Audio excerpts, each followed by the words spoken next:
here we are again. Another episode, and another time you sit with me and another person, and this time I actually got someone that looks better than me. So you couldn't just have one Adonis, you had to have two. I'm sorry. I know this is like too much sexy here. Just ladies handle it. And fellas, if that's your thing. But, gentleman here, I've actually known for a couple years, on and off. We were in the same circles. He is someone that I've been itching to talk to for a lot of reasons, and as you'll see through the interview, you'll find out. So, sir, who are you? And please tell the audience what you do. My name is Wayne W. Johnson. I'm an actor, musician, aspiring writer, hopefully at one point, maybe even this year.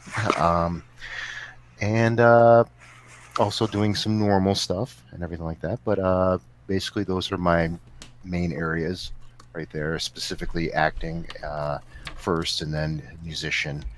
And then when I have the time, if I can do some writing, I would like to do that. Currently, I am, in terms of acting, I've been doing it for about 10 years now. I started in 2011.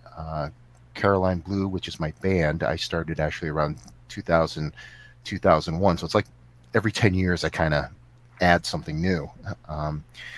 And music-wise, I'm best known for being the singer, guitar player, and songwriter for Caroline Blue, which is my band. And for acting, I'm currently best known as the sex zombie Cornelius in Night of Something Strange, Dracula in the Tales of Dracula series, Ensign or Lieutenant Walking Bear from two Star Trek fan films. One is Star Trek New Voyages / Phase 2, which unfortunately doesn't exist anymore. And then another one called The Federation Files, which that's still running. And then various other roles on top of it, on top of all that. So, but those are the main three that I would say are what I'm mostly known for. And then there's porno, but we're not going to get into that. No, Well, I don't do I that. just want to say first and foremost that, I'm really not a Star Trek fan at all. I really don't know. Like, oh my god, like, it's like this. I don't know what this is. Like a tricorder. That looks like a purse. I think so. Oh, an old timey camera. Yeah, well, there's that too. It's an old Polaroid. You just put it out there, and it takes your picture, and then you get to watch it morph into something that doesn't look like you. Exactly. You know? It's not like I have a bunch of starships up here, tricorder phasers, action figures, little plushes, video games, movies, TV I'd say shows, Netflix. you're getting close to being a fan, but you're not there yet. No, I don't Not think there I've yet. earned it. Yeah. No. Yeah. So before we continue, I do want to do some housekeeping as we always do here. This video is intended for viewers 18 and older. Viewer discretion is advised. Uh-oh. Like I always say, grown folks is talking. You don't, if you don't like what we have to say, I totally understand, but please try to keep it in mind. And with that also said, please like, share, subscribe to our channels, and please try to experience what we all have to offer as content creators. This 2021 I am deeming as the year of the creator, whether it be acting, producing, writing, what have you. And actually, I'm very glad to actually speak to someone that's in the craft more than I am. Now, let's get into it this way, I guess. So I did try my hand within the group that we're in. I did try my hand at trying to go into acting, because I thought with my background with improv comedy and actually stand up that I could probably go into it, because you have to do multiple characters and think on your feet. The one problem I had, I almost derailed a whole play because I couldn't remember my damn lines. I have a problem remembering lines, but I can ad-lib quickly. Like, I'm going to speak to That you as a... won't stop you, though. That doesn't necessarily have to stop you, though. If I can interrupt here, which I just did, so I did. No, you're fine. The thing is, because I know a couple of actors who are, not only are they horrible at remembering lines, and I'm not talking like just low level. I mean on higher level, even on pro sets. They, if you a lot of times they do take after take after take. Although on a higher level set, usually it's not that many, because they're on a time and a budget. And so they can't spend so much time like taking 20 takes. But I've seen actors where they're supposed to say the line, and every time they say it, it's done with different words. I mean, it still means the same thing, but it's like they can't seem to repeat the same thing. And depending on who you're working with, sometimes that's allowed, sometimes that's not. Sometimes if you have a scripty there and you have a director who wants, especially if it's a director who's also a writer, so of course they want those words said verbatim. Right. And they also want them said in a certain way. So it's called feeding the actor. It's like they'll basically tell you not only make sure that you say the exact words, but say it the exact way that writer / director wants it to be said. So regardless of how you feel about it, and that's fine, as long as it's not all of a sudden like, oh, really? I can't, it's not like a total surprise to you. But even then, you have to kind of improv your way out of that into the other mindset. But and I also know an actor who actually uses cue cards. Really? And he has a reason for that. He says basically, I actually can't remember exactly why, but he actually had a good reason for himself. He just basically, I think there was something where he would memorize all these lines, and then while they're filming, all of a sudden they would say, okay, don't say that, just do this. And he got tired of basically having his time wasted. So he said, why am I bothering learning all these lines?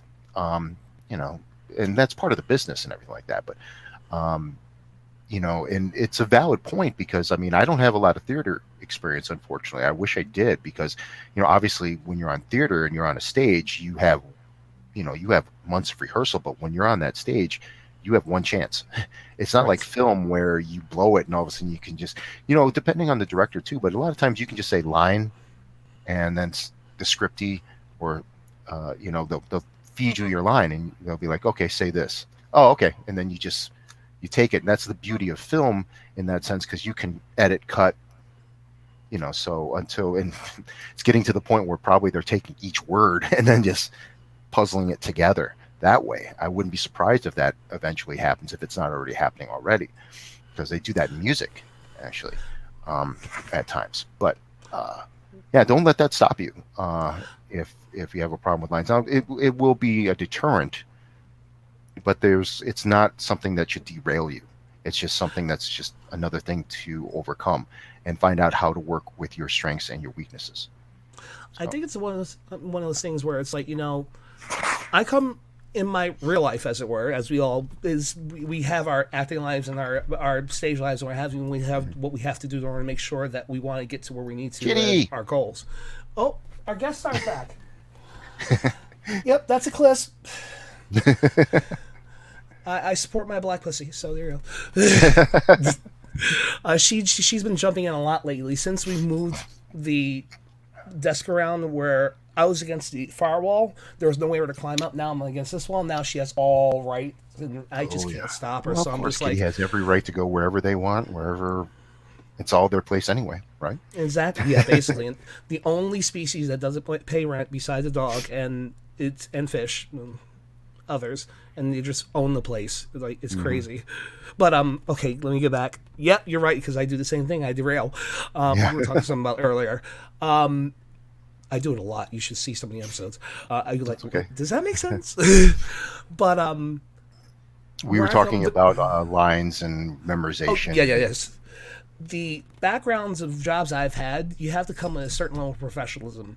Like I'll put it this way: there is a gig I did with two directors, and mind you, I'm not getting paid for this at all. They're paying me in like dinner, which is fine. I'm still starting out, so I'll take whatever I can get.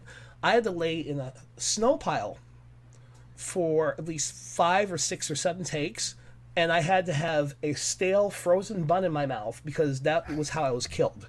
So I'm sitting there like this, dead, with the bun in my mouth on this cold pile. It's like 10 degrees outside, and I'm in the shade side in the afternoon. So I'm freezing my ass off, and I'm just like trying to get the take.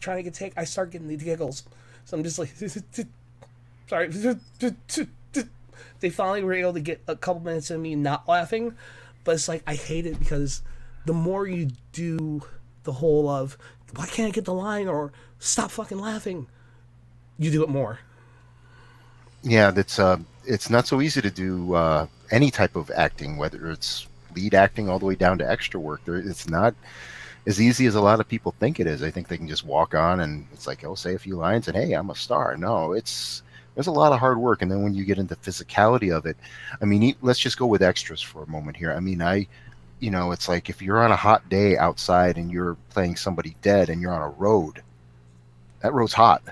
Yep. So that's uncomfortable. If one of the first films that I did, um, I was on a parking garage on the top level, and I got shot.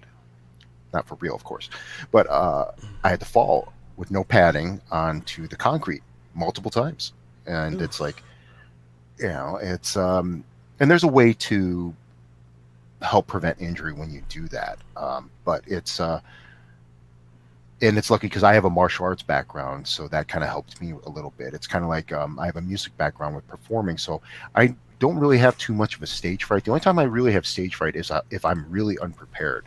But even then, I do improv myself. Um, and it's what's really weird. It's it kind of helped me. It's I wouldn't recommend this per se because it's kind of I think I did piss off some people when I did it. If you go through like my pictures on my acting page on Facebook, um, and even other pictures, and I mainly do it towards myself now. I don't really do it towards other people because people I think got a little offended by it. But what would happen is it's like you see a picture and then it's like story with picture. What is that picture telling you? And that's actually kind of an acting lesson that they teach you, where they'll give you a picture of someone in the middle of doing something. Let's say they're sitting at a bar, and you are now that person, and you have to take up where that picture leaves off, and you totally improvise yourself out of the scene. So now you're that person at the bar. Now you have to improvise what's next. It's like that was just a snapshot in time. Now you have to continue. Just what are you coming up with right on the spot? Okay, and it's a nice improv exercise. Well, what I would do is a story with pictures is I would see a picture and I would just try to come up with something funny. Just some stupid thing like I can't even think of one right now. But if you go on that page, or even on my normal page, and it's mostly about myself, it'll be like like I'm drawing a blank here. That's kind of rare. I jinxed myself earlier when in the pre-show when I was talking about that, right? I don't know what you're talking about, but yeah. Yeah. Well, it's like I mean, this isn't funny or a good example, but it's just a quick example. It's like I just put up a picture. I use the Reface app, and I put my face on women and men. Just because I think it's funny. I think other people would think it would be funny, so I do that just because I'm an entertainer. So I just do that, right. And there's some people that are really creeped out by it. I guess I ruin their fantasies, with certain women. That some, like I did one with from Greece with Olivia Newton-John, and people freaked out. I guess it's my face on Olivia Newton-John's body and everything, and I've done that multiple times with Wonder Woman and stuff. But I do it on men too, and and I just think it's funny and just for myself. And I'm just sharing it along. And so like the one I had with, like another one with John Travolta, I did that the next day and I call him Wayno Revolta, and that's like, trying to dance his way. I don't even know if I can't even remember what I said there, but it was like, he was trying to go through the dance off and he danced off right off stage and got blacklisted from, something stupid like that. Wow. But it's just stuff like that. I would say that. And I guess some people got the jokes and they were laughing along with it and stuff like that. I didn't mean to make fun of them. I was just, I thought it was funny and I thought they would enjoy it, and some people didn't. So I don't do it as much as I used to with other people. I just do it towards myself because I'm not going to be offended by it. So, and sometimes people do it to me too. So it's like, okay. It's the last thing. The last thing I did in stand up, and that's where now I'm just starting out too. So I'm like trying to get a feel of things. I move into a new area, and then I find the spots where where the New York comedians were actually where they're doing their break-ins, and I'm like, okay, well let me give it a shot again. I have actual better material this time, so let me try to break this stuff in. So I go and I'm just seeing. This is like pre 2016, so 2015ish, around there.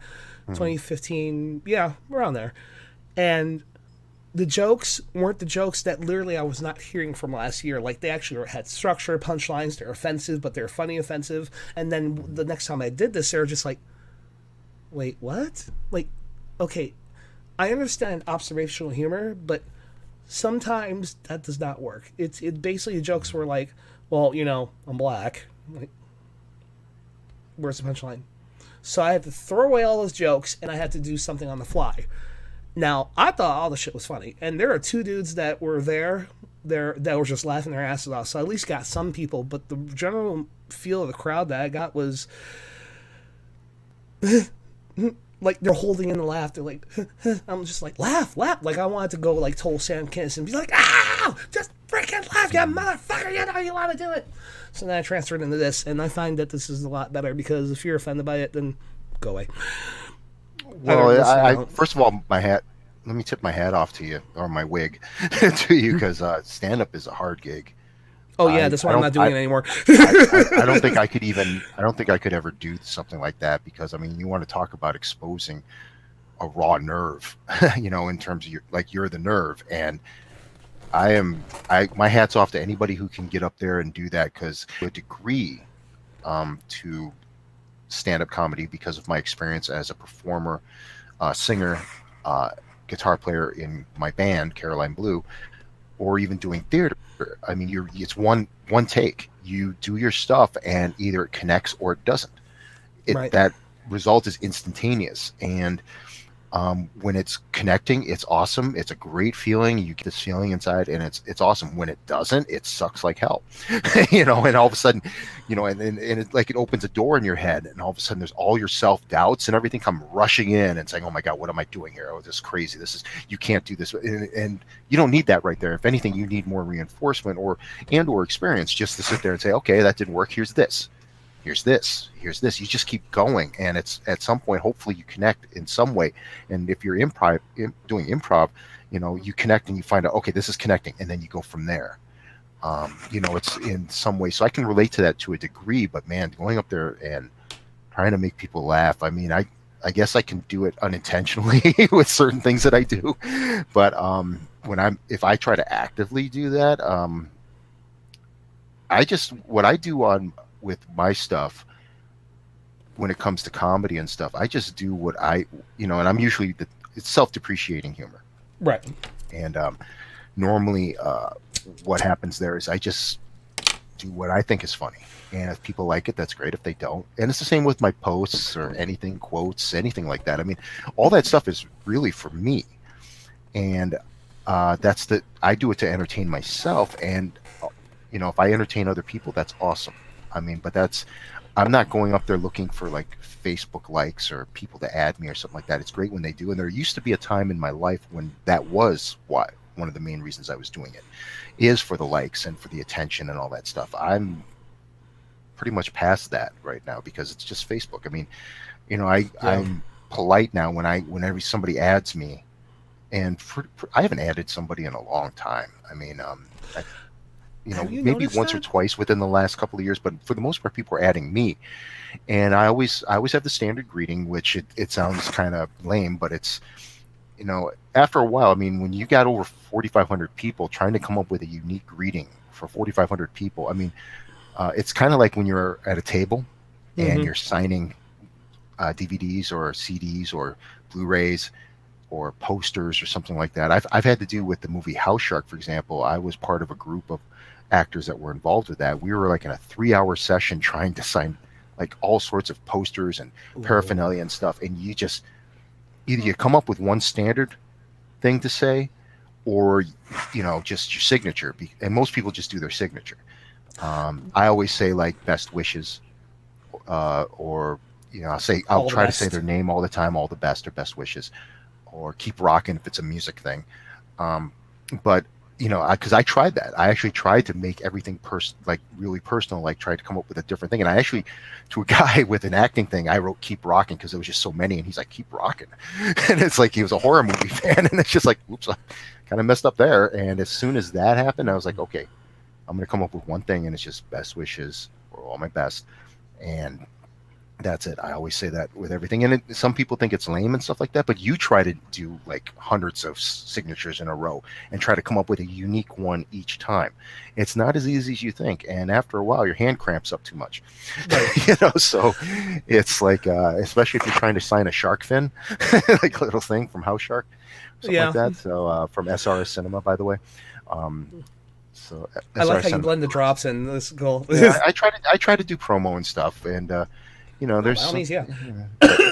yeah, but it's and I forgot what the original point was. See, I'm doing it too. You know, I'm going off the thing here. So, But yeah, the trying to the oh sorry the trying to be as personal as possible to a person that's actually willing to spend money on you to see your craft. After a while, there are so many people it gets hard. But I can imagine because now you are a part of the Star Trek realm. We're finally getting into it. Yeah, my nerd just came out and I just showed my ass right there. The one thing that the one thing I do if I ever go to a con, and I haven't done it in a while, obviously, but the last person I saw that was affiliated with Star Trek was Tony Todd. Now, instead of being that Star Trek nerd, because I know we have a tendency of being fucking obnoxious, I'm not gonna lie, I have my moments too, but I don't want to ask.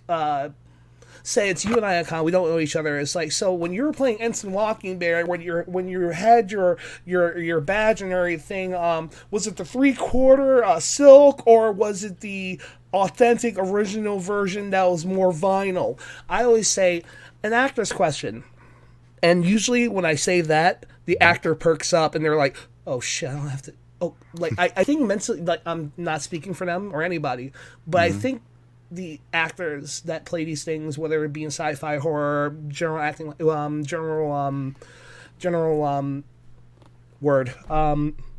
even like a rom-com or what have you.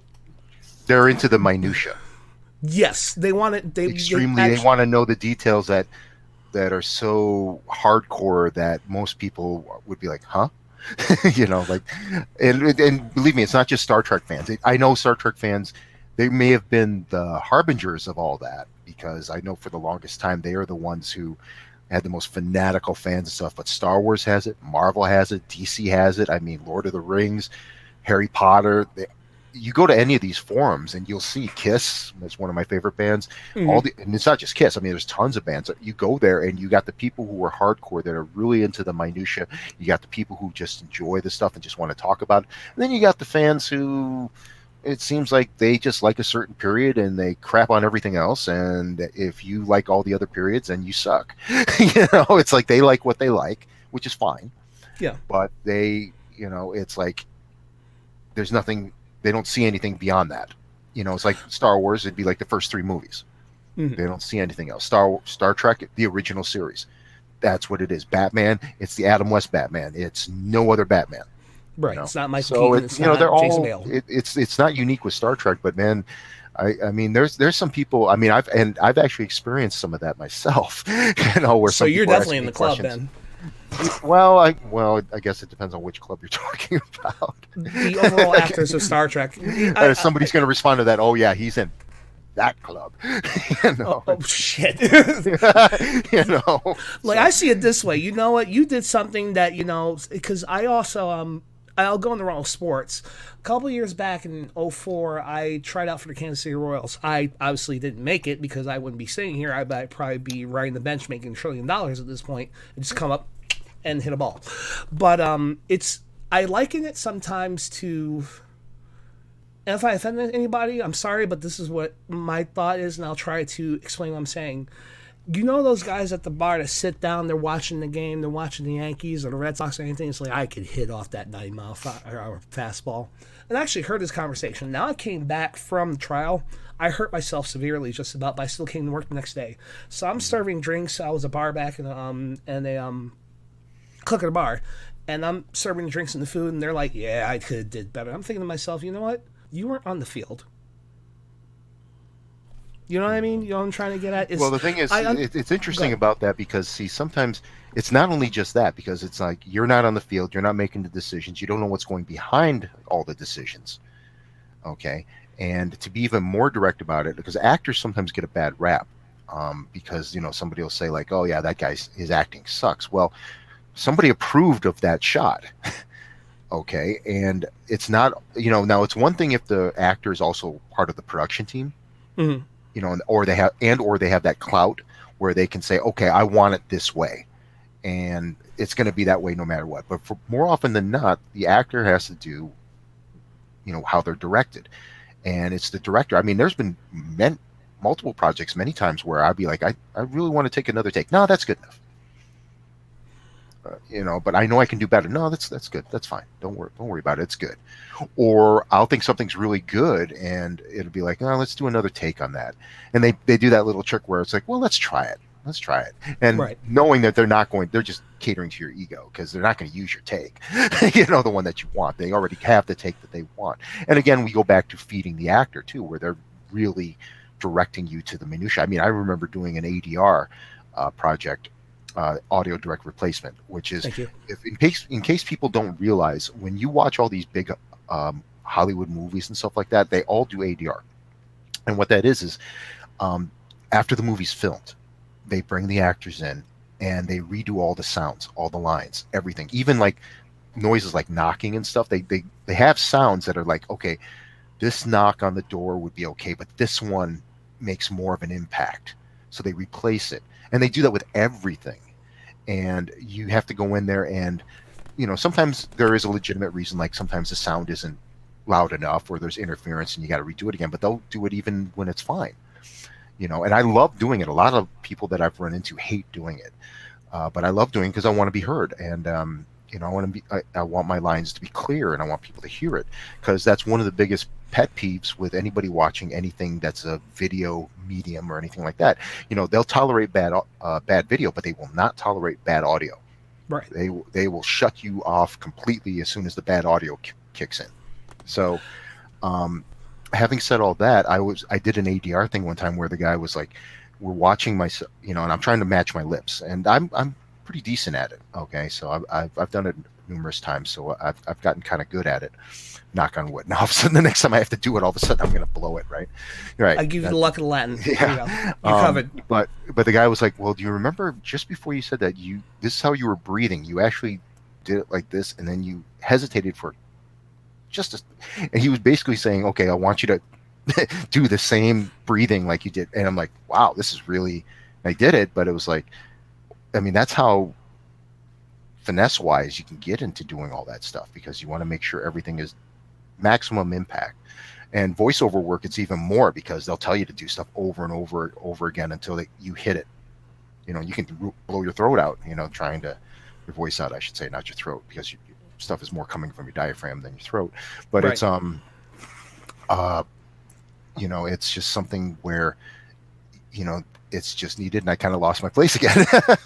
So, No, you're fine, but I totally get it. It really runs into the next question then, because right now the people that I watch on YouTube and even interact in real life at times are heavily in the fandom nowadays. Now, I'm not going to get into it here, obviously, but one of the things that I do see as an issue is the fact of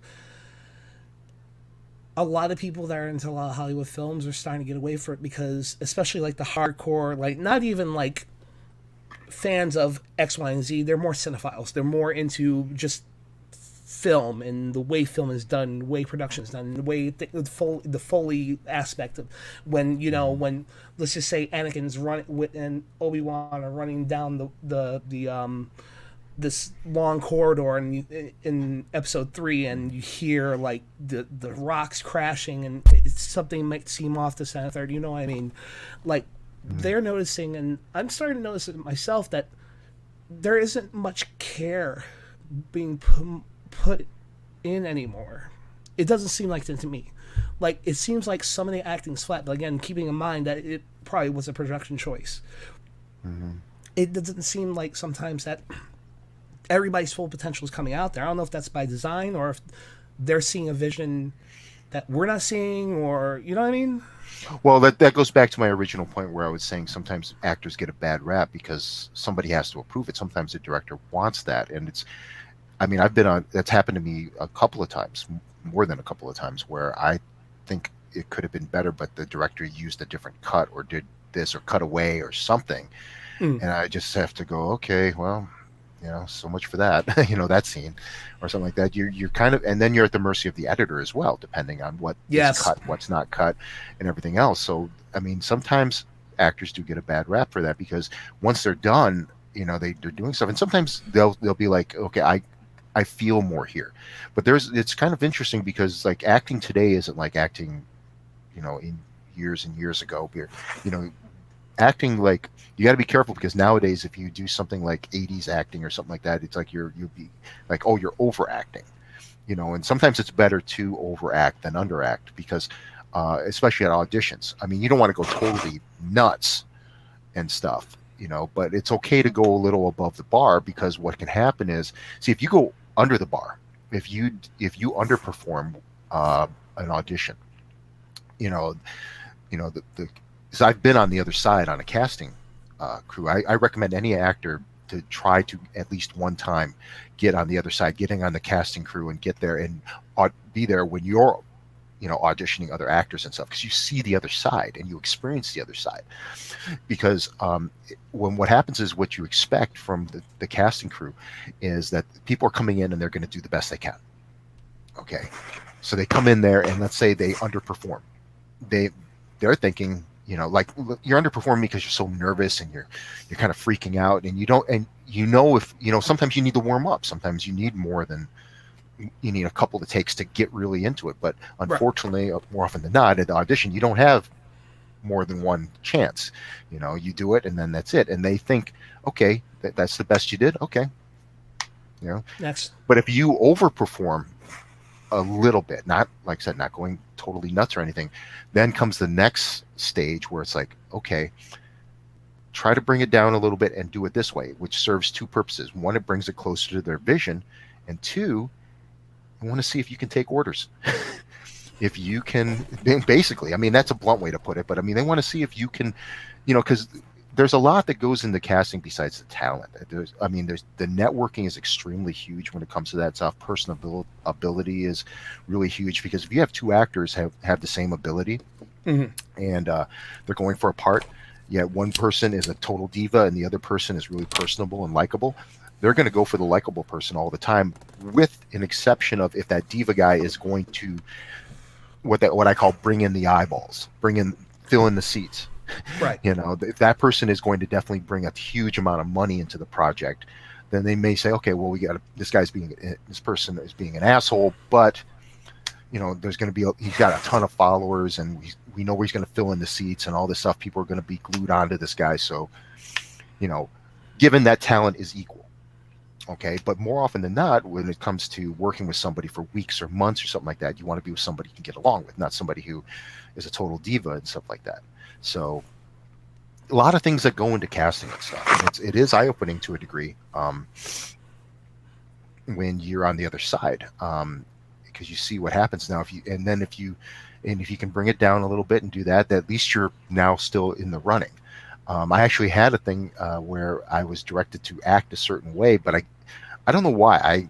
It's weird, because I thought I had a grasp of what they were asking me to do, but I didn't, until I went and watched the film that they were referencing, and I'm like, oh, Jesus Christ, I was so off base. No wonder I didn't get it. But live and you learn. People always talk about how artists, the stereotypical eccentric artists, where it's just like, I have this formed in my head and I want to do it this way. Now try putting that into a film media and putting not just one person and one vision on one palette for multiple people to see, have a bunch of grips, keys, actors, actresses, directors, producers, Foley artists, union, all that. All these people trying to work in synergy with one head person being the director, or in certain cases it could be the producers, given what your IP is, and then trying to get all that together, and then you have one diva to be nice, because I can say harsher words, that's just like, no, go ahead. I don't want to sit this way. Motherfucker, we're losing $20 million a minute, just do it! I've actually gone through that. Not that I was actually on a set, no names or anything like that, where the actor was a higher level actor, but he kept blowing his lines, and when he would and you could see the frustration from everyone around, not only just actors but crew especially, and it was already running late. I mean, we were already way past where we were supposed to end and stuff. And then he'd be joking around a little bit and stuff.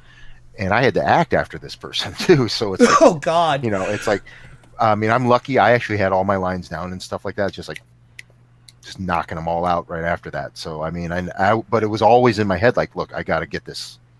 I can't be wasting time here or anything like that. I got to make sure, because everyone's tired, everyone's irritated, and I'm not going to do that. And I do my best. I mean, it's interesting because especially when you go up the ladder or up the chain, so to speak, when it comes to, you see like lead actors and stuff like that, and they joke around and stuff like that, and that's fine. There's nothing wrong with that, and everything. And sometimes, it's to alleviate nerves and other things.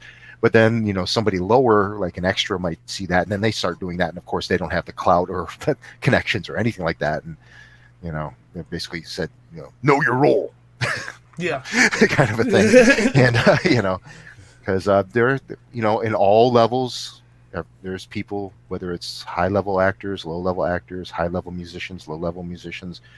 In the creative arts, there's always people around that are legends in their own mind, and I've resembled that myself at various times. I mean, I joke about my ego a lot.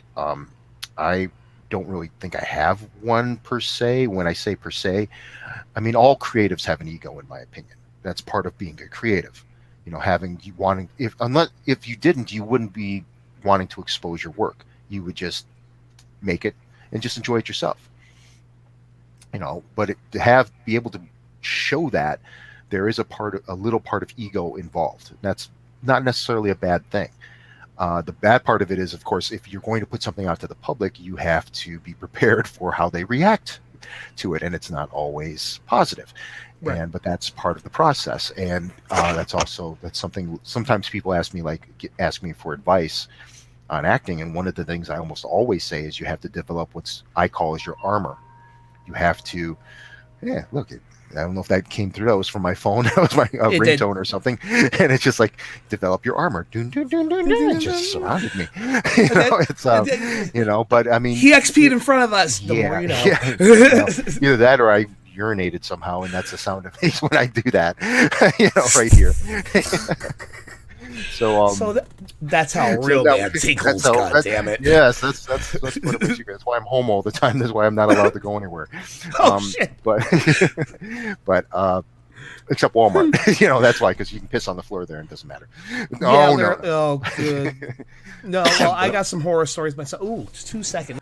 Well, I was talking about how important it is to develop your quote unquote armor, so to speak. It's really important because I mean. It's all of us have different degrees of sensitivity, but if you want to be doing something in the creative arts for a long period of time, you have to, in my opinion, you have to develop that armor. You have to be able to. It's okay. It's like you can't let it get you down, because it will. If you take everything personally, that saying where you can't please everybody, it's very true. You can't. Right. Especially, everyone has an opinion. Everyone has a right to express their opinion about what you do, and in some ways it's all valid. I mean, what I do is I divide it into two sections. There's constructive criticism and destructive criticism. The destructive criticism is just totally disregarded totally. If someone just comes up onto your stuff and says, oh, you just suck, you're horrible, you're this, get your hair cut, whatever the line is, whether it's something that or you're I usually get the gay thing or something like that. It doesn't matter. I don't care. I totally disregard that. Constructive is more like, okay, well, you're let's say it's something musical. Well, your voice was kind of pitchy here. Maybe you should try to do something like that. That's something that's like, okay, let me think about that. But still, even with that, you have the final say on the decision whether you want to listen to that criticism or disregard it. So because constructive criticism in a way is like somebody actually, they're caring about what you're doing. They're saying, okay, it's like, well, I'm kind of rooting for you, but this is, you're not there yet. Here's a suggestion to do this, and that's appreciated. Somebody who's just ragging the hell out of you, or even doing what I call bro humor, which I'm not a big fan of. Bro humor it's like and it's yeah, I'm probably gonna get crap for this, but I don't care. Oh no! Bro Before you humor, it's like continue, it's I'm well, sorry. bro Before you humor, it's continue, kind of like well, I'm so, sorry. Go ahead. before you continue, this is I hate using the word a safe space, but I'm sure I've said some shit in the past, and I probably will say in this one that's going to offend somebody. It's again, this is, and I'll put the damn disclaimer up again. This video was intended for 18 years and older. You know, people are allowed to speak their mind and show their feelings. So go ahead, bro humor. Sorry. Yeah, bro humor. I mean, to a degree, it's fine. I mean, bros, guys, especially women do it too. But I mean, it's like, it's like, joking and kind of ragging on you, busting your balls, they call it, or anything like that. That happens, and it's here and there. But it's context. Okay, so if it keeps happening over and over and over again, like constantly, after a while, it's like, are you trying to tell me something here? Because sometimes there's a fine line between somebody doing a friend doing bro humor and someone who doesn't like you that's ragging the hell out of you. There's a very fine line sometimes with that, and sometimes it's kind of like I've had it a couple of times where I've been like, okay, this person's kind of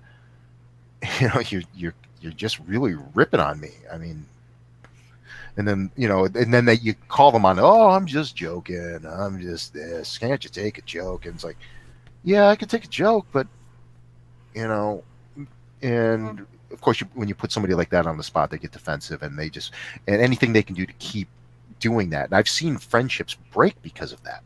Ooh. Because sometimes it's just people just it's too much for them. I mean, it's just like after a while, it's like, well, dude, and with me, it's kind of like, well, I've got people who don't like me that do the same thing. Why do I don't tolerate it from them. Why am I tolerating it from you? I mean, busting balls here and there, that's fine. I do it myself. I used to be a lot worse. And I learned it from bands. Bands are notorious for fucking ripping on each other. They really are. I mean, you want to think they're just as bad, if not worse, than Star Trek. I mean, not just bands, but the fans of the bands and stuff like that. I mean, it's crazy. And as a fan, I'm backing up on this because there's going to be that one Trek fan. As a Trek fan, I this is rag true. more than Don't them. don't even try to say, well, Wayne's just saying no. I'm a fan too. Ian Slater is also a fan also. They're out there. That Steve is like the super fan that complains about every fucking thing. So yeah, go on. Yeah, and that's fine. They want to spend their time complaining all the time. That's fine. There's nothing wrong with that. For them. But that like I said, every person has a right to complain and say that stuff and everything like that. I have every right not to listen to it. If it gets too destructive or something, or it's just something that's just wasting time, because you're just gonna, the guy's saying over and over again. After a while, it's just like, okay, you suck. Okay, you suck. You suck. You suck. You suck. And it's like, okay, man, whatever. Click off. Because it's like, but it's just something it's subjective, because everyone has their limits and stuff. But like I said, I've seen friendships break apart because of that, and it's like, after a while, it's too bad, because and there is a type of humor that is ball busting, and it's very much into that. And there's people that love that type of humor. More power to you. But there's also people who don't, and whether that makes me a very sensitive person or whatever, it's just I'd rather be around people who just are more supportive. I mean, because again, there's really not that much difference between your friend who is busting your balls constantly and that person who doesn't like you, that is busting your balls constantly. I mean, it's really, after a while, it's like, well, where's the line sometimes? Because it's like, if I wanted to hear this, I could just go over, and start a conversation with this person who doesn't like me, and they just rag on me. I could hear the same stuff, so.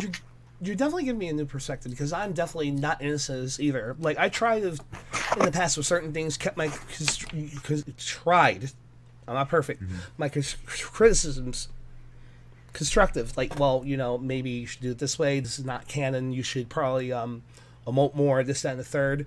But then there have been points where I've just gotten so, like, mad of the situation, I just take a step back, and it's just like, at the end of the day, they don't know me. What am I doing to myself? And I've had to keep that in mind also, as much as the criticisms I put out. It's like, even... Well, it's the passion that's inside. You have a passion for that project, even as a fan. You have a passion for it, so of course you're going to express it, and you're going to be passionately expressing it.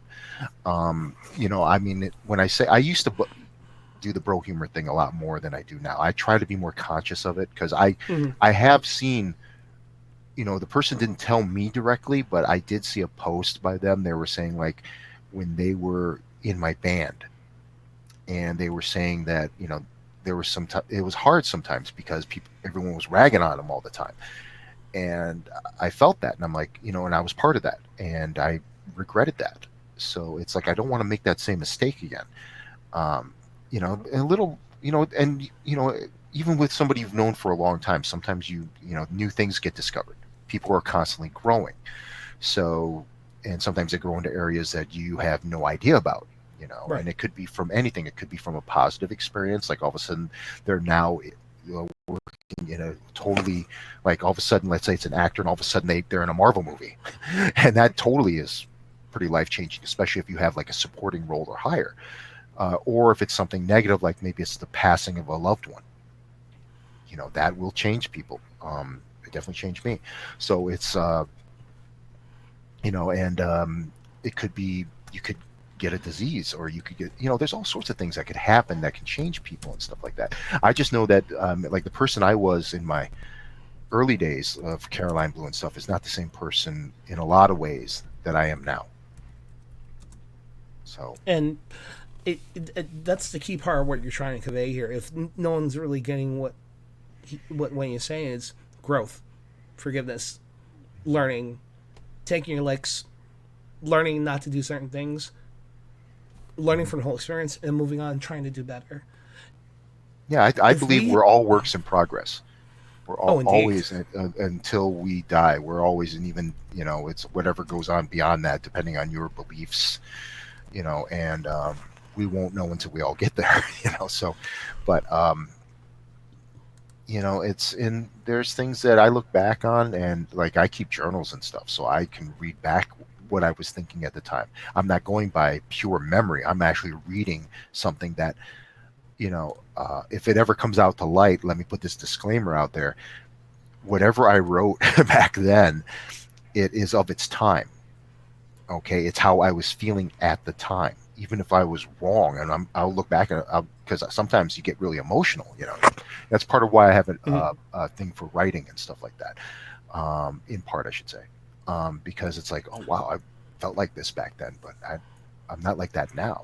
And sometimes your recollection is a little hazy, or it's a little off, or it's kind of grown into something else because time passes and things happen, and but then you read back on it, it's like, oh, this is how it happened. Maybe your it, recollection is wrong, or maybe somebody else's recollection is wrong. So, exactly.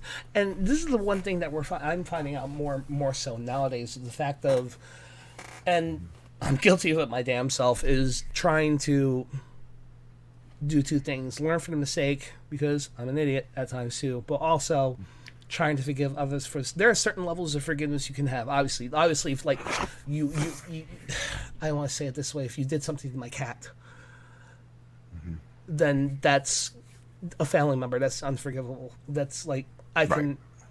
Some Hmm. people, like, there was a scene in the movie of I think it was Leon who did it, the story of Little Richard, and when he Hmm. became a preacher, and the guy that shot his father came to the church. He's like, I've been dealing with this for so many years. He had the wit within him to be like, I can't forgive the deed, but I can at least forgive the man. Some people are on that level.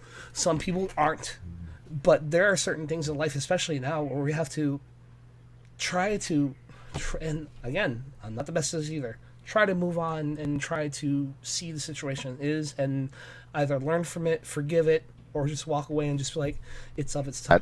That forgiveness, where I am currently right now, and never know, it might change. I mean, I can be pretty forgiving, but there are just some things that you can't forgive.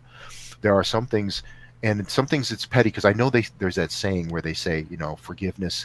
It's not about forgiving somebody else. It's about having peace within you and being able to let go of that and then move on and stuff like that. Yes, that's true, and that's true and all that. But there's also a part of it too where if somebody does you wrong, in a way, to me, forgiving them more often than not just gives them a license to do it again. they just keep doing it. You have to draw a line in the sand somewhere. You have to say, okay, this is it. I've, and with me, it's like, there's warnings. There's like, look, dude, you're doing this. Whoever it is, it's like, it's like, okay, you did this to me. Okay, I can be forgiving here. But after a while, and they do it over and over again. And after a while, it's like, okay, that's it. I've already forgiven you a number of times for this stuff. You've proven that all you're going to do is you're just going to keep doing it. So forget it. And I cut the ties, and then that's it. And it doesn't matter what they do. I had a person who, there was a girl I used to go out with, and the guy was hitting on her, and he's my friend, and he's hitting on her, and he's constantly blowing up her phone with texts and shit. And I'm like, stop this, dude. My turn, sorry. I'm telling him. Yep. Okay. Keep going. Yeah, it's him right now. He's like, what the hell are you talking about, Wayne? Like, how you get my number? Like, what the hell? He's resourceful. But, and so better not come to my house. Yeah, I have some freaks. I have some real freaks. I don't mean that in a bad way per se. I say per se because there are some of them that are pretty freaky, but there's some cool freaks. That's why we have in Caroline Blue, we have our fans, friends, and freaks. And everyone wants to be a freak when you say which one do you want. So there's some good freaks there, but there's also some really funky ones. But this guy, he just kept bothering her and texting her and flirting with her and hitting on her and stuff. And after a while, I just said, okay, forget it. You obviously don't respect our friendship because you're hitting on her and you're trying to do stuff with her and shit. And she's showing me all this stuff. So I just totally cut contact with him, unfriended him, everything, blocked him, all that stuff. And every once in a while, I think the last time I saw him, he goes, hey dude, you gonna unblock me now? And I'm like, no. I said it right to his face and just said no. I walked away. And I said, dude, I'm not, you crossed that line, and now I've redrawn a new line, and you're not going to get a chance to cross that again because I'm not going to have to do this shit to me again. And I'm sorry, if you didn't have the consideration and the thought to see what your actions would do, well, now you do. Maybe that'll prevent you from doing that to somebody else. But you're not getting a chance here, but you're not going to get a chance to do it to me. So there's things like that, and it's like and it's weird because there's whether it's here's something else with the creative arts and stuff like that. There's a lot, not all, obviously. There's a lot of good people. There's a lot of hardworking people. There's people that are very supportive and stuff like that, but there's a lot of assholes. I mean, it's just, I don't know what it is, but there's just people that just step all over you and abuse you and all sorts of crap, and they just, it's crazy. I've noticed with this too, just speaking for myself on just in the YouTube game, as it were, it's going into it, like I've had this channel, I had my original channel since 2013. I just never had an idea. This was one of the ideas I wanted to do, but I wanted to do my comedy. So when I started eventually later, a couple years later, I started putting stuff here and there, and I was trying to find my footing. And it was like, you know what, I'm just going to go for this, and then started going for this. And I've had people straight up tell me, it's just like, well, you talk too fast. Your accent comes out sometimes because I'm from Brooklyn, so my accent floats in and out. It's probably not the most authentic Brooklyn accent in the world, but I have, where I've gone all over the state and where I've traveled, even through my youth to now, I've had, wherever I lived, I've had tendencies of picking up accents and blending them this and the third. But then you add the lisp and the high voice, and that was one of my lean-ins when I was doing comedy. It was like, I know I'm like 6'5", 320 with this like a feminine voice, but I leaned into it. But then there are some assholes that are just like, girl. I'm like, oh, that's fine. You know what? When your girlfriend was sucking my dick, that's what I said too. I'm like, girl. And they're like, whoa, what are you going to say about that? Like, hey, you started this, motherfucker. Let's go. But, I don't know. It's just, it is what it is. It's just like, Well, first of all, if anybody ever complains about accents and stuff, it's like, have you ever heard of Arnold Schwarzenegger or Bill Burr? Pronounced accents. Okay? So, right there. I mean, don't let that stop you because, there's a lot of different things involved. I mean, and what I find out is, especially in the beginning, whether it's intentional or not, people around you, usually, especially if it's family or something like that, they're unintentionally putting roadblocks mentally and emotionally more often than not. Whether it's because they care, and sometimes it's because they care. They don't want you to get hurt. They don't want you to be disappointed. Or sometimes it's jealousy because they want to be able to have the balls to do that and they can't for whatever reason. Sometimes they have a really good reason why they can't because they've Right. got a family, they got kids to support. When you have kids, they're the number one priority. So my hat's off to anybody who ever has to make that choice because it's a really hard choice. And some people they have the kids and they keep going, but it's the roadblocks are incredible. So it's part of your ego in a sense, in my opinion, to get past that and still keep going and present your stuff out there and indulge your creativity and trying to make whatever is inside of you an idea to become reality, whether it's a script or whether it's a music song or whether it's a video or whatever it is, whether it's saying a joke and connecting with somebody and making them laugh, whether it's anything like that, any of those things, paintings, writings, all that stuff. It takes a lot just to get to that point to be able to do that. And then you have, there's people that will like totally crush you right from the get-go, and then there's others who will support you.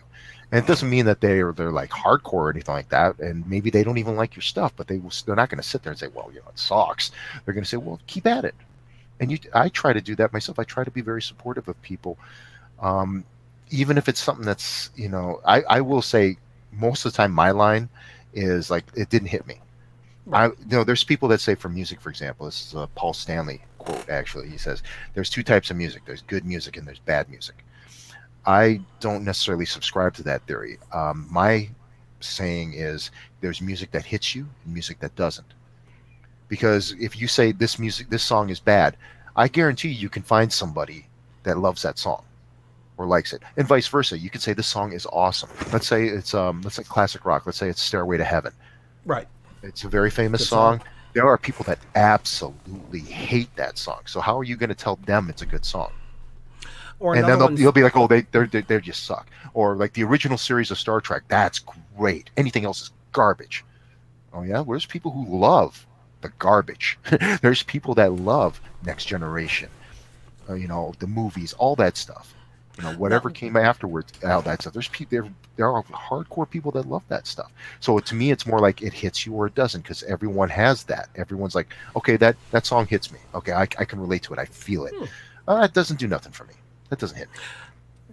I could definitely see that, and actually segues into the couple minutes I want, because I don't want to spend too long on this, because again, I'm not that type of Trek fan, but it's from Fanfill Factor. It was from Fanfill Factor. They're talking about the Federation Files with your episode, but the picture specifically I want to get into. But it's interesting that you actually say that. Especially, I can only talk for myself. For Trek, at least, the current iterations have not hit me the right way, and I've said my piece, and I've said my piece, I've done my piece. It just, there are certain things that I don't like about it, but I do also, I'm trying, and I'm still trying. I've said this on other interviews, and you can all go back to what I've said, and I will cop up to every one of it, and I'll explain why. So there's no hiding here. But I also do want to speak to those people about that, like this, that, and the third, that don't this, that, and the third. But that's another story. I want to ask you some actors questions. So let's see if I do this right, because I have a tendency of screwing up technology because I'm 38. Well, But you want to, just before we start here, if it's Star Trek, this is kind of, it's funny because I have a similar thing with horror. Okay, I with horror, for good. example, a lot of people, I play bad guys in a lot of indie horror movies and stuff like that, so they assume that I'm really knowledgeable about horror movies and stuff. And not until I got into acting, I wasn't really a fan of horror movies. I didn't really watch them. There were certain ones that I'd seen, but most of them I don't know. Like one time, this one, it was a podcast, I think it was, or something. They wanted to have me on there and record a quick thing where it just says, "What's my favorite Jason kills from all the Jason movies?" And I'm like, I've seen like maybe one, so I've got to go through and now find like what the kills are. And I'm like, because I just wasn't really, I was always more into like action superhero comedy kind of movies. I never really was into horror. I appreciate them a lot more.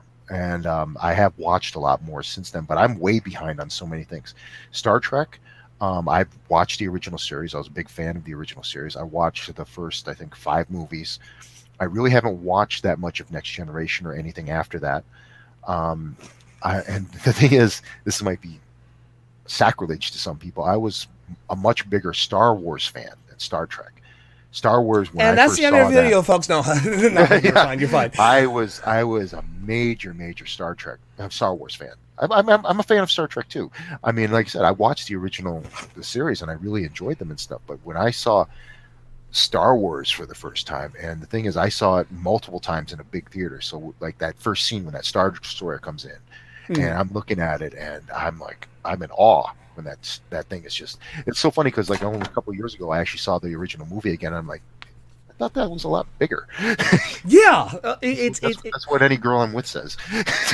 My go-to was always the original series myself too. So when James, and shout out to James Cawley and to the Ty Conger Museum, just in case he sees this. You're awesome, by the way, dude. You're awesome. But you're awesome too. But yeah. Oh, I didn't hear you right. No, you are awesome. Don't get me wrong. You're awesome. But he's awesome. I paid him to say that. The check is in the mail. And there it is. Wait, no. $1. It's actually, well, that actually has a disclaimer that he has to donate it to the Help WWJ Get a Life Fund. So it's, Done. So there you go. So we're going to do this in the magic of cameras. It'll appear to you eventually. Thank you. I will, if I can do this right, because the only people that have done your character, because now I technically could say it's your character now, because James Doohan was the original voice for Walking Bear for Sharper Than Certain Tooth in the original series. So let me do the share screen. I don't think we need sound, but I'll just do it just in case. So for those who are seeing this right now, we're going to wait a second for it to kick in. All right, so if I'm correct on the episodes, it's Boldly Going on the bottom, your episode of Mind Sifter, where Kirk was sent back in time to Binghamton, New York's insane asylum, and you were at Chekhov's position. So you were doing the I should know this. What the hell? My credit's gone. Okay. You have obviously the other episodes of the cartoon. Now,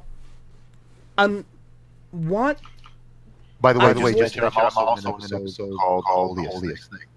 Yes. Where yeah. So and there's another episode that unfortunately that's not released, but it's probably never will be released. But well. It is what it is. If it's out there, I can't wait to see it. This is probably the only time I'm going to be able to do this, so I'm going to ask as many questions as I can Sure. about this. From your perspective, your inspiration, what you were thinking about the character, your preparation, and then I want to get off that, and I want to talk more about you and your past and how you came into acting and your love of music also. But I'm indulging myself in this one, so I apologize if it's weird. So, but go ahead. Star Trek New Voyages or Phase 2. When I joined the cast for a few years, Phase 2, but then they switched to Voyages, which I think was what they originally called themselves. Right. I'm not sure on the history. And there was a thing where they were saying if it was towards the beginning of the 5-year mission, that was Voyages, and towards the end was Phase 2. Right. But I have the wrong person to ask really about that. When I was involved, when I got there, and I had never seen the episode Sharper Than Serpent's Tooth. Yes. So of course those guys are hardcore Trekkies. That's pretty much all they talk about it in the waiting room. And this one guy there who's actually I can't remember his name at the moment. But he had a big briefcase, and he had all the DVDs of animated series, all the original series. So you want to see it? I go, yeah. Okay. I'll watch it. I watched it, and I appreciated it, but it was very. I actually told one of the producers said, "You want me to act like that?" Because it's kind of dry, Right. which is fine because one of the biggest rules when it comes to anything when it comes to Star Trek, you can't go anywhere near stepping on the toes of the big three. And I'm already a tall guy. I've got the hair. I'm kind of big. So right there and then I'm kind of already eating a touch of the spotlight. So it's like and originally they said whatever you want, but that didn't quite. There was actually a version of Mind Sifter that got junked. We filmed that original thing. My hair was actually down all the way. Mm-hmm. And with the braid, and that got jumped, and that you could see where I was actually getting a little more angry. That kind of. Let's put it this way. When you're an actor, worst things you want to learn is what your type is. Mm-hmm. So you're not spinning your wheels. Like if you're somebody who, let's put it this way. I learned early on.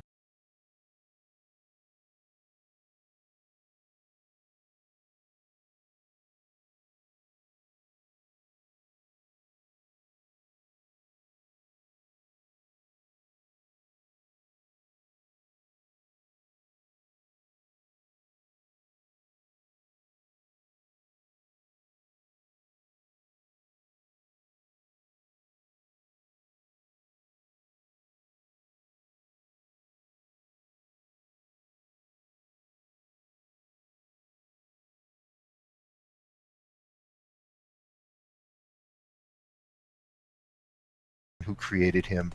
Unfortunately, Russell passed away a few years ago, but I did get to talk to him, and he actually thanked me for what I did with that, which was a great honor. Especially since the person who was our contacted me while I was at my normal job. So I'm on my break. I'm like, I'm going to talk to Russell Bates. That's awesome. And the guy who created this, maybe he's going to rag on me or something, say, oh, you're not doing this right or something like that. But no, he loved the way that Walking Bear was portrayed in the stuff with New Voyages Phase 2. I also showed him the episode with the Federation Files, and he said that was a good E for effort, but he, that was a little more emotional and stuff that kind of built on Walking Bear a little bit. So I guess, and to me, Walking Bear, he's like, what I was thinking initially was like he was kind of like he was kind of like a Spock kind of person. He was always trying to keep his emotions in check, but this is me now. This isn't what they directed me or anything like that, because they said, do what you want with the character. So initially I was thinking, okay, maybe he's got, anger. Back then, especially in the beginning, I would say the first 6 or 7 years of acting, anger was a big thing with me. It was very easy because I had a lot of anger and pain inside of me. And anger is an interesting thing to work with. Some people say it's very easy to play characters that are angry. I don't necessarily subscribe to that theory. Anger is it's like gasoline. Okay, you use it well, it can fuel a car. It makes the car go. But a spark can cause it to blow up. Okay, it's very volatile. You have to be very careful with anger, especially if you go to that well over and over and over again. It starts kind of creeping in, and it starts affecting other areas of your life to the point where it can really crush you from the inside. Mm-hmm. Because the anger starts, you're pushing out all this anger, but then sometimes you have no place to push it out, so it pushes in. Mm-hmm. And it wreaks havoc inside of you. It definitely did to me, and it still is. I'm still suffering from that effect. And it's like, to deviate again a little bit, in the movie Night of Something Strange, right? Something I learned. There was a scene where I'm running up to Trey Harrison, who plays Dirk. We're in the parking lot of the hotel, and I do a backhand. Okay, now I'm a subscriber to a degree of method acting. Okay, so at that point in my life with acting, I'm a sex zombie, but it's a toilet humor comedy and stuff. But when I'm on, and in that mindset. I'm going to rip your throat out no matter what. And I injured myself on the set. I injured property, and I unfortunately did injure an actor or two because I was just so intense about it and stuff. But I found out when you do the backhand, okay, you got to be careful, because if you go full force and you backhand, there's nothing for that connect. There's nothing where that force releases. You know, like hitting something, then that force gets released into what you hit. It releases inside. So I would do that, and my hand would be like, "Ow!" It's like, "Damn, what the hell did happen here?"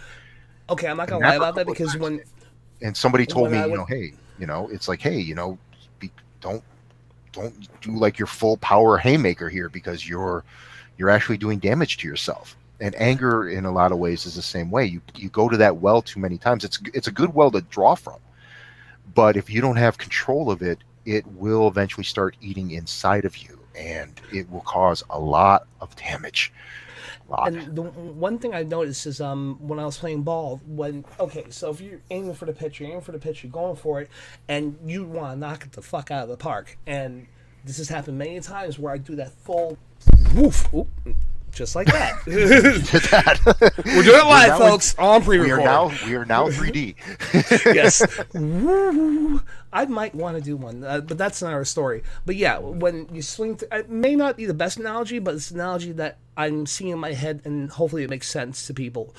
You go you see, like, even with certain players, you go full swing on a ball, and they totally whiff and miss the ball, and you see the whole boom, and they're like, oh, all that momentum has to go somewhere. If it's not connecting with that object you have to connect with, it's going to that energy is going to go right back into your body. It's going to, yes. And I had to learn that the hard way too. There was a scene I did where the actor was in my face. And again, I've now also, like, at that point was trying to go in the bad guy parts, so I was really rushing into them. Like, they're like, number nine. Now I was thinking a good acting idea, and they went with it. Instead of going with my right, let's go with my left. Let's make my character a lefty. So I practiced for weeks doing things with my left hand and everything, and then I went for the swing, and it went right up my shoulder, and I'm like, ow. But I had to, you know how it is. Sometimes if you do something, you have to play through it, and then when they say cut, you can be like, oh, ow, oh, fuck, ow, oh, ow. Like, what's wrong? No, I think I just broke something, but I think we'll be fine. Yeah, I mean, that's part of it too. I mean, it's, you want to feel that, you want to be in the moment and feel that moment. Right. And it comes out hopefully through what you're doing.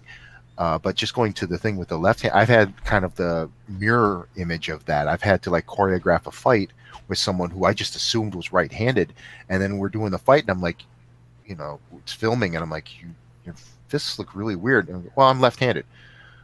That would have been good to know when I was choreographing the fight.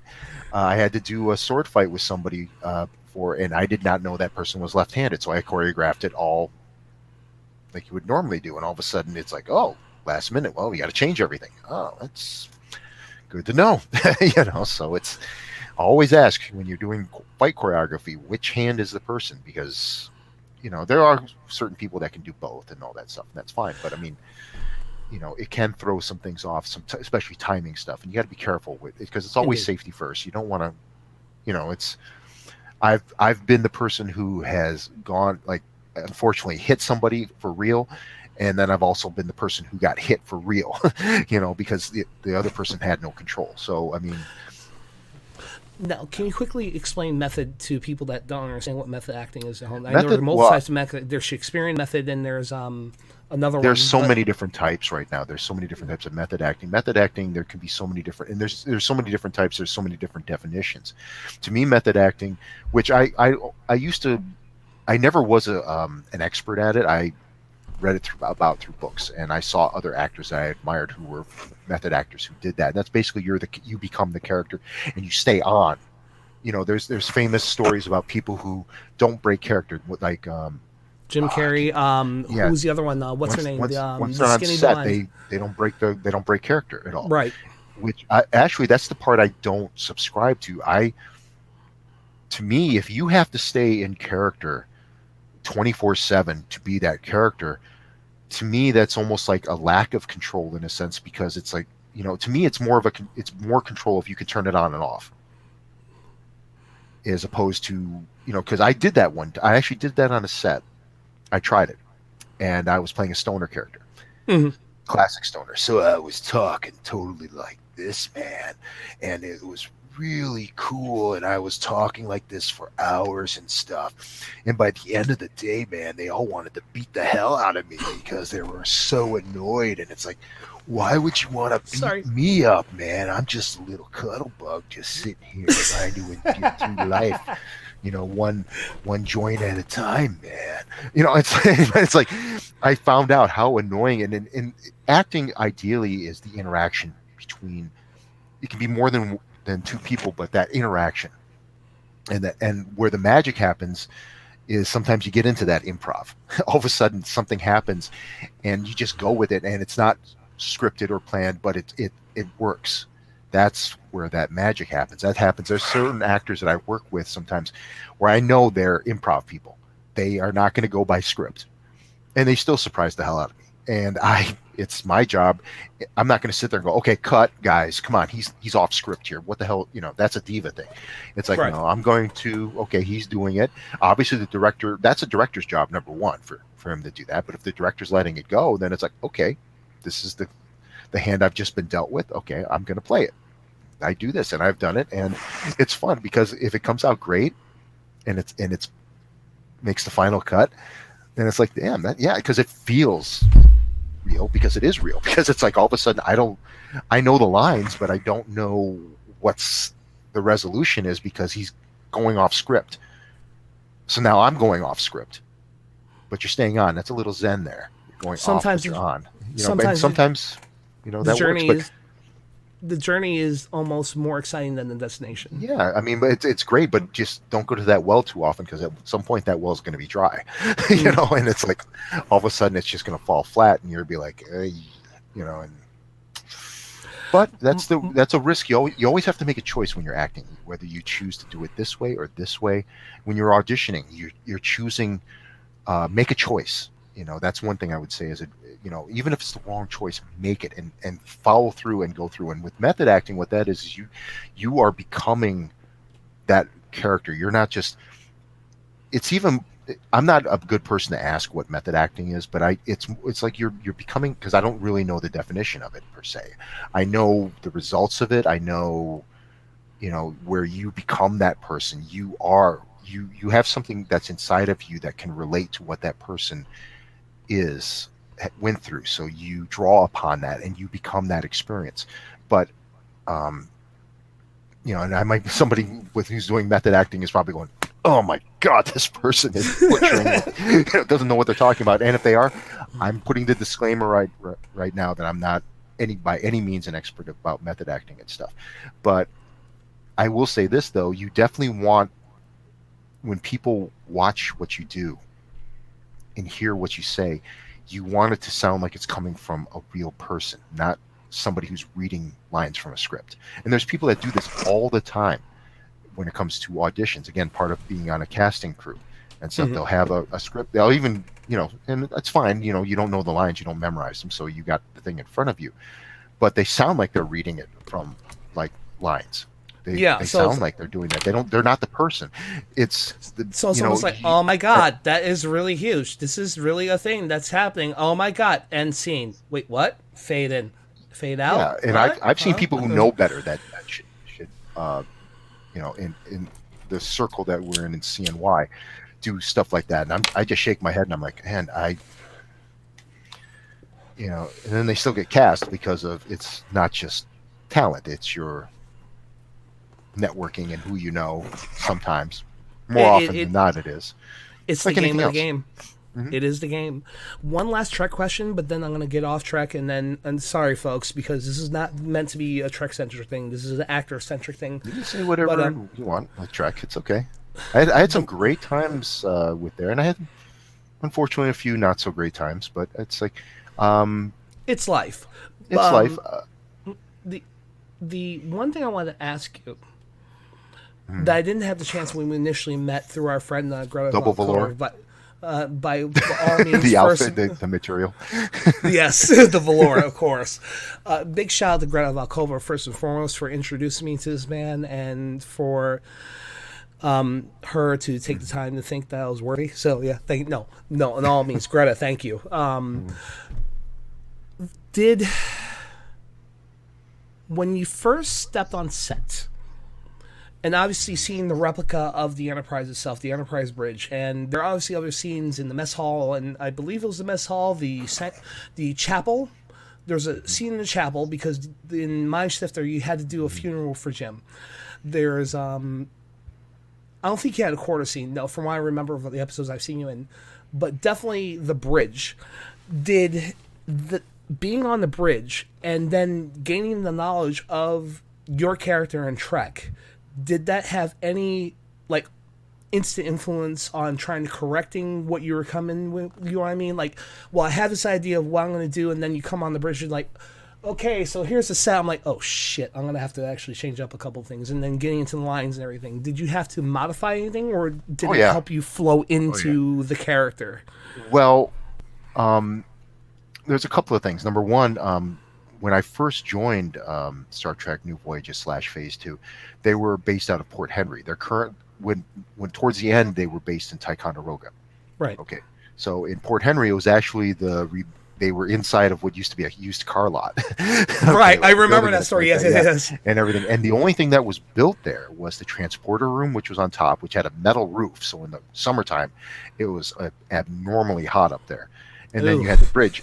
What they would do is any other room, let's say it was the captain's room, they actually had all these panels, and what they had to do was they built in a section the room, and then they would wire it up, they would do all that stuff, we would light it up, then they would film it, and then everything would have to torn down again. So it was very time consuming. So that's one of the reasons why they moved to Ticonderoga, because then they had standing sets where they had a good chunk of the lights already there, and then they just had to do modifications and stuff like that here and there, but the sets were already built. That was one of the reasons. And they were built to the Desilu blueprints. So when they do the tours now, they do the original set tours and stuff like that that are very popular. I think William Shatner is scheduled to show up again sometime within the coming months. Yep. So shout out to them with that. And that set is remarkable because it's a 360 bridge. You know, a lot of other productions, they only had like a half bridge, maybe a quarter bridge, but this is like a total 360 bridge. James Cawley, the person, well, the view screen is usually just it's the size it's of like the view screen, but yeah, and at least it was. I mean, it's been a number of years since I've been there, because what happened was I was, when they didn't have a Chekhov, there was Walking Bear. When there wasn't a Sulu, there was a Walking Bear. When they had both, they didn't necessarily need Walking Bear. So, so I was walked out. Oh shit! So, God, that was a phone call. But anyway, when I got there, first of all, somebody actually told me, and I don't know if this is my ego being demonstrated here, but I was told by somebody who worked on the crew there, it's like you walked in there like you belong there. Like you were already like part of the cast, and I, at the time when I first walked in, it was a cameo type thing. I was going to be just a red shirt in a hallway scene. That was all I was supposed to be in initially, and then I got elevated to Walking Bear, and then after we did the first take in one of the meeting rooms with some Klingons, actually from the first take of Mind Sifter, James Cawley, he said, Wayne, I want to talk to you for a moment here. And I'm like, what? Did I do something wrong? Or something like that. And he goes, would you like to join the cast? I said, sure. And then he made the announcement, and then we kept filming. It was great. And unfortunately, there's a couple of episodes. There's one of me actually as a Klingon warlord, which I do have pictures of, but unfortunately everything was on the cutting room floor. It was actually because there I could actually do the anger and do that intensity and stuff, doing that. And it's like, I can't even get footage of it, so I wish I could. I definitely see it as a Klingon. But I have pictures. I'll send you a picture of it, and you'll see it. It's a really good job. Even though it's not the turtle heads, they're like foam. They were Right. used. That's one of the problems we had with it, because they were cracking. Because you put latex on that stuff and it starts cracking and stuff. We didn't, on the actual show they use fresh ones every time. We just had used ones there, so we used them until they couldn't be used Broke. anymore. And there's only so much you can do with makeup. So, but yeah, that was a blown opportunity. But one of the things with Walking Bear, again, it's know your role. If you have to be able to, you know, you can't. Number one, you can't go past, draw attention from the big three. Okay, but also, basically, I guess, know your role. I mean, Walking Bear, I believe in the animated series, he was an expert in history and anthropology. Yes, and that's There's where something, Sharp and Suit comes from, because when my right? nerd's coming out, when they beamed the landing party beamed down, they needed someone that was had a background Aztec native history, from what I remember, Walking Bear didn't just have a knowledge of his background, his tribe, but also the other tribes and the other native tribes in history through the Americas, through Canada, through Mexico, and one of them was needed there was the Aztec Quetzalcoatl. Hmm. And Yeah, I it turned mean, out that Quetzalcoatl was the serpent god Quetzalcoatl, if I'm saying it right. I think they alluded or said in the episode he was an alien. So your character was actually a very intricate part of that episode. hmm yeah, I mean, it's and his knowledge was a big help in regards to resolving all the conflicts, if I recall the episode Yes. on that. Okay, Yes. but in in the episodes that we did, he wasn't really called upon really about his history or anything like that. He was a Starfleet officer, an ensign. But I'm talking about New Voyages, not Federation Files. Federation Files, Walking Bear was actually the lead role. He was a lieutenant at that point, and it was a story about his mother. Ah. And and it's a the only thing that's kind of sucks is, I kind of, in hindsight, I wish I had gotten a smaller shirt, because I was a little bigger from my New Voyages days, and the shirt I received, it's like it fit me in the shoulders, but it didn't fit anywhere else. It was just like, Yeah. that's Walking Bear. He's becoming Grizzly Bear. you know. So there's some scenes where I'm like, oh boy, that's a big boy there. He eats a lot of beef. So but the thing is, but otherwise he was pretty much, you had to know your role. Now, given where I was at that point in my acting career, I had my first year of acting, I had done Night of Something Strange. Mm-hmm. Very intense role, and I was used to being intense, and maybe you could say a little overacting and stuff, like as villains are. They're allowed to do that to a degree because they're villains and stuff. They can be a little showy and Flamboyant. bombastic and mega or meta, as they call it nowadays. Right. Mega. It's meta. Okay. Mega. But Same that thing. role you can't. If I did that, I'd probably be in the brig. It'd be like, know your role, okay? And it's like, okay, and it's good. It was good to do that, because it showed me, you have to, you don't have to be the center of the attention all the time. Sometimes you are what you are, and I was grateful for that role. I anything that was extra was appreciated, but just doing what I was doing there was great, but it helped me learn how to reel that in, so I wasn't like all of a sudden like. There is one thing that I did get to do. It's in the director's cut of I believe it's The Holiest Thing. Mm-hmm. At one point, the Ferengi we run into. It's like supposedly the first meeting, I think, with the Ferengi, with Yes. the Federation. Yes. I do. Yeah. Yeah. So what happens is, I say something after they fire upon us or something like that. And I actually do a slight sneer, like a kind of a thing, and that was about as much as I could kind of go with that character. But it threw a slight layer on the character that was never there. That's me, and that's because if you had me going, I could be doing, those kind of faces and stuff all the time, I'd probably do it because it just comes naturally to me. I don't know why, because I'm not constipated all the time, so I don't know why. But it's like, at least not yet. Wait till I get up there in age. We'll see what happens. I'll be you're hawking that you're in stuff. good company because how With Nimoy constipation? Spock uh, I hope not. maybe And I especially don't want to be around anybody when I'm constipated. how his character, because the one thing I appreciate about your take on Walking Bear, again, Walking Bear was only maybe one, maybe two episodes in the original the anime series in the 70s, but Mhm. what Colley and his production did was actually not just bring back the character, but what the combination of your abilities, your know-how, your method, and what you were doing. Mhm. And again, folks, I'm not blowing smoke up here. Being honest, is the fact of you were able to add the layers, and that's what happened with Nimoy because he couldn't initially figure out what the hell what Spock would do. Initially, he almost quit, but you see what happens now. He's now a part of this historic thing. But even the eyebrow raise, the little subtleties, I think, and it what he showed and what you have showed with the Walking Man character, sometimes that stoicness, that layer of emotion, you know it's there, you can feel it's there, and that's why I felt with watching your character. But also, even just having those moments of like, it's just like, there's more to this. And that's what I was kind of looking forward to. It was like I was really, I'm not gonna lie, for me myself, I was looking more forward to more of Walking Bear being introduced because it would have added more to the story of a one-off character, quote unquote, in a cartoon, and they were willing to bring it back.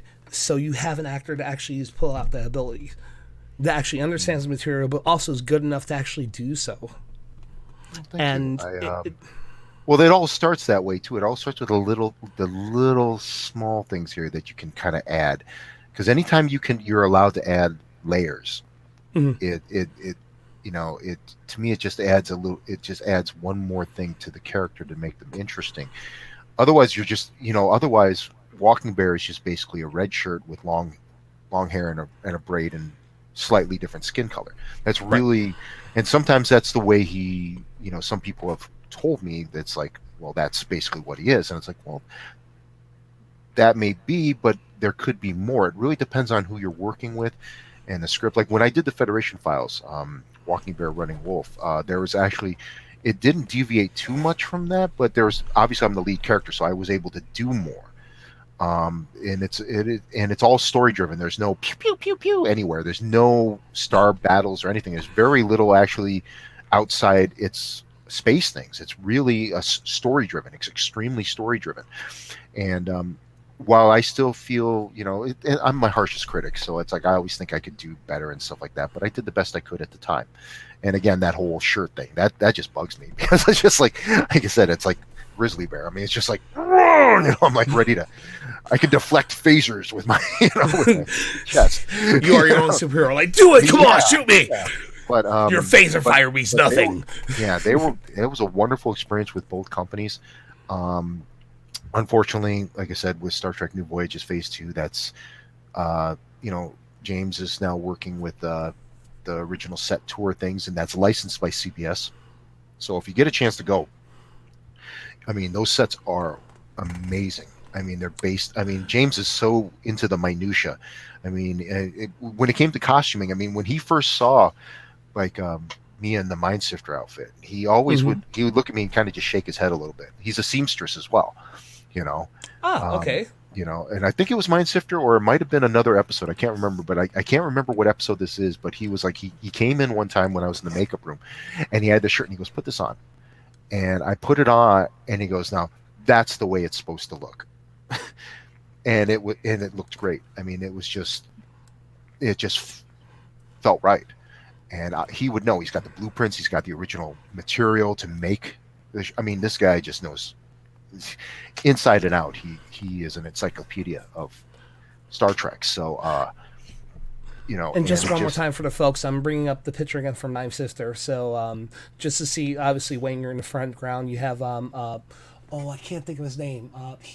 Wasn't he an extra on 09 Star Trek? Which one? Spock. Spock. That's Brandon Stacy. Thank you. Wasn't he an extra? Or not extra, but a stand-in? I think he was a stand-in for For Zach the Quino. yeah, I think so. I'm not 100% sure. I don't really know too much about the histories of people on the set. I mean, and we all got along great. I mean, everybody, we had a great time. It was hotter than hell on that set, though, because Oh, I can imagine. well, well, first of all the original material, it doesn't breathe. And I sweat like a hog. And it's like I would just be sitting there still. And after 2 or 3 takes, the powder, a makeup person would have to come and powder me down because I was sparkling like a Twilight vampire, because of all this, which is kind of ironic because I play vampires too. But it's like, it's like those lights and everything, plus the clothing didn't breathe, and I just naturally, I'll sweat anything off, any kind of makeup or anything. I've yet to run into something that I don't sweat off eventually because I don't know what it is about me. That's just part of the deal, I guess.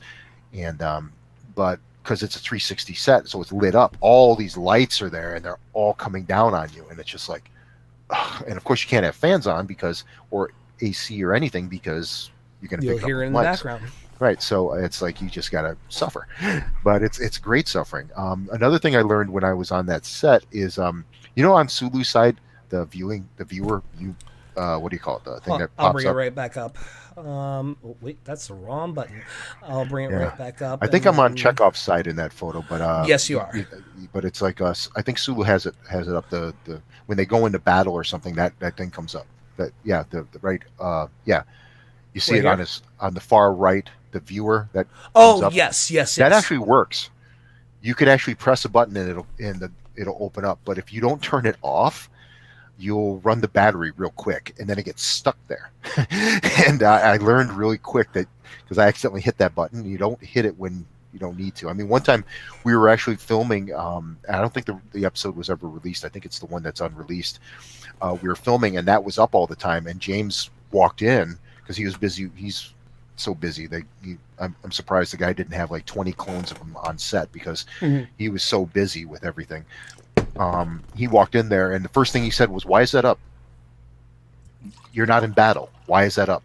So that everything had to be reshot. Wow, he said it like that? Like that quick. He just saw it immediately. I mean, that's how good his eye is. He sees that stuff, and he can tell right away something's off. And it's like, again, he's that much into the minutia and stuff. He will see like, oh, this is not right. This is not. And I mean, and if he can correct it, he will correct it. I mean, sometimes things happen, and I think more often than not, if he can't correct it, he's not going to release it. So it's like, I don't know why those other episodes haven't been released, but I'm sure that's part of the reason. It's not up to his standard of quality. And that, to me, is a valid reason, because to me, quality is the number one thing. If you don't have the quality, then why do it? You want to do the best you can with anything, any project you do. You want to do the best you can, and you always want to try to do better the next time. With what you're doing, whether it's acting, producing, writing, any of that stuff. You always try to raise that bar. So. And this is the thing. It's like, it really comes down to is the fact of, okay, let's just start everything else for the folks at home. Just hear me and Wayne out on this one.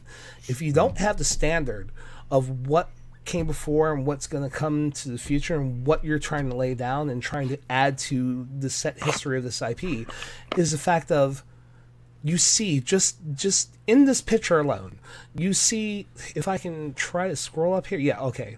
So I'm scrolling up a little bit. You might want to move the dot away from Brandon's crotch. No. Yeah. Sorry. Okay. Sorry, Brandon. You can kick my ass later if you want to. I will totally take the pinch. But yeah, just even the buttons, the where the buttons were, the way the red alert sign, the view screen here, how Uhura in the back, where Bones is, even here in the background here, where the ship in red alert, where those yellow spots, if those are hits. If I believe that's what it is. If you're that into the minutia, obviously this director played it well, and he had a great cast and crew to actually do the little bits, to look into the time, to look into each their characters, including yourself, sir, and actually, even if just to know what the hell you're doing to give a good performance. And this is why I don't it may come off to some people I'm fanboying here. It's more appreciation of the craft. So Well, it's there's like all sorts of things. Like here, I'll say this. This is something that I've actually never said in an interview before about okay. when you're playing the role of Walking Bear or Chekhov or Sulu. Okay, here's a little trick, and some fan Thank you. films actually don't they don't know of this. I guess when you're on that and everything's lit up, it works. You know, it's blinking on stuff. Obviously, you're not pressing anything and causing anything to happen. You're just miming it, basically. Right. You know, unfortunately, there's some fan films and stuff. They'll get somebody on there, and it's like they're on a typewriter, like that. No, you don't do that. If you're just standard, like on patrol or anything like that, you can have your hands there, but you just press a button and then kind of pause, kind of look around, you know, kind of then press another one here, and you take your time. You don't do it like every 2 seconds. You know, it's random. It's like that. But then when things start picking up, that's when your hand speed starts picking up. Right. Okay, that you start. Okay, and then when you're on, you know, battle stations or something like that, that's when you're like, okay, your hands are starting to. You're getting more intense. You're doing that. So that's just physical acting. Okay, and you know you're okay because now obviously more things are happening. More you got to react more. But some people, you know, just doing the typewriting thing, and it's just like, well, okay. You know, that's just one little bit of thing there that I learned when you're doing that. It's like you got to know where you are in the story, and that's another thing. That's more modern acting, though. You know, that's something that I've just recently started to learn about and incorporate because I've always been the person who, again, plays a lot villains more often than not. I've played good guys like Walking Bear and a few others, but it's mostly the bad guys. So you can get away with overacting and stuff. But what a lot of things that are happening in modern acting, at least from what I've seen so far, is what what they do is it's not all the overacting. It's like it's almost like you want to feel what the person is doing in their eyes. And what I mean by that, it's like the reaction, like you can almost hear them thinking behind the eyes, like let's say it's a person who's about to be executed, and they are for a crime that they didn't commit. Right. But they're not like freaking out like, oh my god, you know, all that crap. Right. Okay, but they're stoic, but they're there. But it's like you can almost tell based on their eyes and that kind of acting and the intensity, or just an inner intensity. What are they thinking? You know, and to me, that's like, okay, it's like they're in the moment. They are that character, because if you were actually in that, you would have in your head like, why is this happening to me? Can't they understand that I'm innocent? Can't you have all these things racing? And if you're acting like that, that's awesome. If you're acting on scene and you're thinking, okay, the next line is this, and then you know, I have to do the groceries next week and get this. You do that, and that'll show up too. You almost have to have an inner monologue, through in your mind, and do it through expressions without saying shit. Right, and you have that inner monologue going, but as the character. So that, in a sense, that's kind of like going back to method acting and stuff. You are that character. You are totally have become that character. You're thinking like that character. You're feeling like that character. You are that character. And that doesn't mean that sometimes you do things as the character that you normally wouldn't do. There's a school of acting, in a sense. I shouldn't say school, but a train of thought. Mm-hmm. Okay, there's a train of thought with acting where some people, they are basically just extensions of themselves. Somebody like Bill Burr, okay, wonderful guy, wonderful comedian, wonderful actor. Actually, but what part of Boston's in Star Wars? Yeah, there's that. That's the first thing that popped up. Where's that Boston accent in Star Wars? Number one. Number two, you know, because he's Bill Burr, he's playing a character, but it's obviously Bill Burr, you know, but he pulled that off in that episode that you got invested in his character because of the PSTD that he was experiencing, all that stuff he was going into. So you could, you know, yeah, initially the first thing was that accent, but you started going into the story, you started getting into the character, the development that they allowed him to have, and the layers that he added to it, that brought everything to another level with that character. But he's basically, he even says in interviews, he's playing in it basically himself. You know, he added that into there. I don't know if he's ever actually had PSTD or something close to it or anything like that, but he's playing himself. He's playing basically an extension of himself.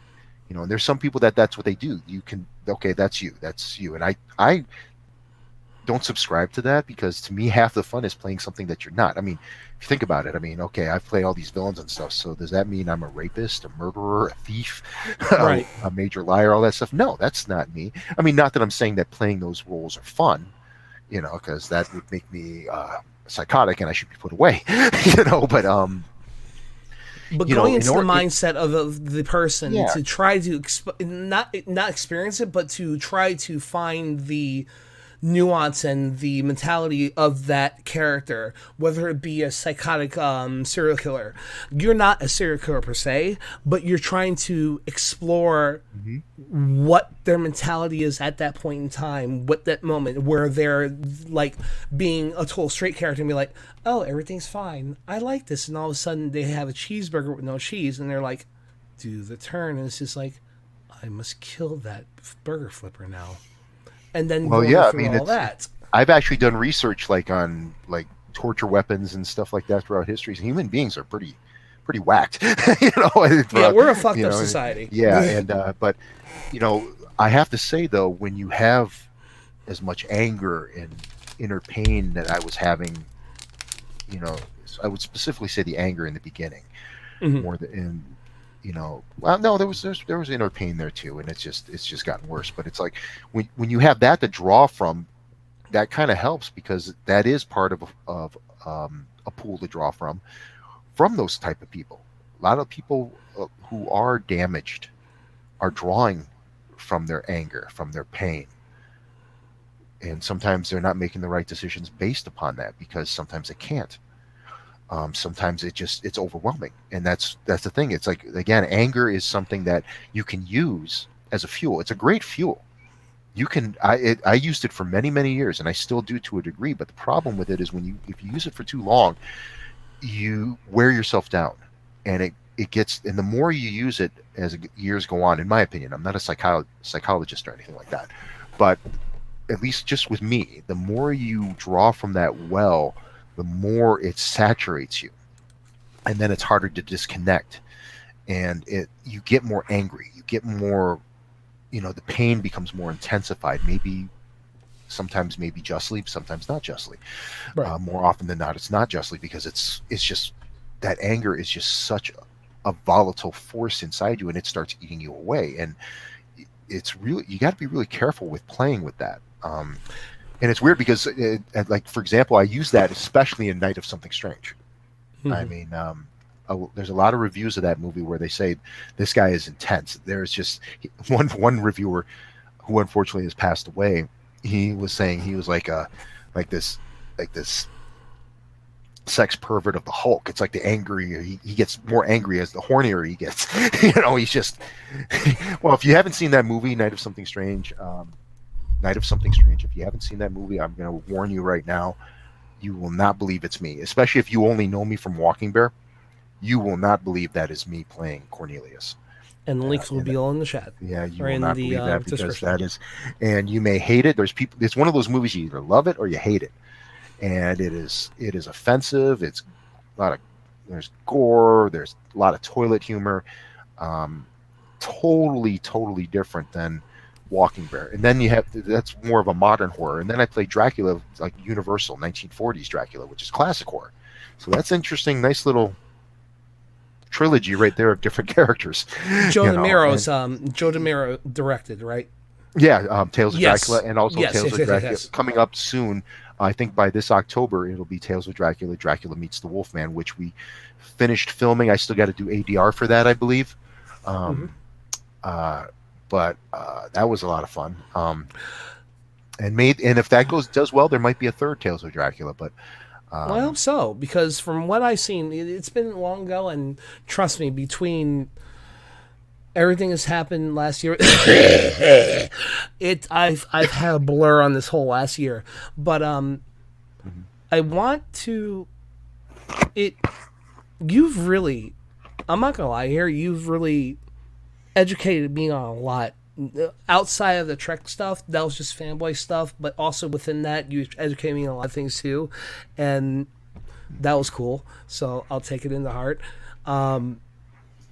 The things you were talking about acting right now, And for anybody that's wanting to go into this craft, you listen to this man right here because he's in it right now. He's been in it for a while, and he knows what he's talking about. I'm just an idiot that's talking and asking questions, but that's our story. There is, how did music? Because I want to get in your history, because we're like an hour 52 minutes. I'm not sure how long you want to hang around, but I have more questions. But I think it's important. All right, let's do this, fucker. Yeah. We're gonna then I'll do it this way. So let's cut this here. Take a little bit of a pee break or what have you. Okay, let's do that again. I thought I just did that here. Didn't you hear that ringtone? That was my pee ringtone. I just did that here, so I'm fine. I haven't heard it for an hour and 45 minutes, but we'll take a quick break here, and then we'll do a cut, and then we'll go into the questioning. But sorry about that, folks. We had a little bit of delay. Plus, we use it as kind of a pee break anyway, so it works. But yeah, I just have to clean up my floor later. That's all. Well, Mr. Super Soaker over here. No, but now I've gotten my nerd out, as it were. There were a couple questions I want to ask about music. Yes, I think that's exactly. The last thing yes, music, and also how it pertained into your acting career too. Because I'm not sure if you, and correct me, please. Mm-hmm. If you start out with music or start with acting and then you did the other thing and it went back and forth, because I also want you to talk about your band more. But I'm interested. So how did you start going into entertainment? Was it strictly for music? Or was it strictly for acting? Or did you want to do both? Like, talk to me about that. Well, I got into music when I was much younger, when I was young, dumb, and full of cum, so to speak. And unfortunately, two of those aren't there anymore. I'll let you choose which two are not there anymore. Okay. That's where it's going. Okay. Go on, sir. Well, when I started, actually, that's actually not the reference that we were talking about earlier when we were in the break room, so to speak, right? Online. That's not that. That's something else. That's the 4 rock and roll sins, which I'll get into when the time comes about that, if I can remember. Yeah, same here. Okay, so basically, when I started, wait, do you mind if I like this? You mind if I like this one? If I did, I couldn't do anything about it. It's like, okay, cool. Reaching out there. I'm gonna grab it out of your mouth and fuck. throw it. So, go ahead. It's up to you, man. Basically, I actually got interested in the creative. When I was growing up, I was always a big comic book / Dungeons and Dragons fanatic. Really? Okay, yeah. Yeah, I really got heavily into all that stuff. So, but I never really thought of myself as somebody going into the creative arts. Actually, for a while, even into when I started college, I was still in my head thinking that I was one day going to be a scientist.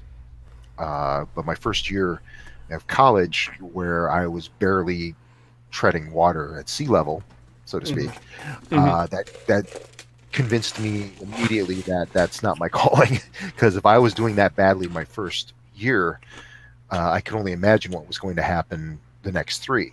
Because I didn't really have a knack for it. I thought I did, but it's very possible that the only reason I wanted to be a scientist was because Peter Parker was a scientist, and I was a big fan of Spider-Man at the time. So it's very possible with that. Marvel, DC, even some independent comic books. I was really huge into comic books when I was growing up. Really huge comic books, Dungeons and Dragons, and Bruce Lee. That was my big thing. And Arnold Schwarzenegger, a lot of his movies. I was a really big fan of a lot of his stuff. And it's interesting because it's interesting because with Arnold and Bruce Lee, and then even like one of my favorite bands is Kiss. All three, what they have in common is their drive, that succeeding no matter what. Now, granted, if you look into the histories of all three, they had people helping them. I mean, if you had to be like where I am, where I'm basically, financially I've got to do everything myself and all this stuff. There's no backing or anything like that. Then might be a little different, and because when I first started acting, I was actually a full-time actor for 3 years. Mm. I had the money behind me to do things. I just didn't know how to do it, and none of us really do per se. There's no roadmap or book of success on how to be a successful creative artist. If there was, we'd all be doing it, Right. and we'd all be reaping the rewards. But unfortunately, we don't, and we all take wrong turns. I've definitely taken my share as a musician and as an actor. But when I started, I was actually in 11th grade in high school, and it was in Spanish class. We had to do a commercial in Spanish.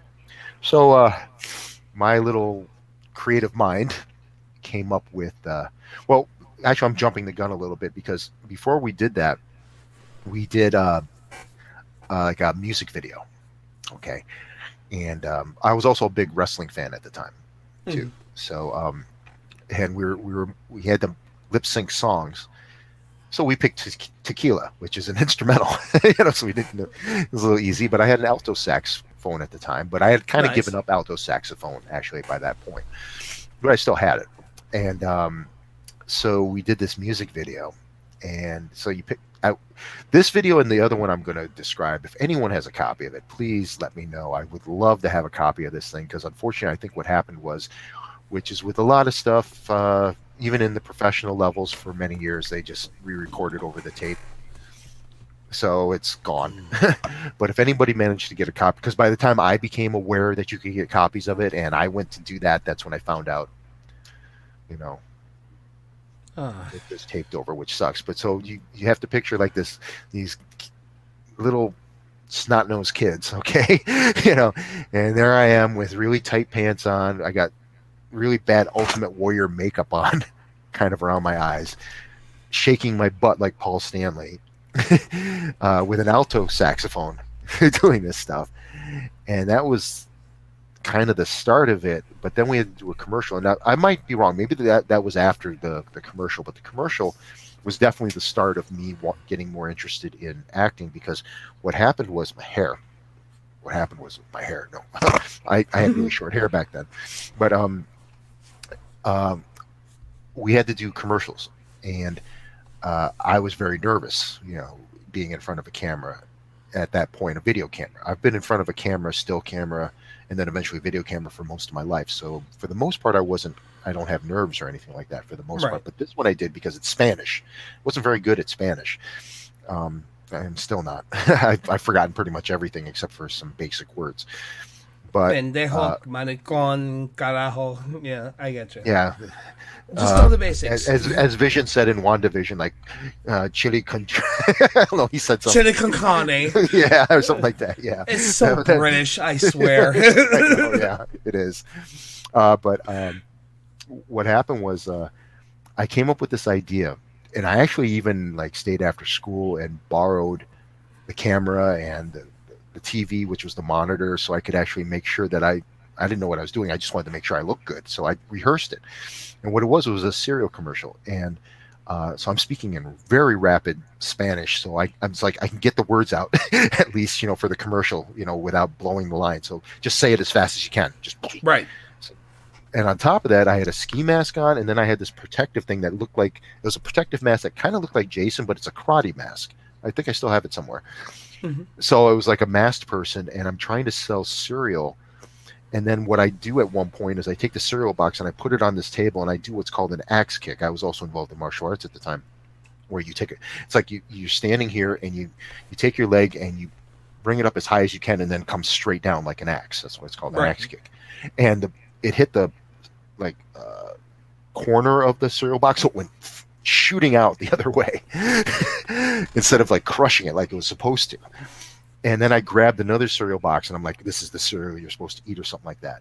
When that got shown to everybody, it just freaked people out because I was a quiet little kid. The quiet little kid with the bowl haircut, with the jean jacket. I had, instead of, what do you call these things? Hair scrunchie. Yeah. Instead of that, I had wristbands on all the time. It was like my standard uniform. I was way ahead of Bill Gates and all those guys. Who just wear one out. No, not, what's his name? Zuckerberg.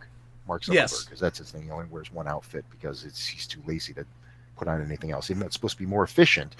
That's another way to put it, in my opinion. Gotcha. But I had that standard thing. I just changed the shirt and everything like that. And, I had a tiger belt buckle and stuff. So I was a major chick magnet, bowl haircut, so it's like, I was a major chick magnet back then. Yeah, right. I'm sure anyone from my my high school would look at that and they go, yeah, you were the guy that everyone just, nobody really paid attention to me. And all of a sudden this quiet, bowl-haired guy is doing this. It just surprised the hell out of everybody, and all of a sudden I got this attention, and it was awesome. It was like, wow, and it was easy for me to do. It wasn't something that really took a lot of effort on my part to do. So we had to do some more things with the Spanish class, and none of them were like as good as that one. But then the next year, I took a theater class in the last year for high school, and I just breezed through it. I'm not saying it's easy, but I just breezed through it. And it was easy for me to do, and so that was part of the thing. That's like one half of the equation. The other half of the equation, when I was growing up, most of the people I did hang out with were like the heavy metal crowd of the time, 80s heavy metal, hard rock. Okay, Kiss, Motley Crue, Rat, Poison, all those kind of bands. The good ones. Yeah, and they got me into and I saw the local bands and stuff, and I was always told, oh, you got really long fingers, you'd probably be a good guitar player. And they were getting laid.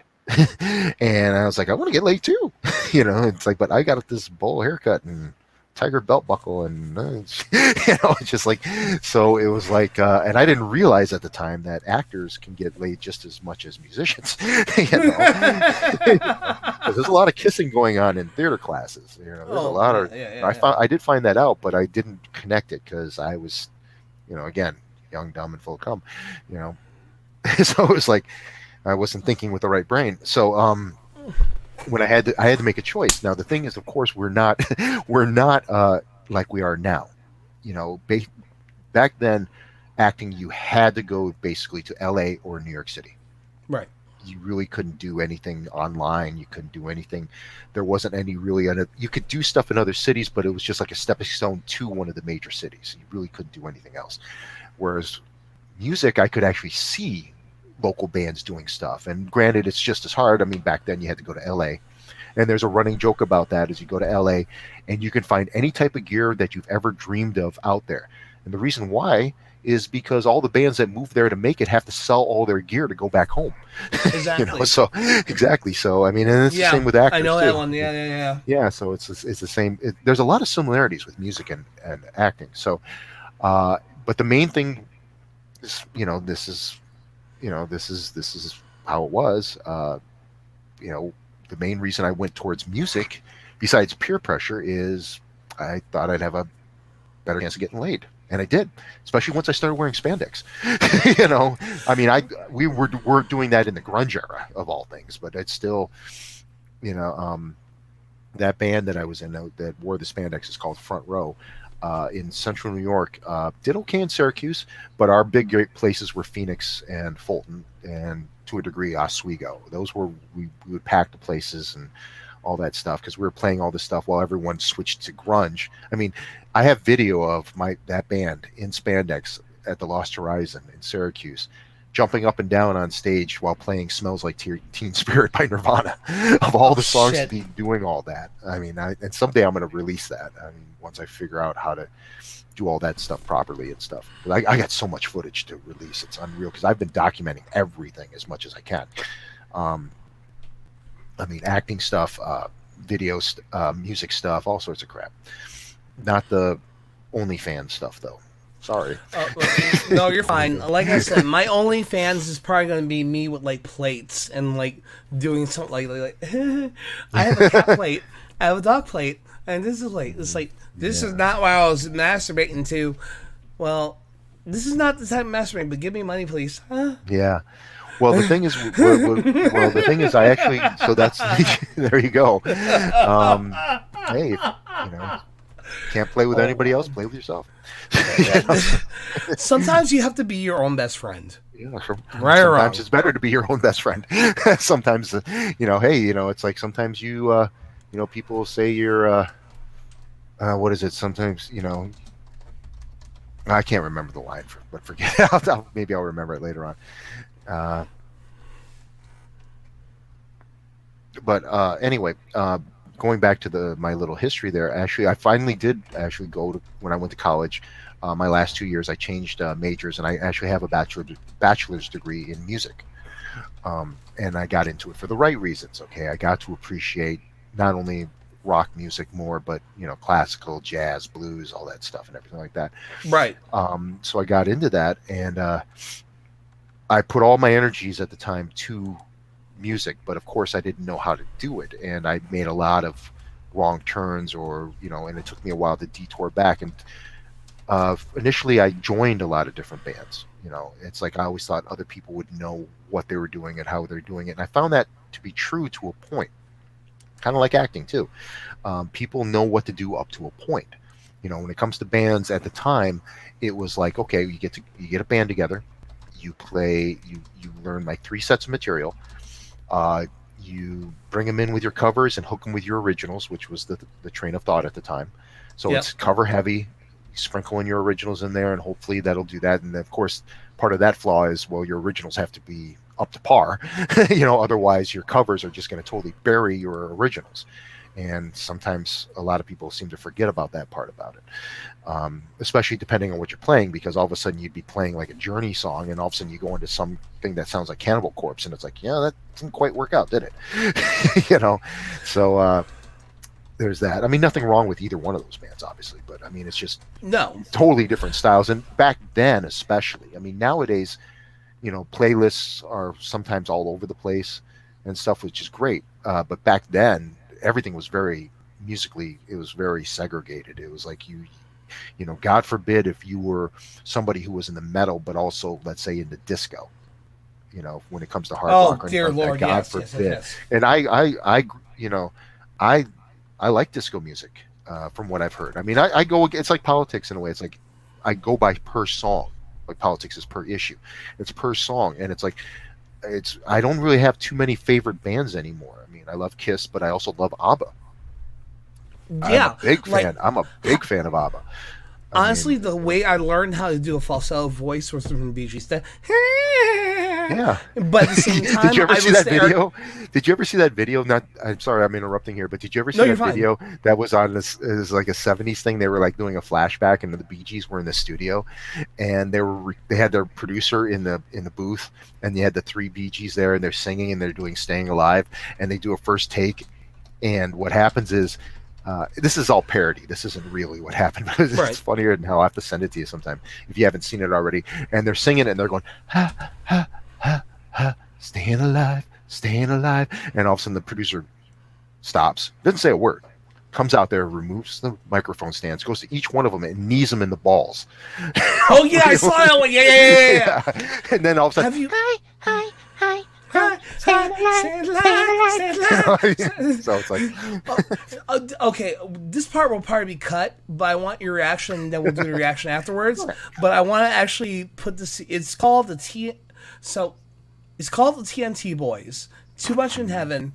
I'll put the link on this one down below, but we're gonna do the cut so we don't get pinched for. Mm-hmm. So we just saw. Well, I just showed them about the TNT Boys, and can you just say that again because go ahead. Just I will say this: it was awesome. I loved it, but I also hate them because I will never be able to sing like that again. So as soon as we are done here, I am going to their YouTube page. I'm going to troll the hell out of them because I will never be able to sing as good as they. It's trolling out of love. Let's put it that way. No. That was awesome. That was really impressive. And I mean, I on my musicians page on Wayne W. Johnson Musician on Facebook, from time to time, if I see, like, especially drummers, I'll see like kids that are 5 years old doing drumming stuff that, like, I'm like, wow, and I'll just share it there because I think it's, that's the thing. It's like Caroline Blue is more hard rock, heavy metal, so I kind of keep that over there for the most part, unless it's something like Eddie Van Halen or Steve Vai or something that's extremely musical. Ooh, Vai, yeah. But anything else, like, because I've played other styles a little bit here and there. I throw that on the musician page, and there's some wonderful stuff. And unfortunately, some people are still kind of in that tunnel vision of, if it's not metal or hard rock, it sucks. It's like, no, it's, well, if you're you can stay that way, or you can open up those barn doors and expand your mind a little bit. There's good music also. And it's funny, on acting gigs, I've had to like carpool with people, and I've heard all types of music out of their car radios or stereos, or I mean, I've heard soundtracks. It's just pure soundtracks, like one of the Star Trek things. All I heard was Star Trek soundtracks going through all the way back and forth. Death metal, jazz, blues, rock, classic rock, opera. I mean, you name it, I've probably heard it. Reggae. I mean, it's like, I'm fine with it, because again, it either hits me or it doesn't hit me, and if I don't like it, I'm not going to sit there and be like, change that channel. I can't stand that stuff. It's like, it's their car. They're doing me a favor, carpooling, so it's okay. I'm just, I don't have to listen to it forever, So Yeah. it's just, And there's a balance too. It's like, trying to, because there was a gig I had to do down in Atlantic City for a ball team, and the drive down I had to listen on 11. If you get the joke, I had to hear at 11. Yeah. Okay, so but these go to 11. So I'm glad you got that, because I said that to someone else, and I'm just like, I automatically felt like an old man. I'm just like, well, that movie did come out in 81, so it's like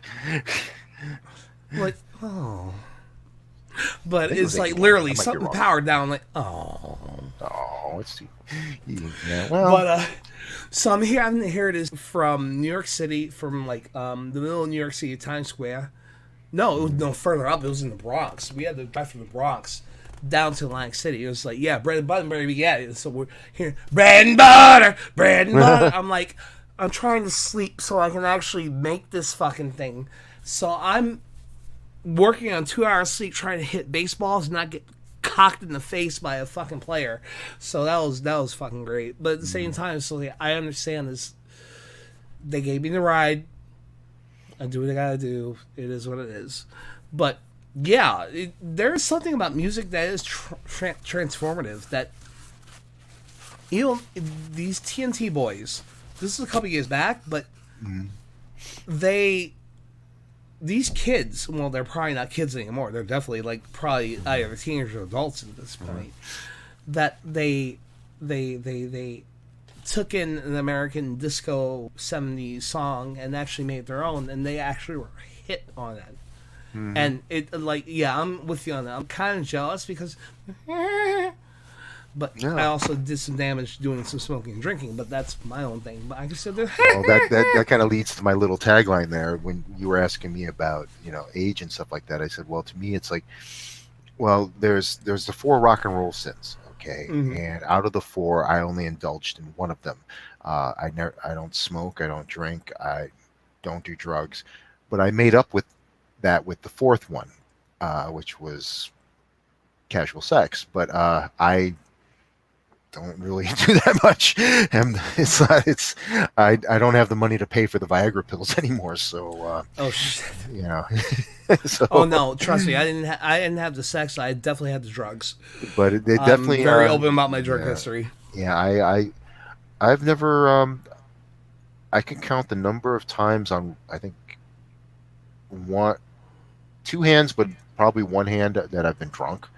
I have tried drinks before, but I just a little bit. I really don't like the taste. I really just whatever it is, whether it's something. I mean, maybe something that's fruity or a lot of milk in it or something like that. Maybe like a buttery nipple shot or White Russian or something I can tolerate to a degree. But like even like I have a friend who drinks a lot of White Claw, and I know that's supposed to be a little wimpy type of alcohol, like all that stuff. And I tried that, and I was like, oh god, that's horrid. It's I just can't stand that. I've never done any type of drug that's been deemed illegal or anything like that. I've never smoked pot. I've been around people who smoke pot, and you get like, I guess, a indirect buzz, I guess, from that, because you're just like, oh my god, right. You're right next to him stuff. But I've never smoked. That seems to surprise a lot of people. I want that, maybe because they hear me doing this voice all the time, man. But it's like that's the thing too, is the fact of they see people like us. They see, well, like I already said, I'm open about my drug history because I used to be a chef too, so it is what it is. and maybe more come out later. But if you see a dude with long hair like rocking out into metal and all that shit, it's just like, yeah, he's doing some heavy shit. It's like, no, not necessarily. He could actually. It's like the preachers that have the tattoos up their arms. They have the sleeves up their neck and all that, and they're bald headed, but they're like, not to go on religion, but to do the example, and they'll skate off it. They may be like people of God, what have you, but they do the tattoo thing and all that shit, and that's their thing. But they may be in our generation. There's something called straight edge, where they put the X's on the palms, on the back of the palms, and it was just like, yeah, I'm metal, but I don't do nothing. I don't do drugs. I don't drink none of that.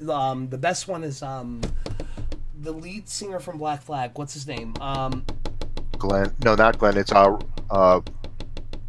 oh God, Henry Rollins. Yes, he does not do any drugs. He's straight up metal, and you can see it. He's like a jack dude that does metal and all this stuff, but he's never done drugs. He's never drank none of that shit. He keeps his life clean.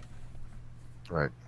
Yeah, I mean, I don't even have any tattoos or any piercings. I couldn't. I used to joke there was one tattoo, if I could get it, I would. But number one, it's too painful. Number two, it's impossible to have because it moves. So it's like, I can tell you what it is right now if you want. I mean, I watch somebody actually does it, and if they do, don't show it to me, or because I definitely don't want to. Yeah, we don't want to know. Yeah, but it would be something that if I could get it done and have no pain involved and stuff like that, and if I was still not needing blue pills, I would definitely probably get laid so incredibly, because what it is like it's just on the tip of Mr. Winky there. And what Prince it is, Albert. Prince Albert. The Rock of Gibraltar, or something like that. When it's there. Otherwise, it's the clay of Gibraltar. Shit. Or the guppy of Gibraltar. It's my little guppy named Gibraltar. Sometimes he becomes like a blowfish, but sometimes not. But that's improv. I have never said that ever before in my life, so I don't know where that's coming from. Or maybe I do. I have a tendency of engendering a lot of people to speak their mind, so it is what it is. Yeah, my mind is pretty warped sometimes. But, mine is too. Trust me, bro. Yeah, the tattoo would actually be when Mr. Winky is flaccid, the tip of it is a frowny face, but when he's at attention, it's a smiley face. So it would be, I think that would just be such an attention getter in terms of women and stuff, and trying to get the smiley face to happen. But of course, that never is going to happen. It would be way too painful to try to do something like that, even though somebody probably will at some point. But it was just a gag. I never had interest. More power to people who want piercings or tattoos. I've just never had an interest in any of that, so I have no piercings, no tattoos. The closest thing I have to a tattoo is maybe a mark on my arm. It's like about it. I have a tattoo I have a tattoo here of the Puerto Rican flag with a Starfleet badge. Yeah, that's how nice. Hardcore. Yeah, I'm that hardcore Trek fan. Nice. I'm not the sick ones. I'm like the level-headed ones where we can actually live life and nothing surrounds us, and we're not like hawking or stalking you people.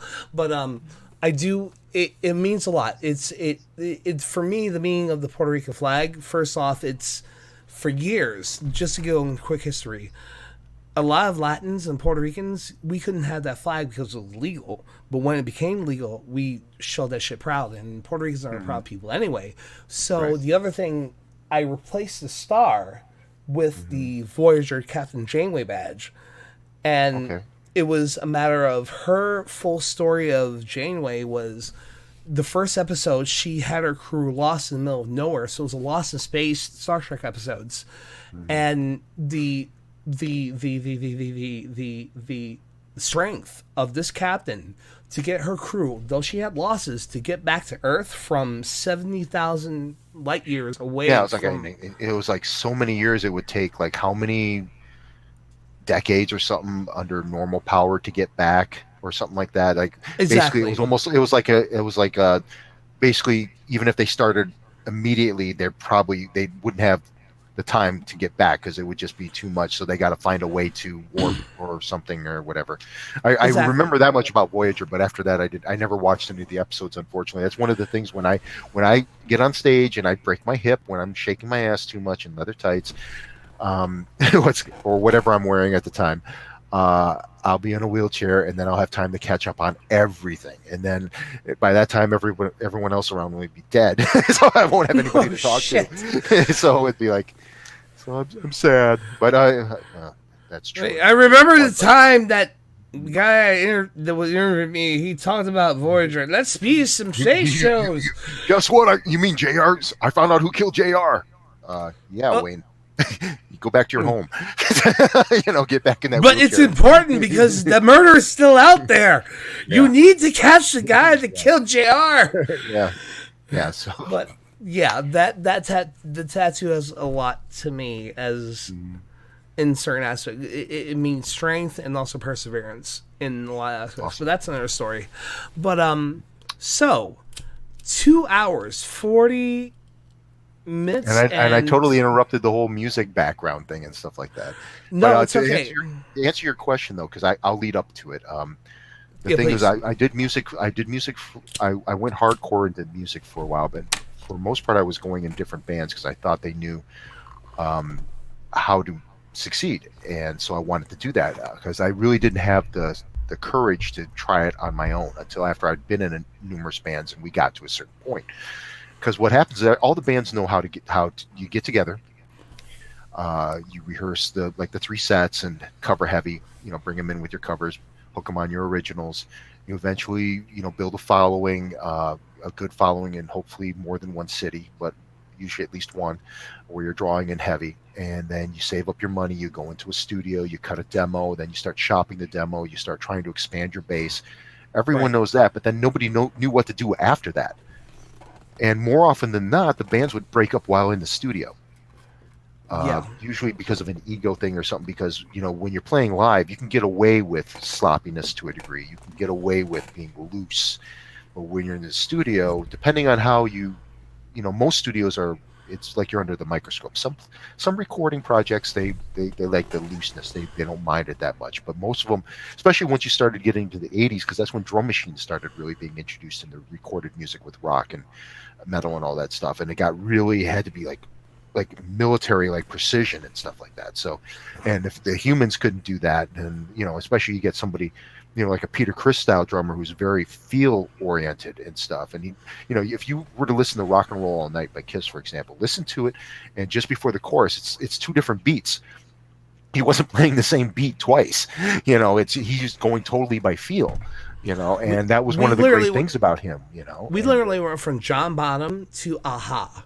Because if you know the story about Aha, in the music video there was not they did all the band members where they were in the cartoon to actual human. Mm-hmm. The drummer was never done that because it was a drum machine, and I feel that's where the beginning of it was the 80s, where drum machines and synths were actually becoming a thing. Where it even took previous years with Queen, where they were saying that in no way in our album we are doing synthesizers; it's all harmonies.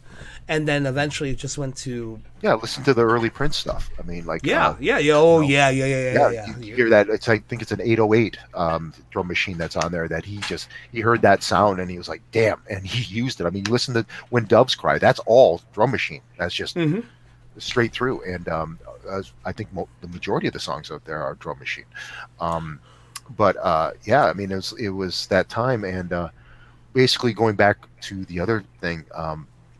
What happened was at some point I got a little frustrated with that, with only getting to a certain point, and then the band would break up, and then or you were just you got stuck there and you couldn't go any further, and it was just kind of deteriorating slowly. Right. So that's when I decided, okay, I've got all these ideas, and when I was in these other bands, I would present them and they would get shot down. So I said, okay, well, what have I got to lose? I've got to start my own project, and I'm going to do this. Exactly. And that's where Caroline Blue started. And originally it started with, I was the only permanent member, and I just hired people as I needed them, which is funny because it's gone around 360 now, because last several years, Caroline Blue is just me, and it's just if I need somebody, I hire them. If I don't, then I don't use them. I just do it myself. The reason why it's been going at such a slow rate is because I've been concentrating on acting. Maybe that's the So best thing too, is the fact of some they're okay, and this is not a dig on people like us, because I've been in bands too where I was a supporting guitarist, and then eventually I went to a drummer. I'm not a good drummer at all. I can't I can do swing drumming, and it's that whole dun, dun, dun, dun, dun, dun, dun, dun. And for some reason it doesn't work out for what we're trying to do on what we're doing, and I've been X'd out of a lot of bands because of it. And it really is one of those things. It's sometimes it really does come down to, if you have a vision of yourself, maybe it does go into acting a certain way. It's the fact of the individual. You have a vision of what you need to do. Being in a group doesn't always help. Yes, sometimes it does, but it is what it is. So I totally understand what you're saying. yeah, well, the thing is, like, I mean, with Caroline Blue, I mean, what I did was I have band contracts. Okay, I'm very much in tune with the business side of things. I've been burnt a couple of times, so I decided to get wise. And I don't know everything, but I have some knowledge about it. And in the band contract, it always says, everyone has a say, but I have the final say. And it's not because I'm trying to cater to my ego. It's just like I'm trying to stop, you know, gridlock from happening, because I've been in a band, actually the band that I was in before, and they all know it. I've said it to them before. It's called Four Large Men. We were, in the '90s, we were together, and they're all really nice guys and stuff, which was part of the problem with this, because we were all nice guys. None of us was an asshole, you know. Mm. So it's like, I mean, I would come in. I mean, think of it this way: you have two people who are married, and they have a hard time agreeing on things. Try that with four people or five people, or whatever members you have in a band. I mean, I actually brought in a full 90-minute cassette of covers, and every single one of them got rejected because that was our rule. I loved the rule. They had a rule that said everyone had a say in the band, which I loved, but we all had to agree. I hated that because it's like there was so much gridlock. I mean, all of us had to agree on something. And usually what happened more often than not was like, okay, whoever had the strongest opinion and feel for what they wanted to do, everyone just kind of caved in. It reminds me of Dave Mustaine. Mm-hmm. And and I just was like, we were stalled for so many years because of that. I mean, the band was almost together for 10 years, I think. And, it should have been way further than what it was, but it was just, it takes so long because it would be so hard for us to agree on everything. And then again, it would be like, okay, and then we started just playing in one area because one guy felt strongly about just wanting to play that area and not play anywhere else. And it was like the rest of us just kind of like, okay, whatever, we're still playing out, but it was getting repetitive. It was just, we were stalled, and it was just slowly dying. And I didn't want that happening in my project. So I just said, look, okay, everyone has a say, but I have the final say, which does not mean that I get my way, because there are many times when you're a leader of a band, you have to make those decisions. And it's like, okay, it's not just my ego here or anything like that. I got to do what's best for the band. And sometimes, even though I knew what the other person wanted to do wouldn't work, I said, well, let's give it a try. Maybe it'll work this time. More often than not, I was right, but I was wrong a few times. There's some people that, I don't know all the answers. I just know by my experience. And if somebody's saying something to do something, and in my experience, it's not working, if you don't throw any new variables in that'll convince me otherwise, I'm going to believe it's not going to work again. So, and I think that's just common sense. But, and I don't want to be repeating errors over and over again just because, somebody hasn't experienced it themselves, and they've got to experience it themselves. It's like, no, well, now you know. Okay, can we move forward now? Because that's the whole thing. You want to keep moving forward, and sometimes it gets at such a slow rate, and that's eventually what happened with my band. It got to the point where things were expanding and going good, but every time, the thing was, I started out, like I said, with hired guns, me, and then eventually I went to full members, and that worked until somebody left. And then when it left, you have to start over again in a lot of ways. Right. And for a while, it was like, you know, I've heard this, like a comment, like some of the music videos that I put up from Caroline Blue, and they'll be like, geez, it's got a different band like every time with him. I'm like, yeah, I mean, that's the way, you got to work with the cards you're dealt with. You know, I mean, nowadays I can just hire people if I'm doing music videos. I mean, I can just hire people to come in and do stuff. And I've done that, actually. I've just hired people for one-offs for a music video because I wanted to get it done. I wanted to move forward, but I couldn't get like a regular member. And the last time I got so burnt out, I mean, the music video for Pain, it's a wonderful video. It's one of our most popular videos. Mm-hmm. But that day, almost everybody but me was miserable for one reason or another. But you put me in front of a camera, like a video camera, and I'm performing, I'm a happy boy. I mean, I just, you know, if I could shake my ass, it's even better. But it's like, and the thing was, that was Ron Bonk who did that from SRS Cinema, who also did House Shark and She Kills and all that stuff. And that's how, through a connection with that, when that lineup broke up, and I had to start over again, and I was just burnt. I was like, okay, we got this far. We got further than we've ever gotten before. We started playing out in other states. We were drawing well in a couple of places. We were is like rock stars. I mean, hell, we were getting hotel rooms paid for, food paid for, plus money on top of it and everything like that, playing in front of large crowds and stuff in certain areas. In other areas we weren't, but that's another thing that stops a lot of bands because they get really popular. Like you get a band that gets really big in Syracuse, for example. Right. But then they go out to Utica and they draw like 5 people and they're like, oh, we don't want to play here again. Yeah. Yeah, and then they just stay where they are. Whereas if you're going that route, you got to go through that and you got to reinvent and restart everywhere you go and build up until you get to a point where somebody's backing you, and then you can jump over stuff like that, you know, either through radio play or promotions or something like that. But then what happened was I got burnt, and then I also got laid off of my job at the same time around that time. But I had money behind me, saved up. So I decided, okay, this was the time. Like I was miserable in that whole thing with the video shoot, but it kind of reawakened the acting bug in me because I loved performing in front of the camera. Mm-hmm. And what I started doing was I had already dipped my toe a little bit in the pool with a couple of different projects. And then when I got laid off and I got the money and everything, I'm just like, you know, let's put music to the side for the moment here, because it's just, you know, I got to start over again and stuff. I'm burnt. I don't, you know, I got to deal with all the egos and drug use and all this other stuff that other people have and everything. Let's put that to the side and let me concentrate on me. Because when you're acting, you're really concentrating, at least to a degree, on yourself. You don't have a band to, you know, and plus it's not like I can't go to a band member and say like, hey guys, I'm going to be acting on this show for 3 weeks. You guys just stay put and hang in there. I'll hear a 3-part harmony. Bullshit. You know, and it'll be gone.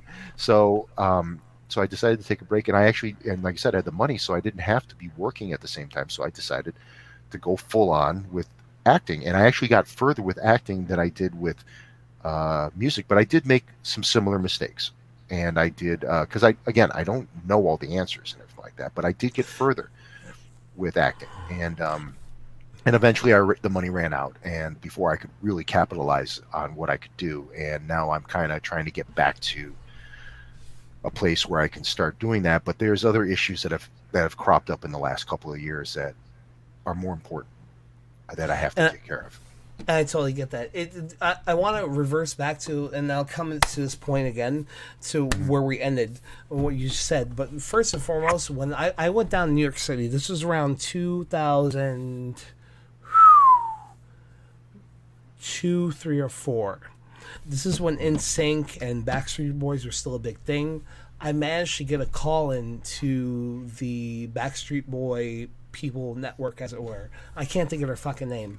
But I thought it was a fluke. I was just like, you know, they're not going to answer my call. I called in, they're like, hello, welcome to blah, blah, blah. I'm like, hello? It's like, yes, hello, how you doing? I'm just like, you're the Backstreet Boy NSYNC network? I'm like, yes, we are! Oh my god, yes, we totally are! We're not doing a voice on making fun of anybody, but this is what they sound like. So, okay. They're like, okay, you need to come to New York City at this date. I'm like, okay, totally, I'll be there. So I had a demo. I didn't know the business at the time, so I had a demo. I had my guitars, everything. I brought my brother with me, who was in the music know too, because he's also in a video for a rapper. And if I can find it, I'll find it. But that day was two things that happened. First off, I broke my acoustic guitar. Wow. I was in my strap snapped, and then it fell down the stairs. I heard ping. I'm like, oh no. And I didn't have money to get a guitar, so I'm like, fucked. So I'm like, at least have my electric, and I had my strap, so I'm like, if I can find an amp, I'm good. But we went in, we saw the whole process of what was going on. Back then, especially, if you're not aware, folks, about how the early 2000s was, it was definitely a meat factory. The whole pop star attitude was like, next, good, next, good, sexy, next, good. So that's how it was. It's a lot of people. I totally understand where you're coming from. Is the fact of, since you own the name and the brand of what your band is, you need to make sure that this brand goes in the direction you need to go, which is not a bad thing. Which I mentioned, Dave Mustaine, is the fact that he was a guitarist for Metallica, but then he left and did his own thing, and he actually was able to excel. But the only thing holding him back was his own, I guess, head, because he could have actually done way better than Metallica. Mm-hmm. We would be talking more about Megadeth than Metallica, and it reoccurs in music. If people of our generation, we have to teach the younger ones, like, musicians and music was a big thing in our time. It was the fact of a lot of us wanted to be musicians. I was never really into the whole, even though I much listened to like Megadeth, Metallica, heavy metal, Slayer, stuff like that. I was also in the blues legends like B.B. King and Stevie Ray Vaughan, Eric Clapton, and my direction was more going towards the acoustic electric style of blues and trying to go into the purer form of rock and roll. And that's where I would come in, and then eventually maybe I would do Jump and what have you. And also Korn and Limp Bizkit were my thing, even though we're pop rock, but Korn not so much. But it was a different time when it came to music. Nowadays, not so much. There still are underground, as it were, and guys like us could actually probably still put something out, and the people that appreciate will actually listen.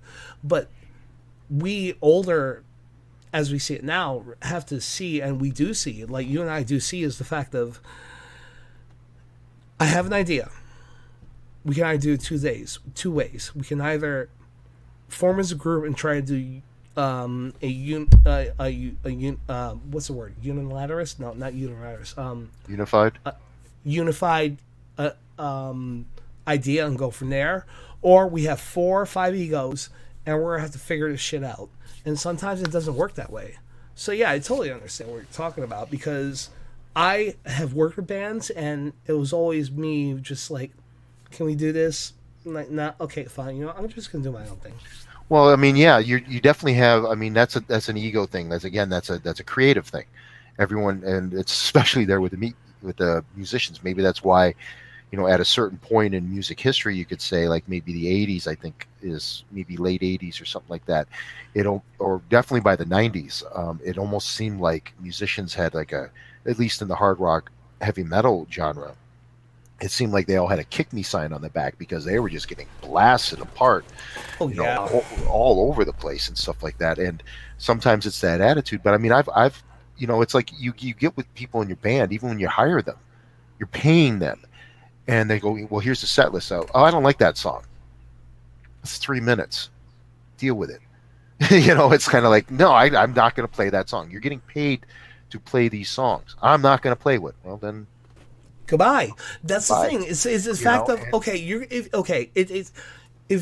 let's just say Wayne Johnson hires Ian Slater to do 3 songs, to come on for 3 songs, and maybe come on for maybe 5 more for a tour, what have you. Then you hired me to do a job. Then as much as I might not be metal, but if I can do metal licks, I can actually flow with it and actually do the attire and do what I need to do and maybe have a blend of my own thing and not like totally lose myself without you losing your vision, then I'm going to do what I need to do. So at the end of a 7, 8, 9 day or 9-city tour, Wayne Johnson comes to say, Ian, I thank you for your time. I'm going to have to let you go. All right. I hope I can use your reference. Have a good night. Yeah. Maybe that's just me. It's just me how I look Well, at I things think it's a differently, but musical no one. maturity. I think that's what it is, because especially the people who don't have the maturity, or it's an ego thing or something like that. They're more like very, they're more brash. They're more like, well, I'm going to play what I want to play. It doesn't matter what project I'm in, stuff. Where somebody who's a little older, somewhere more experienced and stuff, they're like, okay, this isn't my project. Okay, I'm being hired to do this project. I'm hired to do this. And especially if you do studio work. If you do studio work, I mean, like, you learn that in voice acting and even regular acting and stuff like that. You're there. And until you can get to a point where you have more leverage, then, when you have the leverage, you can start doing stuff. If they ask you, well, what would you do here? Or, if you're allowed to have input and stuff like that. And even then, because a lot of people, they get involved in the creative arts because they don't want bosses. They don't want people telling them what to do. They want to do everything. But until you get to a certain point where you have the leverage, or you have the eyes, or you have the bank, either your own bank or you can cause the bank. And what I mean by that is a lot of times people get put into positions because they can draw eyes. They're going to draw people. So they'll say, like, okay, yeah, it's like, oh, here's a real good example about that. Okay, if you get an independent series, okay, let's say an independent series comes along, and locally, and they film like a 9-episode series, and it's really good, some really good local actors and stuff. While there might be, and let's say they bring it to Netflix and they say, oh, we want you to pick this up, and they pick it up. Okay, while there might be a chance they'll keep those actors, pretty much they're going to let them all go, because they want name actors in there. They want people. Now they might take some chances, and I mean, because nothing's concrete. I mean, it's not a universal law. To me, if it, a universal law is like, if you're in an area where gravity exists, you walk off a cliff, you're going to fall.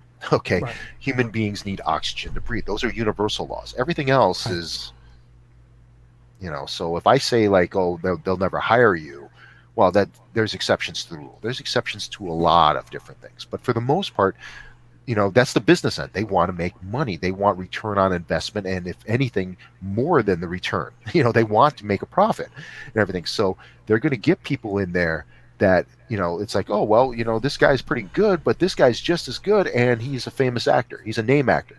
Get him in here.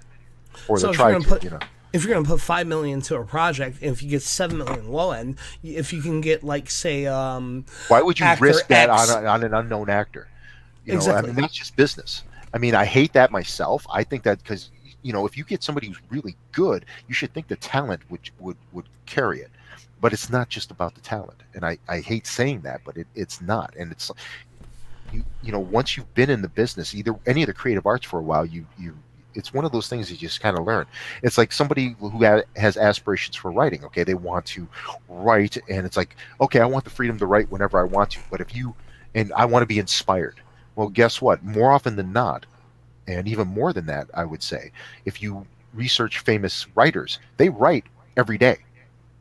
It's like a process. They do that whether they feel like doing it or not. They get in there and they do it because they have to get it done, especially if you're under contract or something like that, because you have deadlines.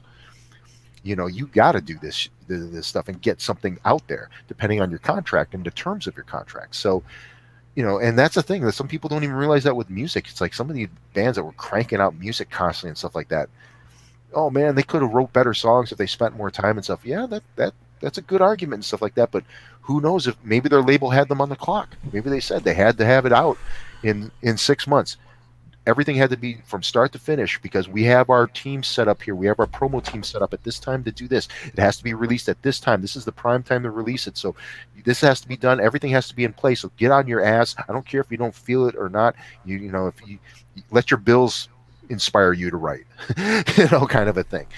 And it's people hate to hear that because it's so anti-creative, but it's part of the business. And when you get into it, and even yourself, it's like, you can sit there forever. I mean, I'm guilty of this myself. I mean, look, how long has it been since Caroline Blue has done like a show? I haven't done a show since 2013.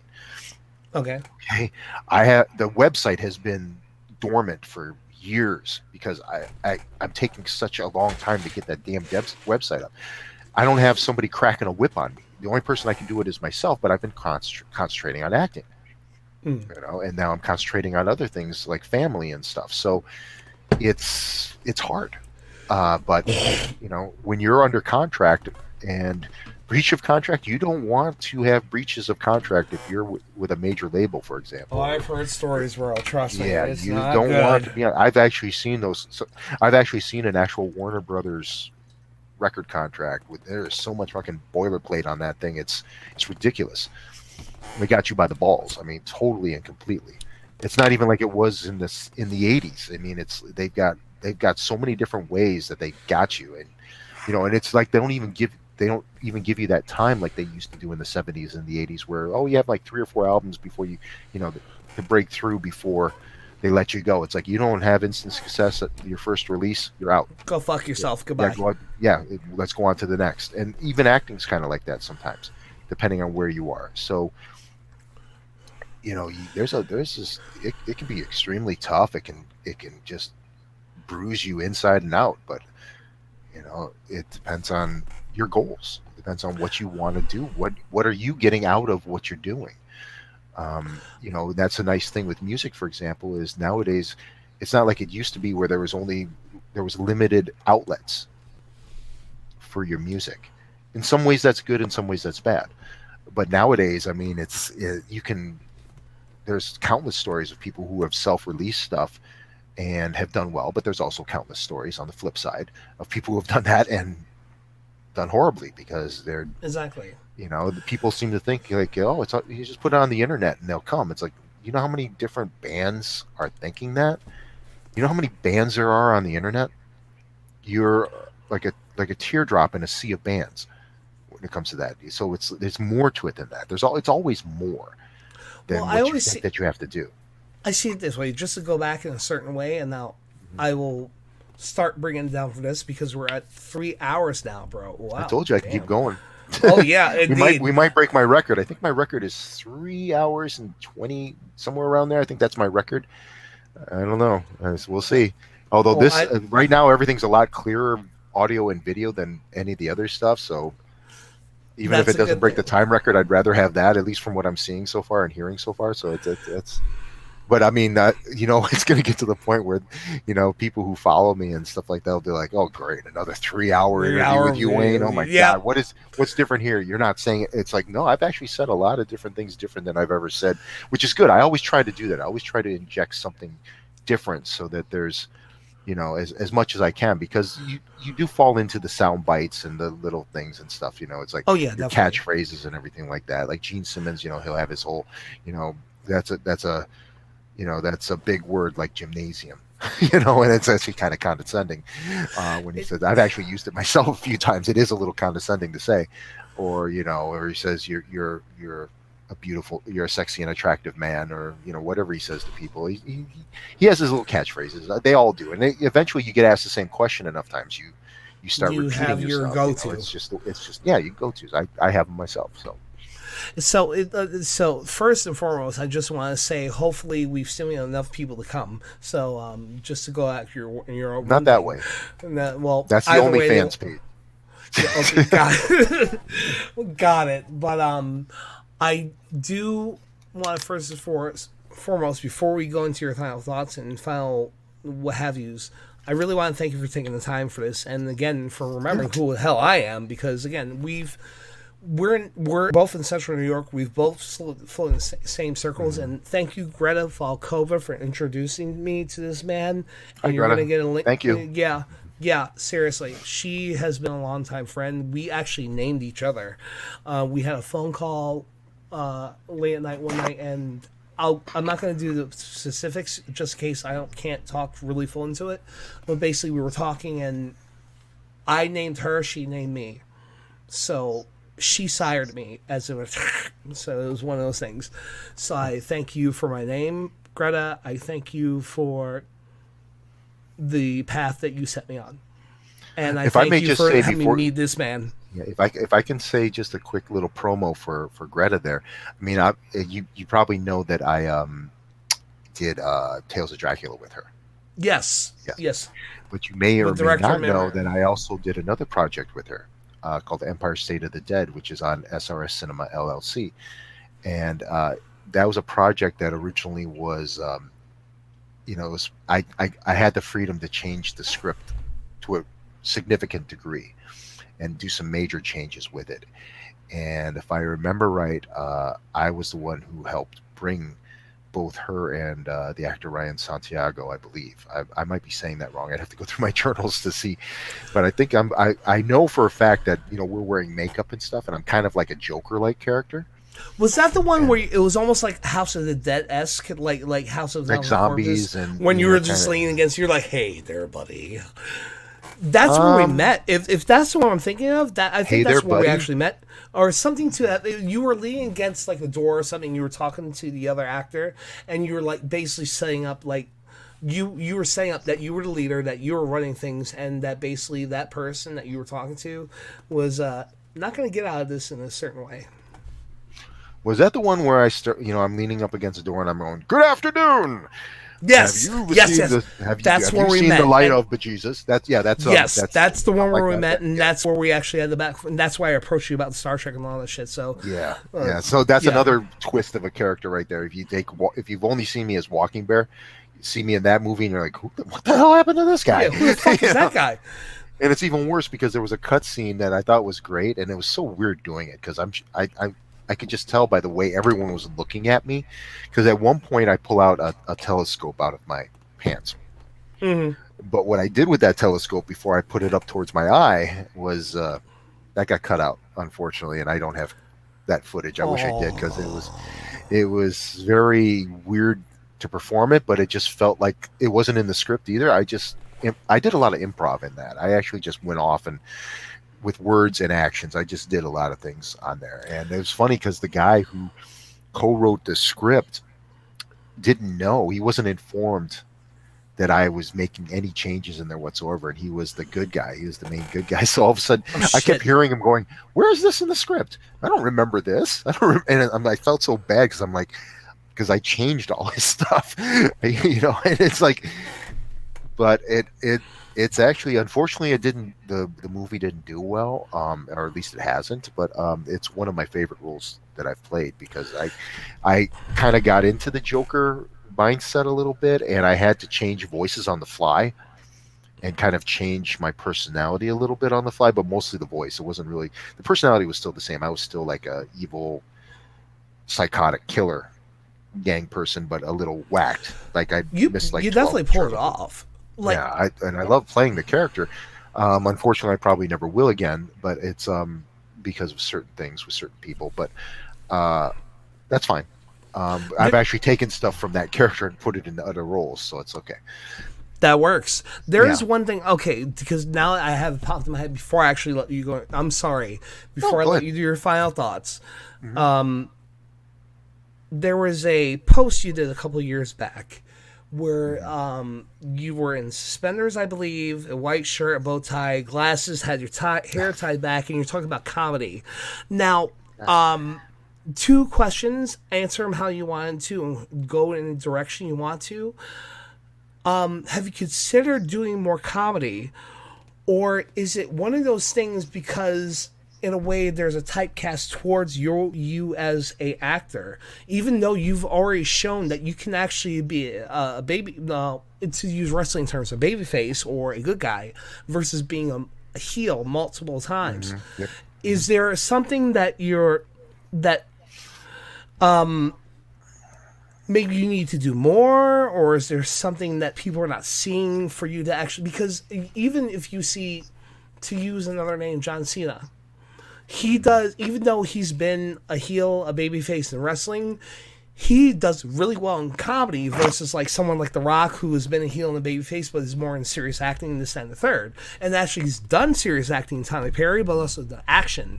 Is there something that, or have you not gone to that project yet where you can actually work on your acting chops? Because I feel a serious actor, I think it's a bit, this is from my end because I've done comedy and I could be way wrong, and you can definitely correct me on this, is comedic actors, and I only look at Catherine Hahn from the WandaVision, she's done a lot of comedic stuff, but when she did WandaVision and when she was Agnes, she did a lot of serious turns.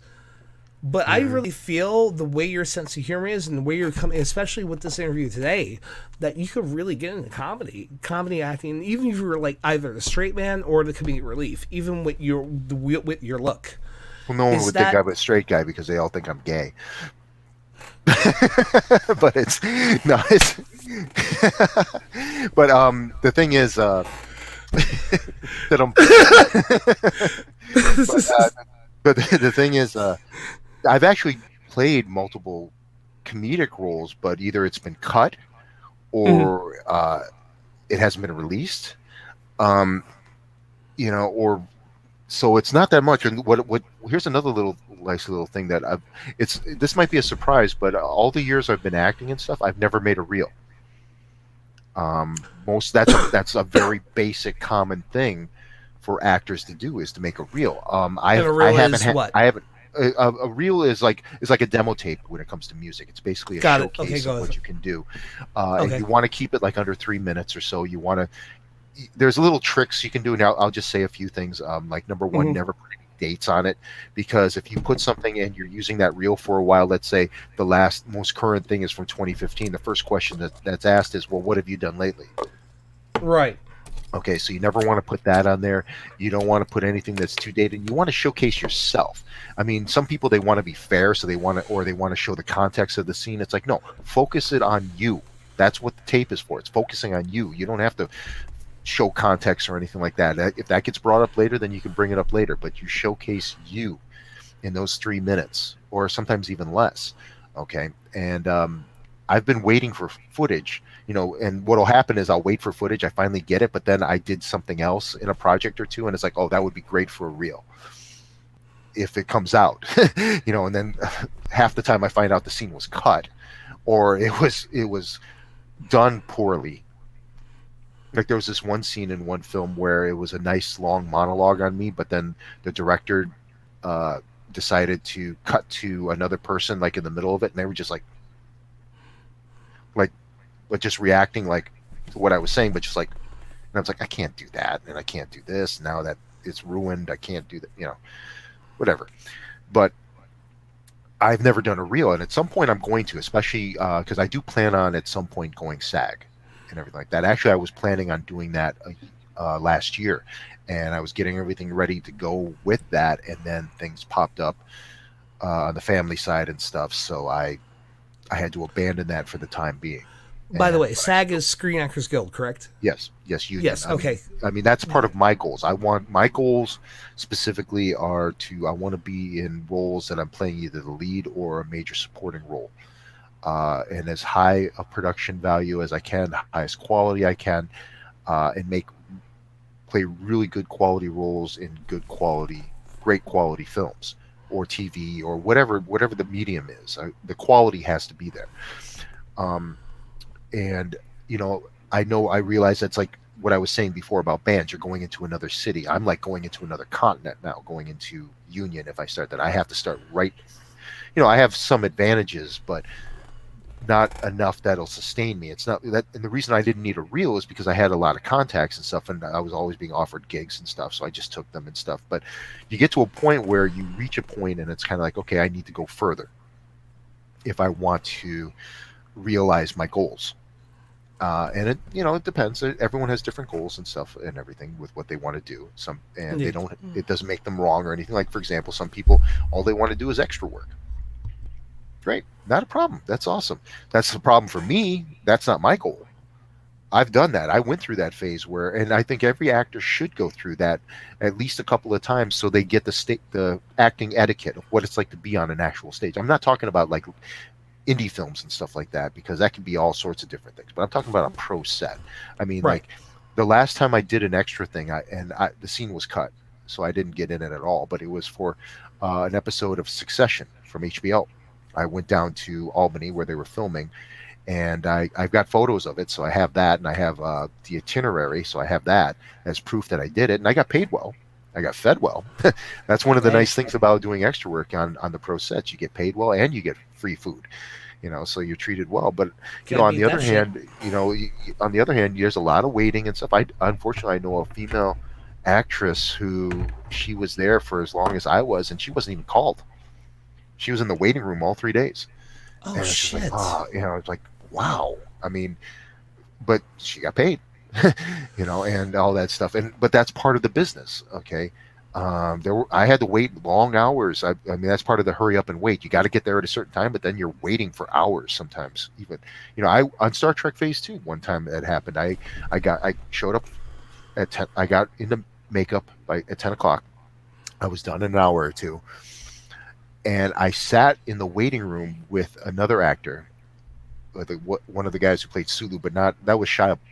Shy. I can't remember his last name, but that was in the picture you showed. But this was another guy that was in before. I was sitting there, and by 10 o'clock at night, it's like, oh, we don't need you for today. See you tomorrow. And I had costume. They had to put kind of like makeup on my skin, so it's a slightly Yep. different color. I was all done up, ready to go, and I had waited. Headdress and everything.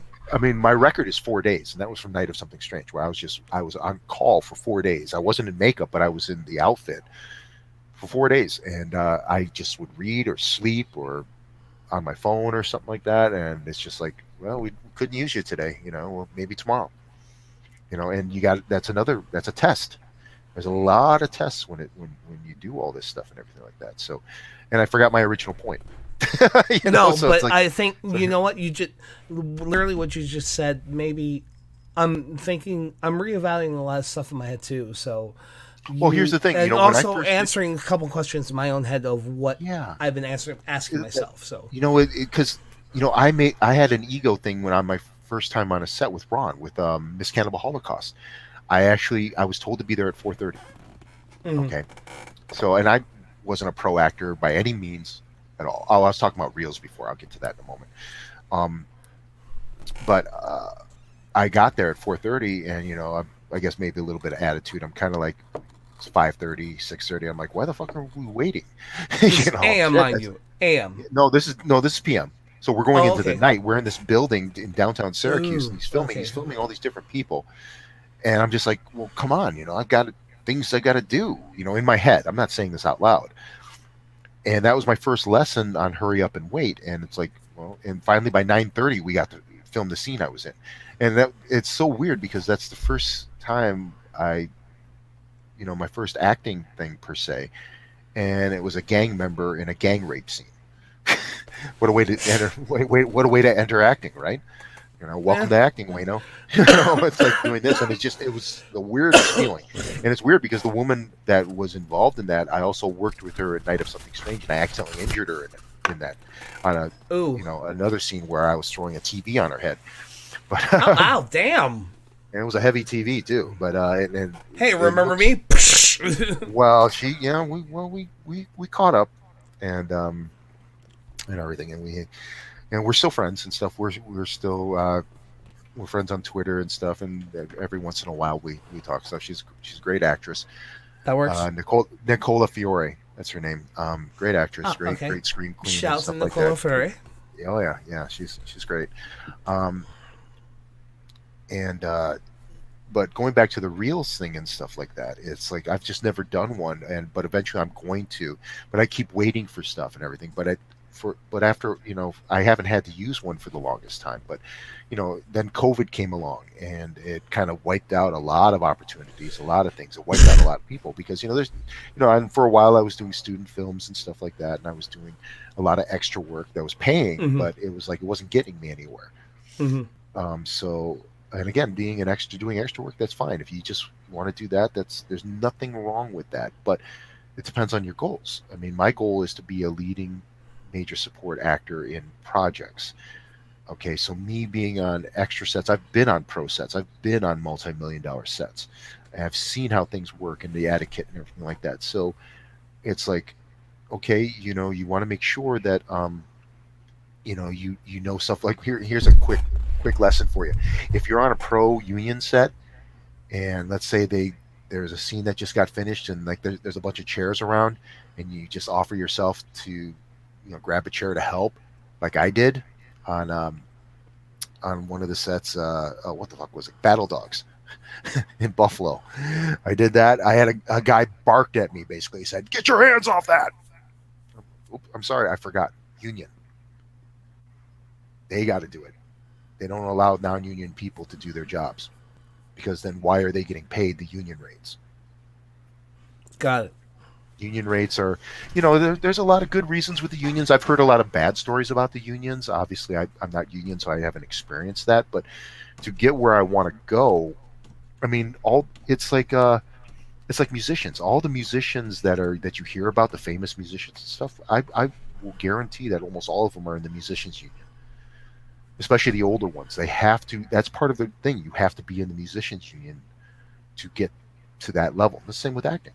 You have to. I mean, there's exceptions probably to that rule, especially nowadays, because that's an older rule. I don't know if that's still in effect as it used to be, but I'm still going by it until somebody tells me differently. I've been SAG eligible for years. I got SAG eligible the first year I did acting.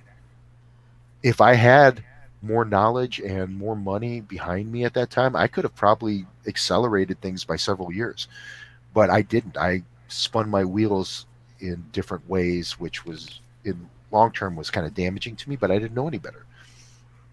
I learned from mistakes in music, but that wasn't enough. And sometimes it really comes down to sometimes it wasn't meant to be at this time, and it's meant to be later. And I'll end it at what I gotta say, and then I'll let you go into it. And it's the fact of sometimes, because I always bitch about this. I wish I would have knew about this medium a few years back, because I would have been better about it. But maybe it's the reason I have to learn about this medium now, that eventually I can actually get paid to talk bullshit. I'm not monetized right now, which it is what it is. But you know what? I'm having the fun and getting the know-how of actually trying to do this.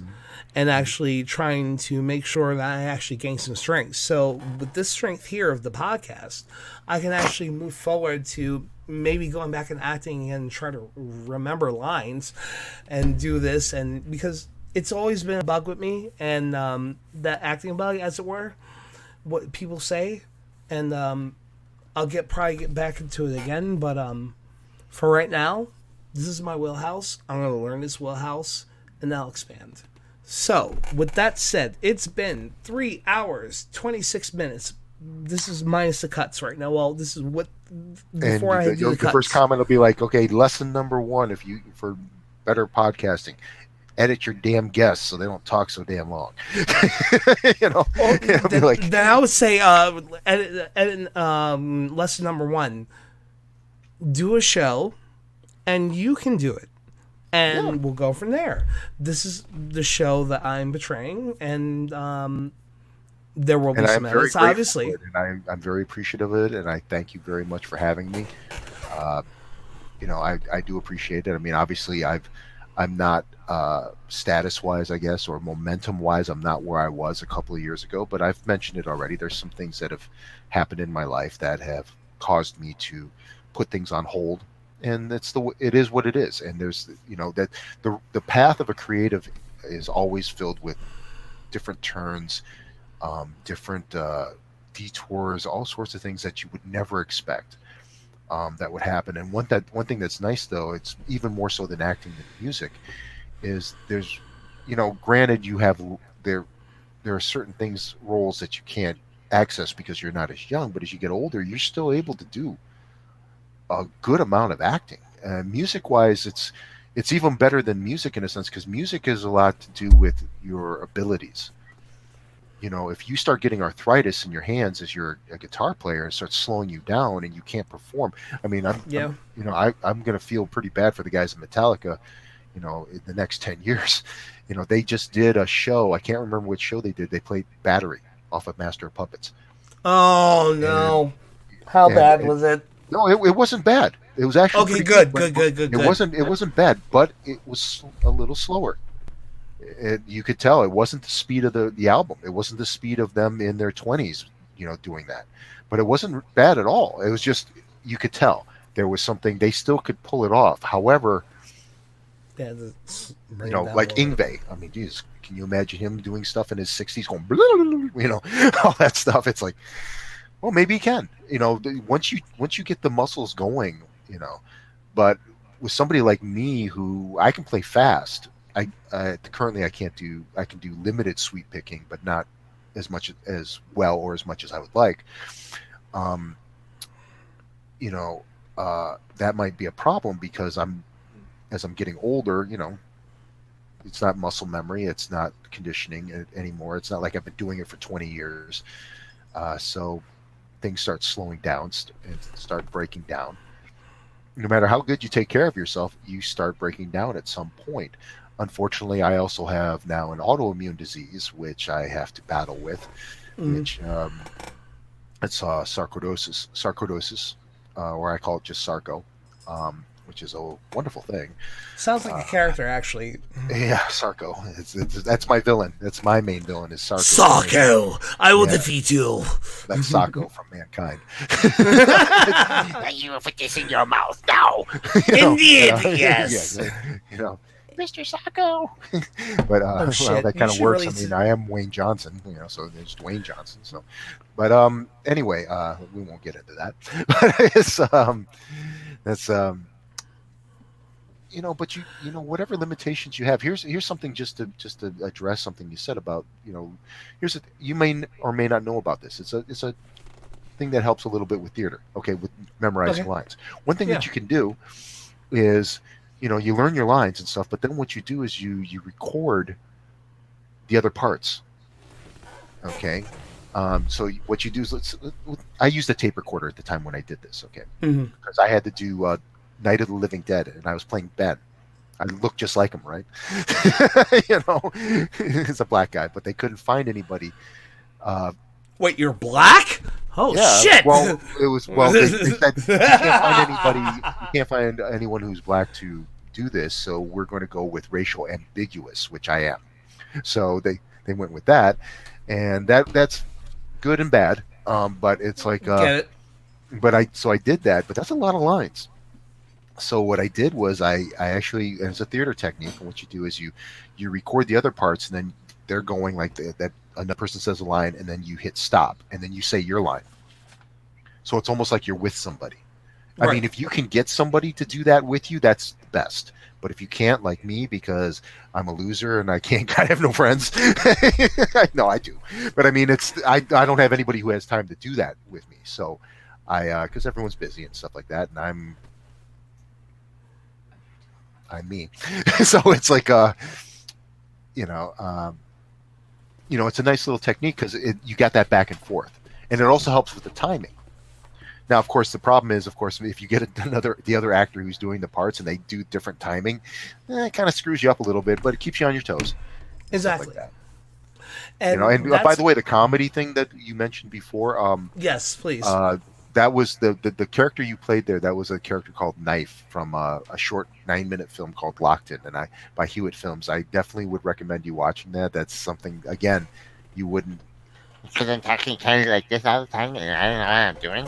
But I'm really nervous and stuff like that. So, you know, where I'm talking about this stuff, I'm talking about where Syracuse from Salve is actually 3.1 miles away from here. And what you have to do, if you have to walk that way, it estimates about 30, I'm talking like that. And it's just like, but okay. You know what? That's the thing. The character I saw that you were actually trying to portray and you were doing is with that voice now is it could have, in my mind, it could have been one of those things where it's just like, well, pi is 3.142652633, and anybody wants to to say something about the numbers I just said. I don't know pi. I know 3.14. By the way, we are almost to Pi Day anyway. Actually, Pi Day is tomorrow as of record. We are 3/13. So happy Pi Day to a lot of people. May you all enjoy eating a lot of pie. And a lot of numbers. But not hair pie, but maybe hair pie. It depends. I mean, nowadays I guess it's kind of acceptable to be some follicle in your pie. I don't know. I'm Puerto Rican. That's like in our daily diet, but that's another story. In any case, it's the fact of just going into I'm gonna get in trouble. They got a parental advisory thing, this late. You didn't expect something like that this late into the interview, did you? This video is intended for viewers 18 and older. Viewer discretion is advised. Yeah. No, but it's the fact of, I really do want to see, me personally, I do want to see a comedy because I think you have the shots for it. It's the fact of, there are typecastings and what have you, and I totally understand you need a person for a certain part, but the best example I could say is Michael Keaton, where he was doing his little comedy things, this, that, and third, and he played Batman. They were like, oh, back in the day, if you read the articles, it was like, oh, well, Michael Keaton can pull out Batman. He did 2 fucking movies. Yeah.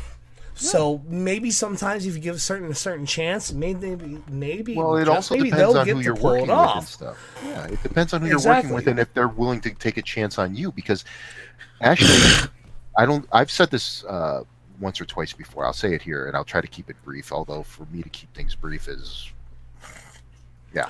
No, you're doing a great job. Okay. Keep going. Now, because that short film, Locked In, is actually tied in with Empire State of the Dead. Because what happened was Ron Bonk from SRS Cinema LLC, he did a contest, like a zombie film contest, short film, and all these people were to submit in, and then he was going to do you submitted in, and it was a contest, and the first 9 or 10 who won would be on the film, and then he'd do a wraparound, that connects them all together, and do it that way, and then release it. Okay.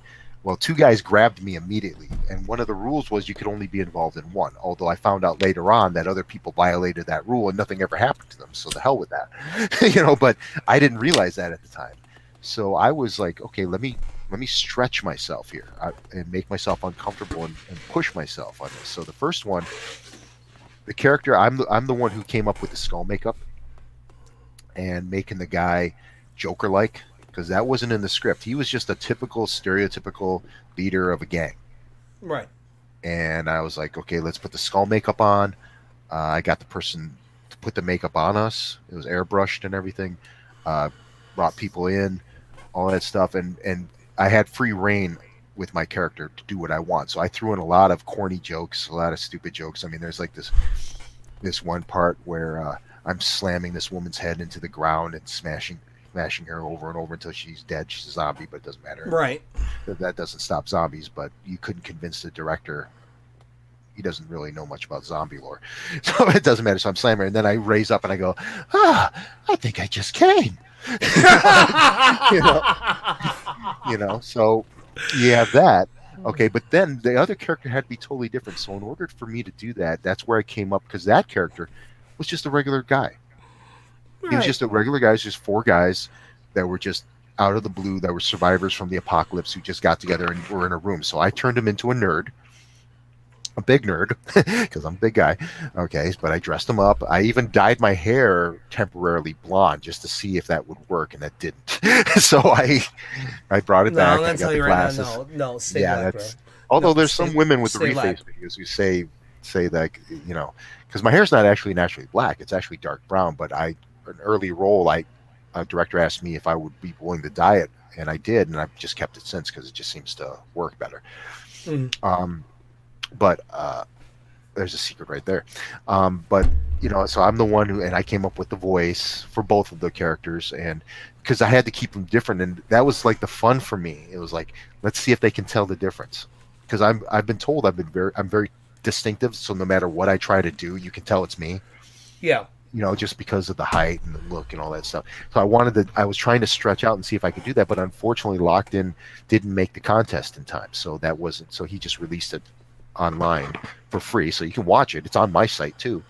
But you can go to Hewitt Films on YouTube and see that. And there's another movie I was in called Transformation, where it's a serial killer type movie, and I play like a demon character who's tempting him and doing all these little temptations, and he's kind of bisexual, because he's there's some scenes in there where I'm kind of flirting with him and doing some stuff that's a little naughty, so, but yeah, there's some times, I mean, it really depends on the script and the flow. To me, that's a real important thing, is the flow, how things go, because I don't want something like there's like a director I know, he'd be like, oh, let's put some ninjas in here coming out of trees. It's like, that makes no sense. Yeah, but it'd be cool. No one would. But That doesn't make sucks. sense in the It story. makes no sense whatsoever.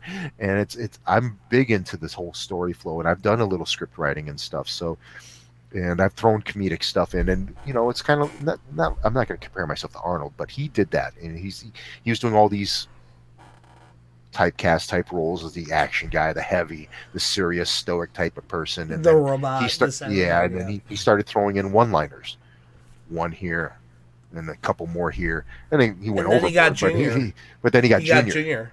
Yeah, and that was great. I mean, and that led to Twins, I think.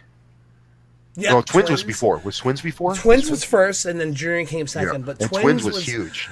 and it really time. it reunited Danny DeVito with him. So it had that short man, tall man thing, but it also did actually expand him into other things. It's the fact of you don't know what you got, what you have until they're one of two things. Either the director or the producers are willing to let you expand, or until the actor is like, listen, I can do more, so let me show you what I got.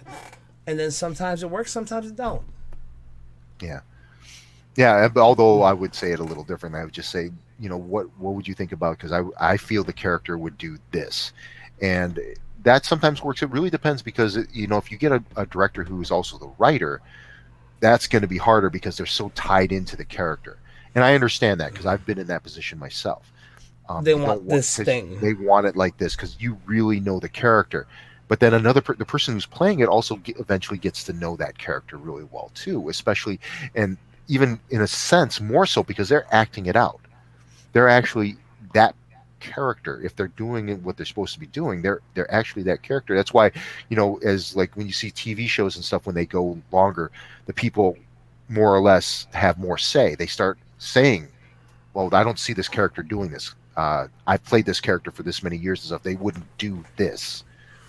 And sometimes they have a point, sometimes they don't, because sometimes writers change, especially on big productions and stuff like that. So, Right. it depends on who you work with and stuff. I've worked with people who are very receptive to ideas and willing to try things out. I've worked with people who there's a wall. You just can't say anything. You do what they say, and that's it. And That's it. that's fine. That's part of the job. Until you get leverage to where you can be like Robert Downey Jr., where he's part of the writing team. He can pretty much say whatever he wants. It's like, or Tom Cruise, where he can be Cruise. like, okay, this is what it is. I have my own production company. This is what we're doing. okay, all you people right here, you people all have to be shorter than me, because I'm tired of standing on apple carts, on apple boxes, and stuff like that. So you all have to be shorter than me. I know I'm a short person, but I don't care. You all have to We be love shorter you, than Tom. me. By the way, you, we Tom. do love you, Tom. We love you, Tom. But, All right, so let's bring it down, because I think this has been a really good conversation, so let's actually perfect this and actually put it to a final note. So I'm going to put it to you this way. I may have one or two questions at the end, but I'm going to give you the final thought. I'll ask my questions. We'll go into there. They'll be quick, and then you promote yourself. Everything you want to promote yourself, because this is what this is about, and then we'll end it. So, final thoughts about acting.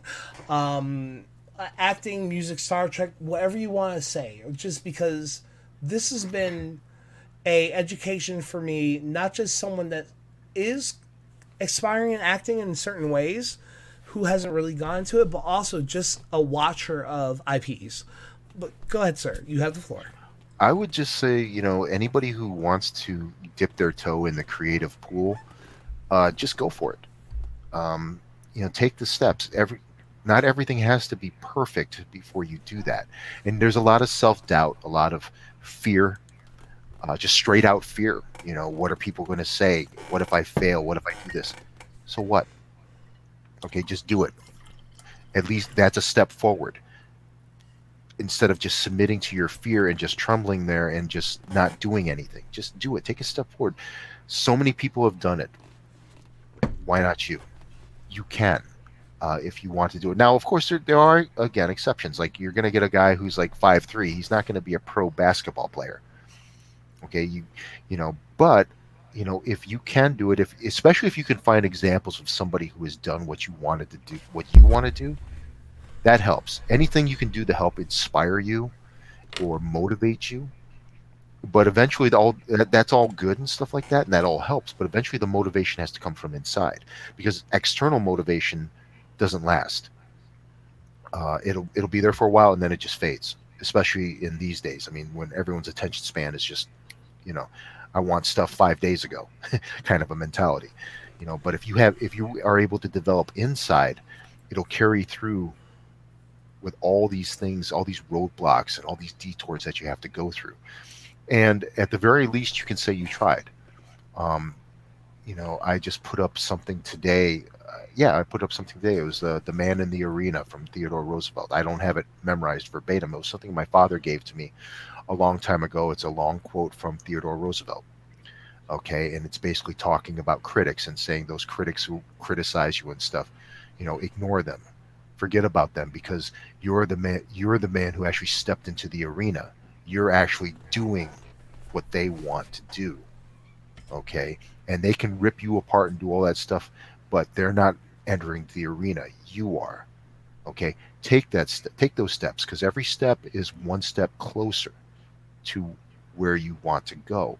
And sometimes, you get on the path and you're like, man, this thing is going to take longer, harder than I ever thought. There's going to be so many sacrifices. There's a book. Crap, I can't. It's up there, but I can't see it, and I can't remember what it is. It's something that I read early on in my career, and it talked. I'm actually going to pick it because it's important. So sorry if you're going to see my butt here. No, you're fine. What's funny? What's funny is I've actually mentioned this book in past interviews, but I've never shown the book. That's funny.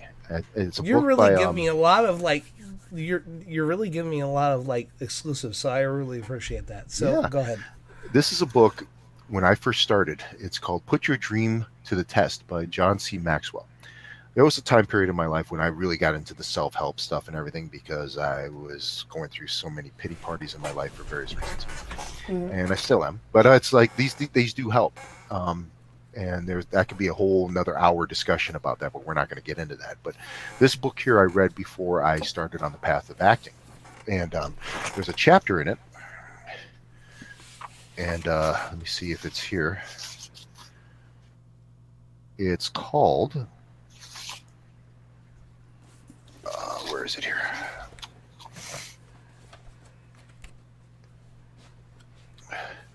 Well, let me put it this way, because I'm wasting time here, and we're already. No, you're not wasting time. But I want to say this. There's a chapter in here that basically it says, "Are you willing to pay the prices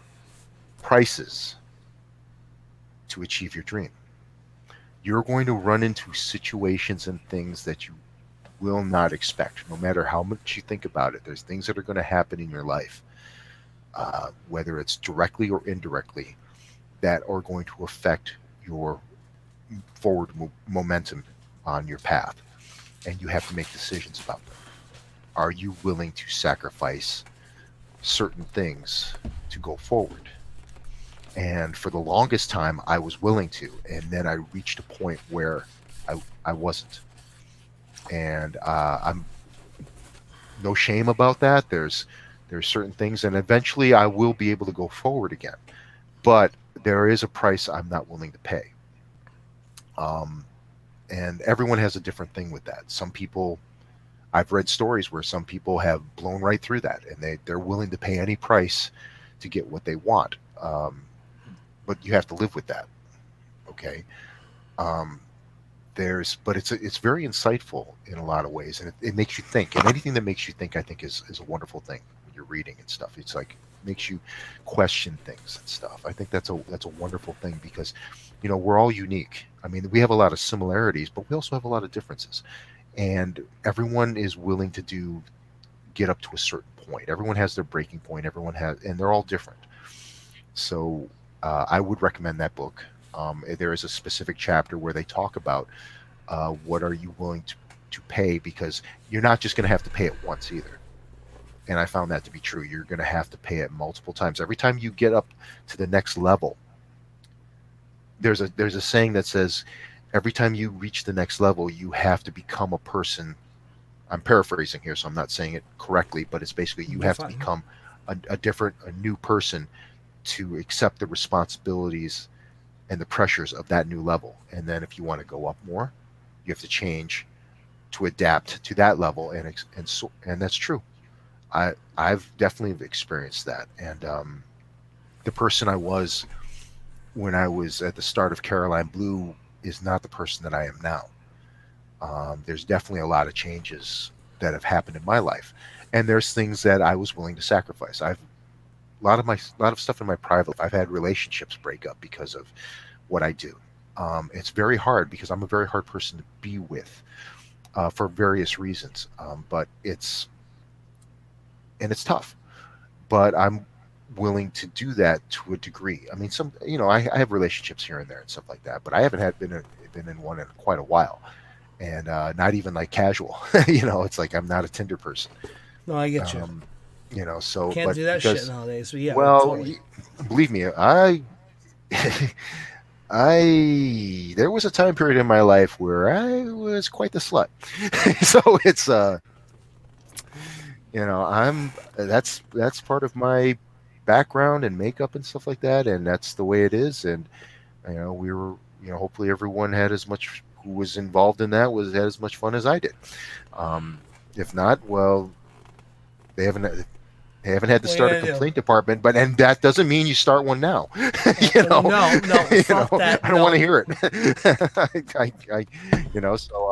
don't want to hear it. No, sorry. My thing, this is you come after my friends, you come after me, and I'm gonna come out and I'm gonna be defending friends. So yeah, there you go. Any case, going forward. Yeah, don't come after my fucking friends. Yeah, yeah. So it's like you got to be like. It's one of the hardest things you'll ever do because you have to face so many fears so many different times, and it's repeated. It's like the price you have to pay. You have to pay it again and again and again. And I mean, I'm sure once I go SAG and everything, there's going to be more prices I'm going to have to pay. Whether I'm willing to do that or not I'll know when those times arrive. I know what I think in my head, but it's different than when it actually happens. Book club. Indeed. What? And since we're doing book club, I'm going to do my own book club, and actually a chapter flipped out that I was looking at. Now, my book is The Art of War. Yeah. Mm-hmm. Now, I gave my missus the version previous to this one, and she gave me one with pretty pictures. I like pictures. But there is something called, and I flipped open this, and this is actually pretty good. The substantial and the insubstantial. Now, it reads, a great warrior takes control of others and does not let others control them. Him.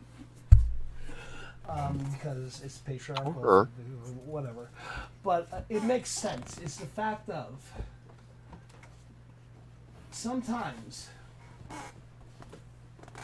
you have to do what you gotta do, take priority in your life, and make sure no one actually derails you. Now, if things derail you for certain reasons, it is what it is. It's life. But at least it's not purposeful. But as long as you're taking control of your own destiny, you do what you gotta do, it is what it is. No harm, no foul. And that's where I come from. And I always suggest anybody get a copy of Art of War. Fortune 500 CEOs read it. They have copies of it at home. They read it. They learn from their mistakes, and they actually use it to what they got to do. I suggest you're more in the craft than I am, but I would still suggest any up-and-coming actor that watches this, get a copy of Art of War. That may help you in the craft that we are in. Mm-hmm. As creators. It does. I have 2 copies, actually. There you go. Okay. So you know exactly what I'm talking about. Yeah. So, all right. So, like I said, it's been... Just one little point just to add about that. It is good to have that long-term focus goal.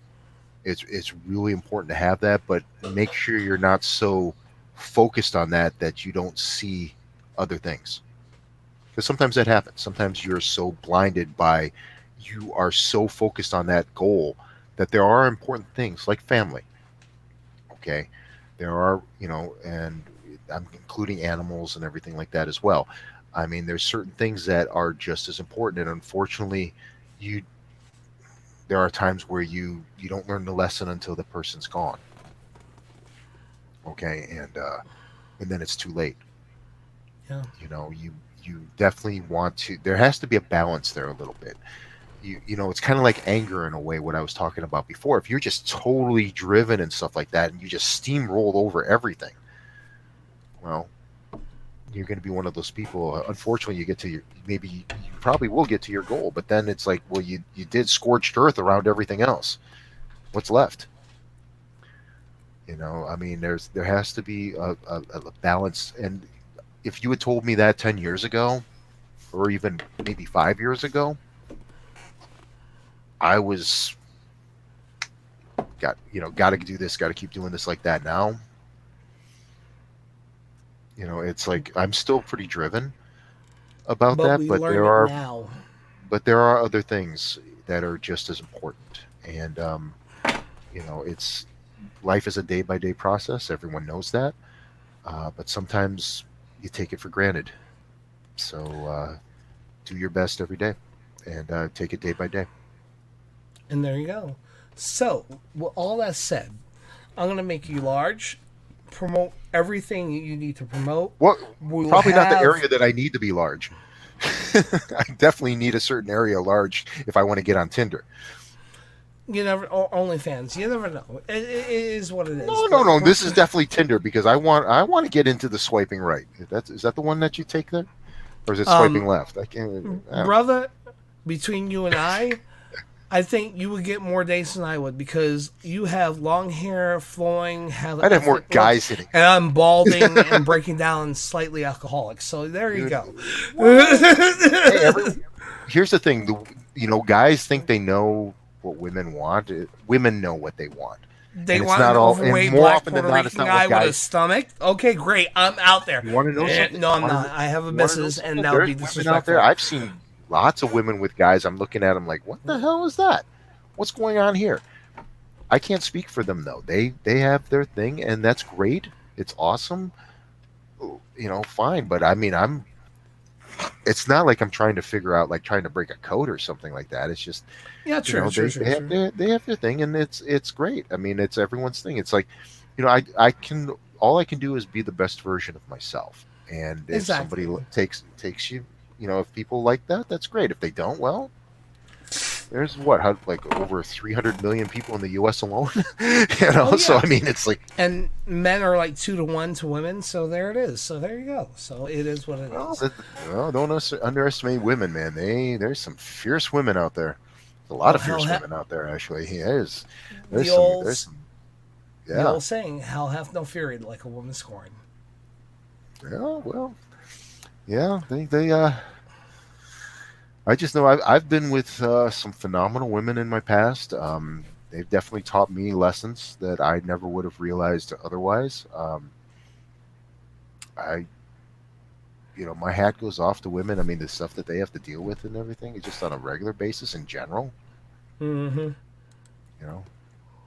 I mean, I'm not a man hater by any sense, but I mean, I'm just like, I just love women.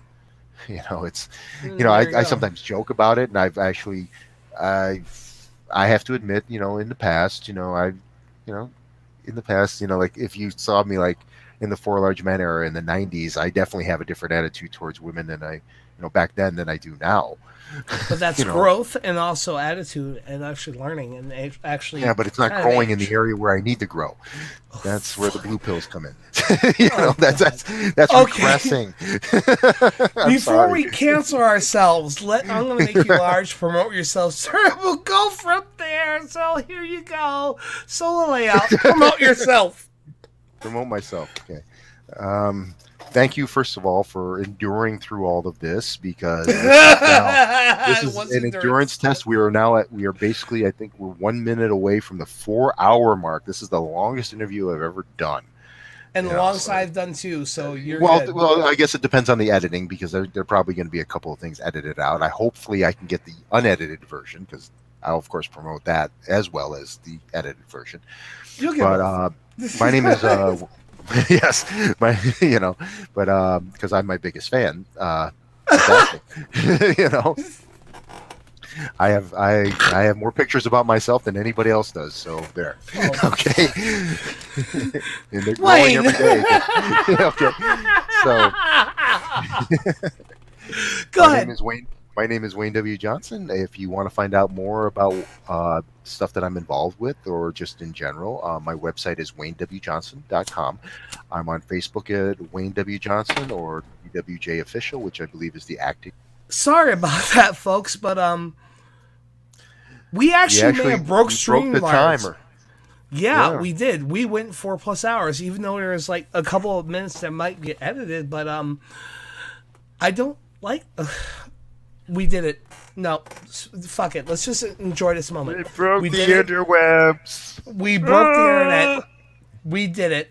So Rick is going to be so pissed. He'll be like, God damn it, Wayne. You're supposed to break the internet with me. well, One day.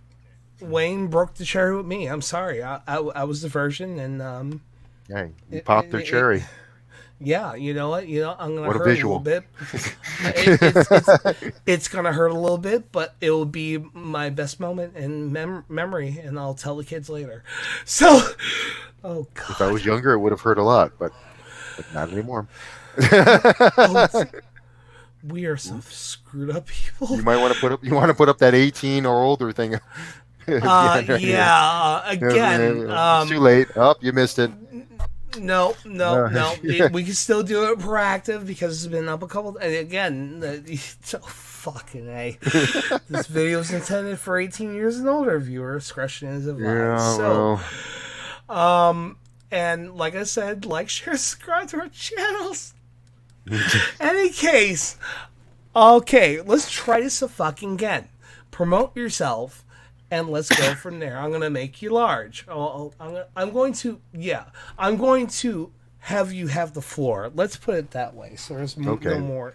Take Go two. ahead. So okay. and action, sir. Okay. My name is Wayne. Oh, I got that echo here, so it's kind of throwing me off here. Sorry. Okay. No, it's okay. No problem. I'll deal with it. That's part of the game. My name is Wayne W. Johnson. And if you want to find out more about my projects or what I'm doing in general, or you just want to see me as a meme daddy on Facebook, I'm on Facebook as Wayne W. Johnson. My acting page is WWJ Official. There's Caroline Blue. It's my band. It's Caroline Blue Official. I'm also have another page called Wayne W. Johnson Musician. If you'd like, please feel free to like and or follow one or more of those pages. It would be most appreciated. My main website is waynewjohnson.com. And I'm also on Instagram, Twitter, YouTube. Most of that is either Wayne W. Johnson or WWJ Official. Just so as a warning, there's a lot of Wayne Johnsons out there. So remember to put the W in there, in the middle initial. And I'm still on MySpace, but I only check it here and there to make sure it's not jacked. And there's some other sites on as well, but those are my main pages that I deal with and stuff like that. Please feel free to check out if you want to see what I'm doing acting wise, what I've done in the past. You can see me on Night of Something Strange. It's a comedy horror film by Hurricane Bridge Entertainment. Warning, it's modern humor, toilet humor. It's gross. It's about a zombie who catches the virus through STDs. So there you go right there. And then on the opposite end of that is classic horror from Tales of Dracula by Wolfbane Productions. And I play Dracula in that, and that's more in the vein of 1940s Universal horror movies. So there's that. And then also there's a couple episodes online for free with the episodes from Star Trek New Voyages Phase 2, where I play Walking Bear, the Mind Sifter, Going Boldly, which is a vignette, and then The Holiest Thing. Also, check out the Federation Files. That's another Star Trek fan film organization. The episode of that is called Walking Bear, Running Wolf. And then there's some other people I've worked with. You can check out stuff on Hewitt Films like Transformation or Locked In or Rise Up and Fall. With SRS Cinema LLC, with House Shark, Miss Cannibal Holocaust, and all sorts of ones. I'm forgetting, and now there's other people going like, "Oh, promote me," and I'm like, I'm forgetting, or just because I've been in a lot of stuff. You can check out my IMDb page, Wayne W. Johnson. Just put it on there, and the first thing that'll come up was The Rock, but then I should be second. Okay, and you can see a list of films, all the various projects that I've been involved in. Although, if you really want to see how many projects I am in, go to my site, waynewjohnson.com, go under the acting tab, and the drop-down menu, you'll see chronology, and you'll see more, probably about 3 times more listings than what's on my IMDb page. So keep on a workout. Hopefully, before the end of the year, I will have not only the Caroline Blue site back up, but I will also have a CD release and some new music videos from them. I do have a few acting gigs in the talking stages right now. Might be some stuff there. I actually just did something last year, a horror anthology called Cryptids, from the production team who did The Barn. That's Justin M. Seelman and Zane Hirschberger. Sorry, Zane. I'll buy you a bottle of Pert shampoo next time I see you. Okay, because I know you love that stuff. And that there, I was in a episode that also had Joe Bob Briggs in that. And that was a lot of fun to film. That I did. I filmed that last July. So be on the lookout for that. That should be out sometime this year. I'm hearing that echo, so it's like delay. So sorry about that, but. Because I'm a little more smoother than this, but that's pretty much for me right now. Just hang out there, keep safe, and let's see how much more I can run this. So we definitely can't break it again. No, because we're now at 7 minutes. Again, I'm sorry, folks. Here, so. I'm so sorry about that, folks. It's just in the break. We okay. So Wayne and I now have the record on this channel of not just going the longest for 4+ hours, but even though it will be actually broke down, we broke StreamYards. Oh yeah. Dear! I mean, anyone who knows me is not going to be surprised. It's like, yeah, you. It's so weird because there's a lot of people that know me, just regular people per se. He's really quiet. He keeps to himself. He just kind of does his thing, not realizing that I talk like I could talk forever about my dick, among other things. I'm actually paying that. If you believe in karma, I'm actually paying for that, probably from all the times in Caroline Blue where I introduced myself as Dexter St. Jock or something, or Wayne What-a-Wide Johnson, Chief Wayne What-a-Wide Johnson. I would say it this way: if you didn't do it, I would think less of you. Well, I would hope that the first impression that someone has of me is like, oh, he's going to talk about his dick. God. Like, wow, he's one of those guys. It's like you see him, look, he's got long hair. He looks like a native, even though he's not native at all. And he's going to talk about his tomahawk. It's just. You see, I always thought you were like, Scandinavian, but that's just me. I'm just Scandinavian. That was a horrible accent. I don't know where that. You're lost, brother. Yeah, Gabriel and Galicius popped in there when you were talking about that. I'm just Scandinavian.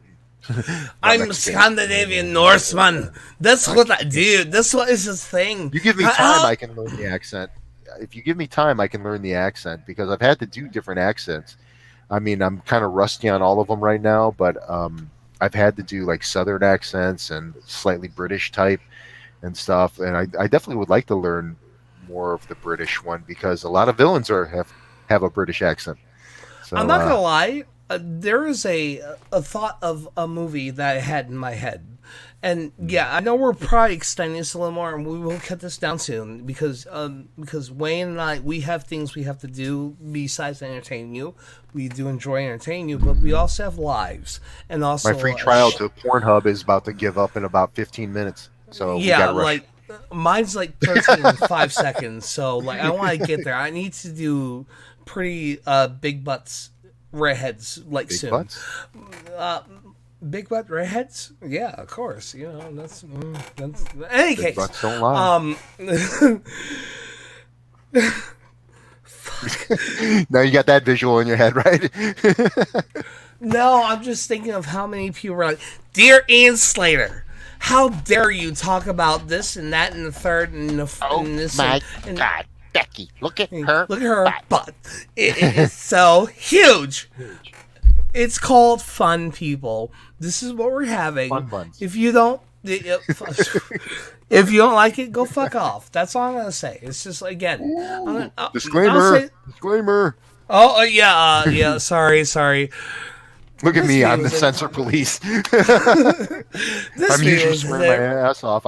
Well, there you go. There it goes for that. So there you Do go. you see the power of me? Is the fact of you said you were to swear and you're the one that was off the cuff, and you're correcting me and my thing. It's Yeah, I'm just like, hardly because swearing I'm at the all. same way. Something's wrong. So yeah, I have that ability, bro. I bring out the best. Oh, I and gotta worst say in this. people. I gotta say this. Talking about Please. swearing, I make it all up because there's a film I did. Unfortunately, it was over a year ago. It was supposed to be out already, but it's not. It's called Babysitter Massacre Heavy Metal. It was supposed to be Babysitter Massacre 4 Heavy Metal, but the 4 I think has been removed. And because they're making also number 2 and number 3, and I think we've shot up one. But I play this character, which in the script he's high school. I'm not high school. I don't care what beauty products I use. I'm not a high school kid, but I play, I guess, a college kid or something like that, and I lost weight for the role and stuff and everything, did stuff, so it was really cool. But he's possessed by a demon, so and I got to modify my lines. So there's parts in that film where I am swearing like crazy, and hats off to the actress I had to work with mainly with that, Jennifer Lefsick. She had to endure that verbal abuse. That's probably why she has a picture of me on her, like the backside of her main door, and there's darts through it. No. Now watch, it's true. It's like, because I really laid the hammer down when it came to verbally It's assaulting. adding. It's not the real thing. It's not like you're really when you see brutalizing that, her ass. well, now watch. I'm going to say that, and everything gets cut. But it's like, if it's not cut, if it's what I remember and some of this stuff, there's some wonderful flavoring when it comes to the lines.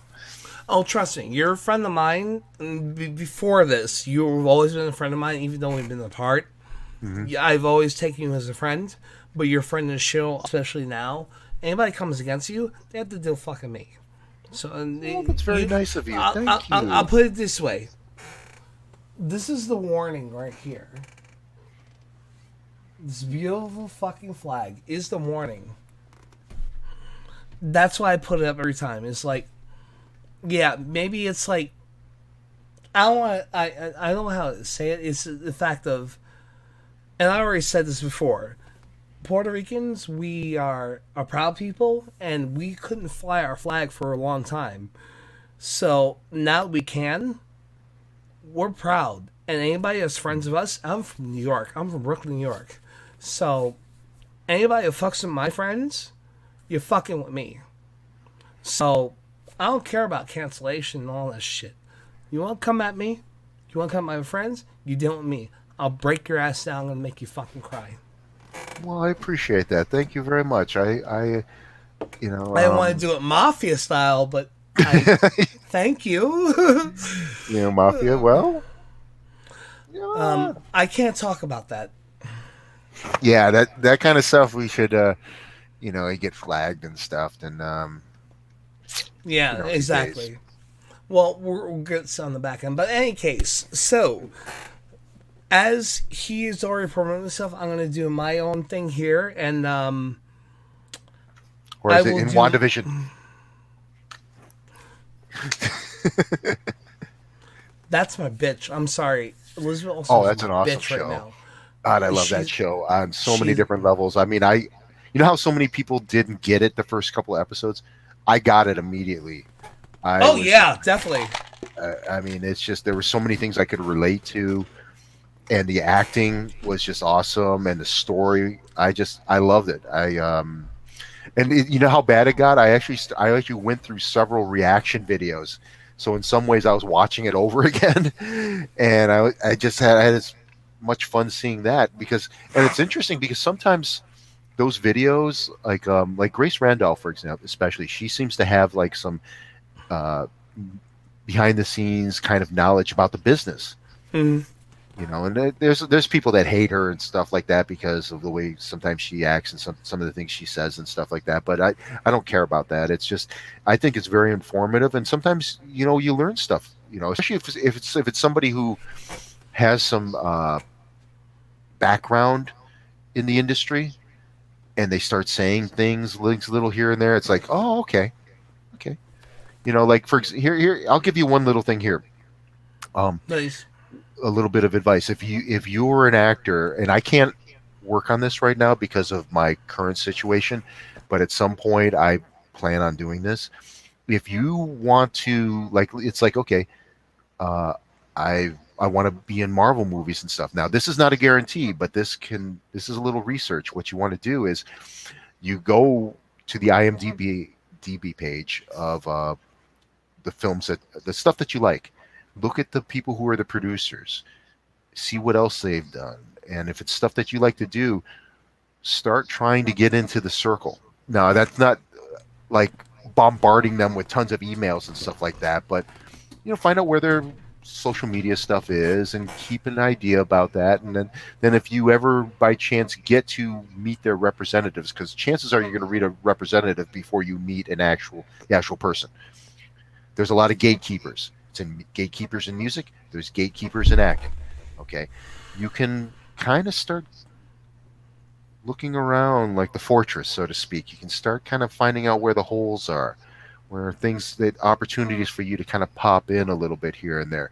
You can find out where the agents are, because if you notice, when there's casting calls for major productions, you virtually never see lead acting stuff being auditioned. Right. Supporting roles. It's almost always extras, maybe day players, but nothing above that. And the reason why is because they're going through the agencies and stuff.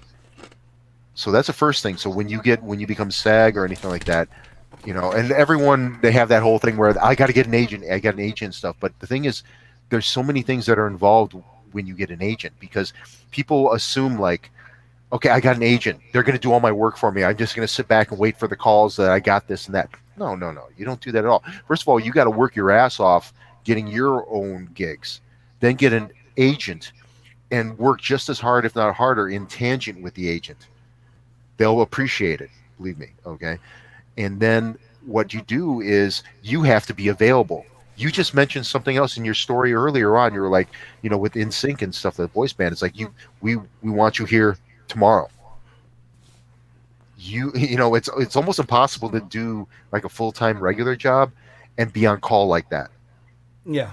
It is so hard to do because most places will not be understanding about that. They'll be like, well, we need a month's notice before you can have time off and stuff like that. And all these other places, casting directors, all that stuff, they will sometimes call you like hours. I mean, that happened in Night of Something Strange. If you watch Night of Something Strange, the actor, I can't remember his name off the top of my head, I'm sorry, who played the cop, who came in later, about mid-movie or so. If you go to my page, just a little promo on YouTube, it's WWJ Official, and it'll say, Cornelius whitewashes a cop.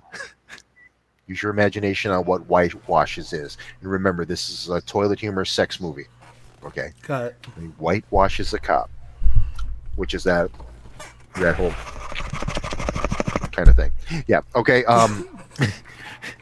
you'll see the scene where the cop gets whitewashed by me because I'm wanking hard, and it's acidic, so it's even better. But you'll see the clip there. That cop guy, he wasn't cast in the movie.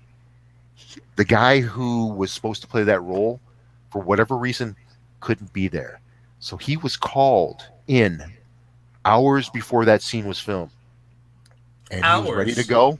Yeah, and he just drove all, yeah, hours. And he drove up and he was ready to go. That happens. Makes sense. Makes sense. Makes sense. Make total fucking sense. They need somebody. They need you got someone. A job. You got to do what you got to do. You got to get there. You got to get there, and the people who are prepared to do that, and that's the thing. It's so hard to do a full-time job, and being able to adapt to that, it's really hard. I've been in those situations. I've actually cut out of work sometimes. It's like I got to do this. But you know what you're showing, but by explaining, and this is, I'll try to start writing out. It's the fact of, if this is the craft that you want to do. Now you're talking to two people that have been in their respective crafts. You have Wayne, who is an actor and also a musician. You have myself, who has been a musician and stand-up, and I don't call myself stand-up. I've been in stand-up, and I don't consider myself one, but I've also been in acting. I consider myself an actor, and I explained earlier about what the hell I had to do with a bun in my fucking face and sitting in snow. If you want to do this, then yeah, these are things you're going to have to do. And yeah, it's a bitch sometimes, but this is what it is. It's in order to get the like I said, an artist, a painter can do their own thing and try to portray their art with a canvas. But you're going to a bigger thing right now where it's, you have multiple artists, whether it be Foley, grips, keys, directors, producers, actors, actresses, all these things coming together to do one product, to create this one thing. And we all have an ego. Even I'm not gonna lie, I have an ego myself. That's why I did this for myself, because I had a fucking ego to actually do this. So I'm not exempt from this. It takes a level of ego to actually do your own thing. It takes a level of ego to work with people. It takes a level of ego to create art, to create a movie, a sitcom, a show, movie, any of this shit. But here it is. This is what it is. Yeah, I mean, and just do your best to take a step forward. But also check your ego to make sure yes. you're part of the cog in the wheel. Yeah, it's like don't test your limits until you know what they are. So to speak. Because there's people where almost anybody that I've had the freedom to make suggestions or changes, even up to on a fly, it all started where I was just doing what they were doing, and I did that, and I did good work by them. I mean, it's like everything's subjective. And then they trusted me. They knew that I cared. Mm-hmm. That I'm not going to, and if you keep giving good ideas, you can't 100% give good ideas all the time. You're always going to come up with something that's going to be like, oh my God, but if you can land on the mark more than miss, you become, it's like you kind of come into the circle, and your input is more valued. It doesn't mean it's always considered. It can be disregarded for whatever reason, but exactly. At least you're going to be able to be heard. Whereas, you get somebody with a big ego comes in right away and just says, oh, this is it. This is this. you got multiple people rolling their eyes. You're wasting time. You're wasting energy. If you're on a union set, you got to be really careful of that because you go into overtime. So then everybody gets an hour and a half. And when you're on a multi-million-dollar project, for example, and you've got hundreds of people around there, time and a half adds up real quick. You wonder why those budgets are huge. Part of that is computers, effects, all that stuff, the amount of people. But man, you go into overtime with that stuff, man, you are just, you're hemorrhaging money. And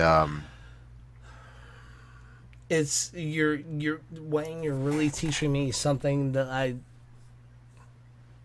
didn't maybe not see, and I have to reevaluate a lot of my personal thoughts, and I do appreciate that, and I really do, because you know what? well, hopefully it's not going to be for anybody who's watching this or anything like this. It's not so much of a culture shock, so to speak, like it was for me. There's a lot of things I've seen on sets where I'm just like, wow, I didn't expect this. I didn't realize this. And there's still a lot more to come, I'm sure. Oh, There's let it be. Huge amount of things. Sometimes, Wayne, sometimes you need a bit of a shock to the system in order to really see the other side, and that's what we're missing in life. And I'm not going to go Sometimes into that's good that. for you, yeah. Oh yeah, because you know I've had plenty of shocks in my system, but it made me a better person. But that's just me. So with that said, You got to do your promo. I really enjoy this, but we can't go 16 fucking hours. I will, if you're willing, if you're willing to do this again down the road, I would love to have you back, and we can do another thing. We can break the internet again, as it were, if Sure. that's what. Oh, good. And I will say this: let some time go by. The reason why I say that, I mean, and this is for you, Rick, because I know you bug me with interviews all the time, and I would love to do them, but if there hasn't been enough time gone by, I can't bring in some new things that have happened. I mean, I could, but it would be more entertaining, I think, for your audience and mine if like a new project comes up, or like all of a sudden, let's say I'm working on the sequel for Night of Something Strange. All of a sudden I'm doing that, or that let's be a little bit more concrete here. There's a film with the same production team called Johnny Z. Okay, I think they're still filming after 2 years. Just a little bit here. The virus really put a hamper on their filming and stuff. But I think as they of still record have support, but date, it's almost done. 3/13/2021. Yeah. So I mean, I did that 2 years ago, 2 or 3 years ago now. And there was some interesting stuff out of there, and it's not as toilet humor. There's a little humor in there, but it's a little more futuristic. Still zombies and stuff like that. But that's going to be an intense one, and if that comes out, that would be a great one in time for an interview, for example, because I can talk about all the behind the scenes stuff with that, and I can actually show pictures. I've got pictures from 2011 from productions I've been on that I'm still on hold because I'm under contract. The multi-million-dollar movie I was talking about being an extra, that came from 2011. It's called To Have and to Hold. You can find it on IMDb, and there's some major star power on it. But they've actually shown a few pictures. Some of those actors have already shown pictures and stuff. But I am under contract, and I think I might have shown one. But I'm in an outhouse, so it's like I'm not giving away anything. I'm just a Native American extra. But the last thing I want to do is make sure this is not my way. This is a free flow. I don't want to make sure you get sued for anything, I shouldn't have said it that way. I don't want you getting in trouble for anything that I have said and ask you a question. So you do it in your time. This is your thing. It is what it is. It is the Wayne W. Johnson podcast with Ian Slater on this one. So I'm just a secondary. It is what it is. It's my podcast, huh? Yeah, it is. That's what okay, so I'll be quick, and then we'll go into closing. Is the fact that take as much time as you want. If it's my podcast, you take as much time as you need to promo your stuff. Oh, thank you, sir. Oh, thank welcome. you. No, I can't I'll do it expect because I'll expect a check in the mail. you were you were in Star Trek, so I can't say shit. So it's like I just have the toys. IDIC. It's again, I'll be quick. It's the blank is whoever I'm interviewing. Podcast with Ian Slater. I'm just secondary. I'm interview you. I talk with you this, that, and the third. So whoever doesn't at this point doesn't understand what we're doing, that's what we're doing. I'm the secondary. You are the primary. Whoever is in this position. But with that said, I'll say this quick and then we'll round it out.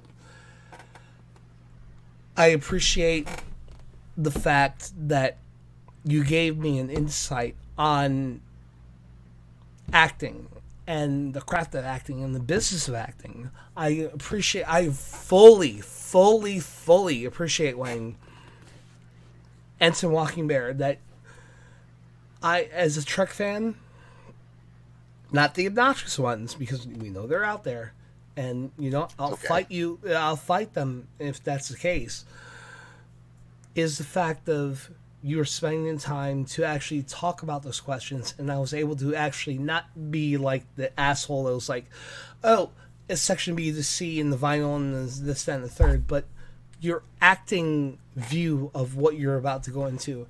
I also appreciate the time that you were willing to take. You took 4+ hours with me. And this may be a two-parter. It may not. I don't know. We'll go from there what I do in the edits. But, Wayne,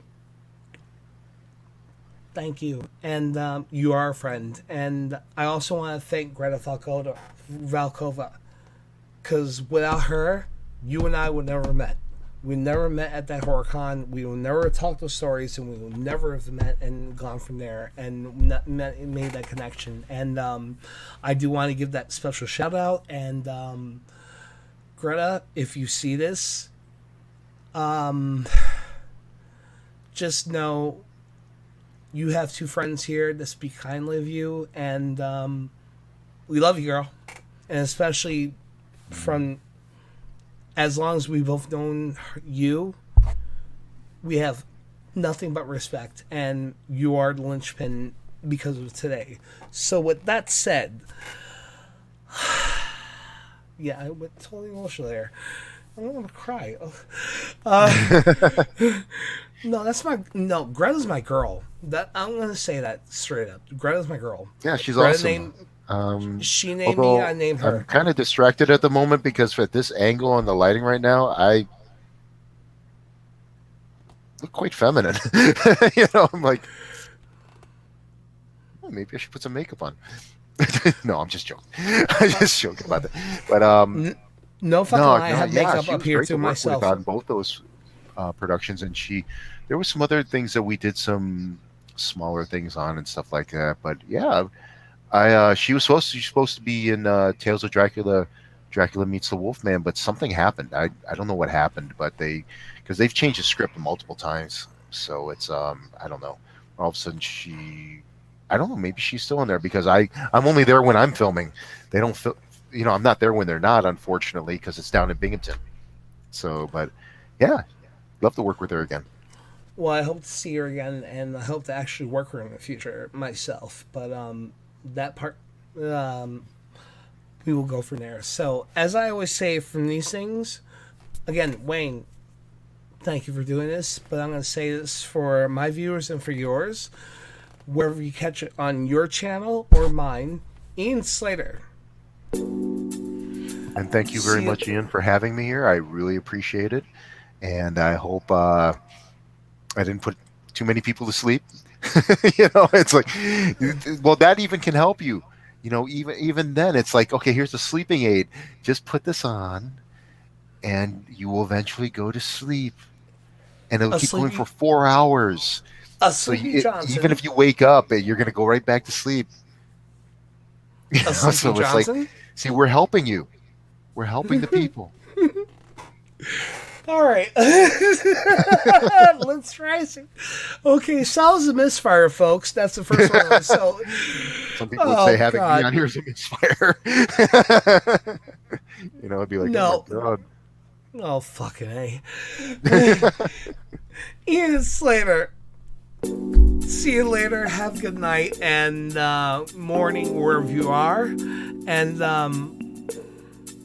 follow your dreams, learn from all of us, and go from there. Have a good night, folks. Take care, people.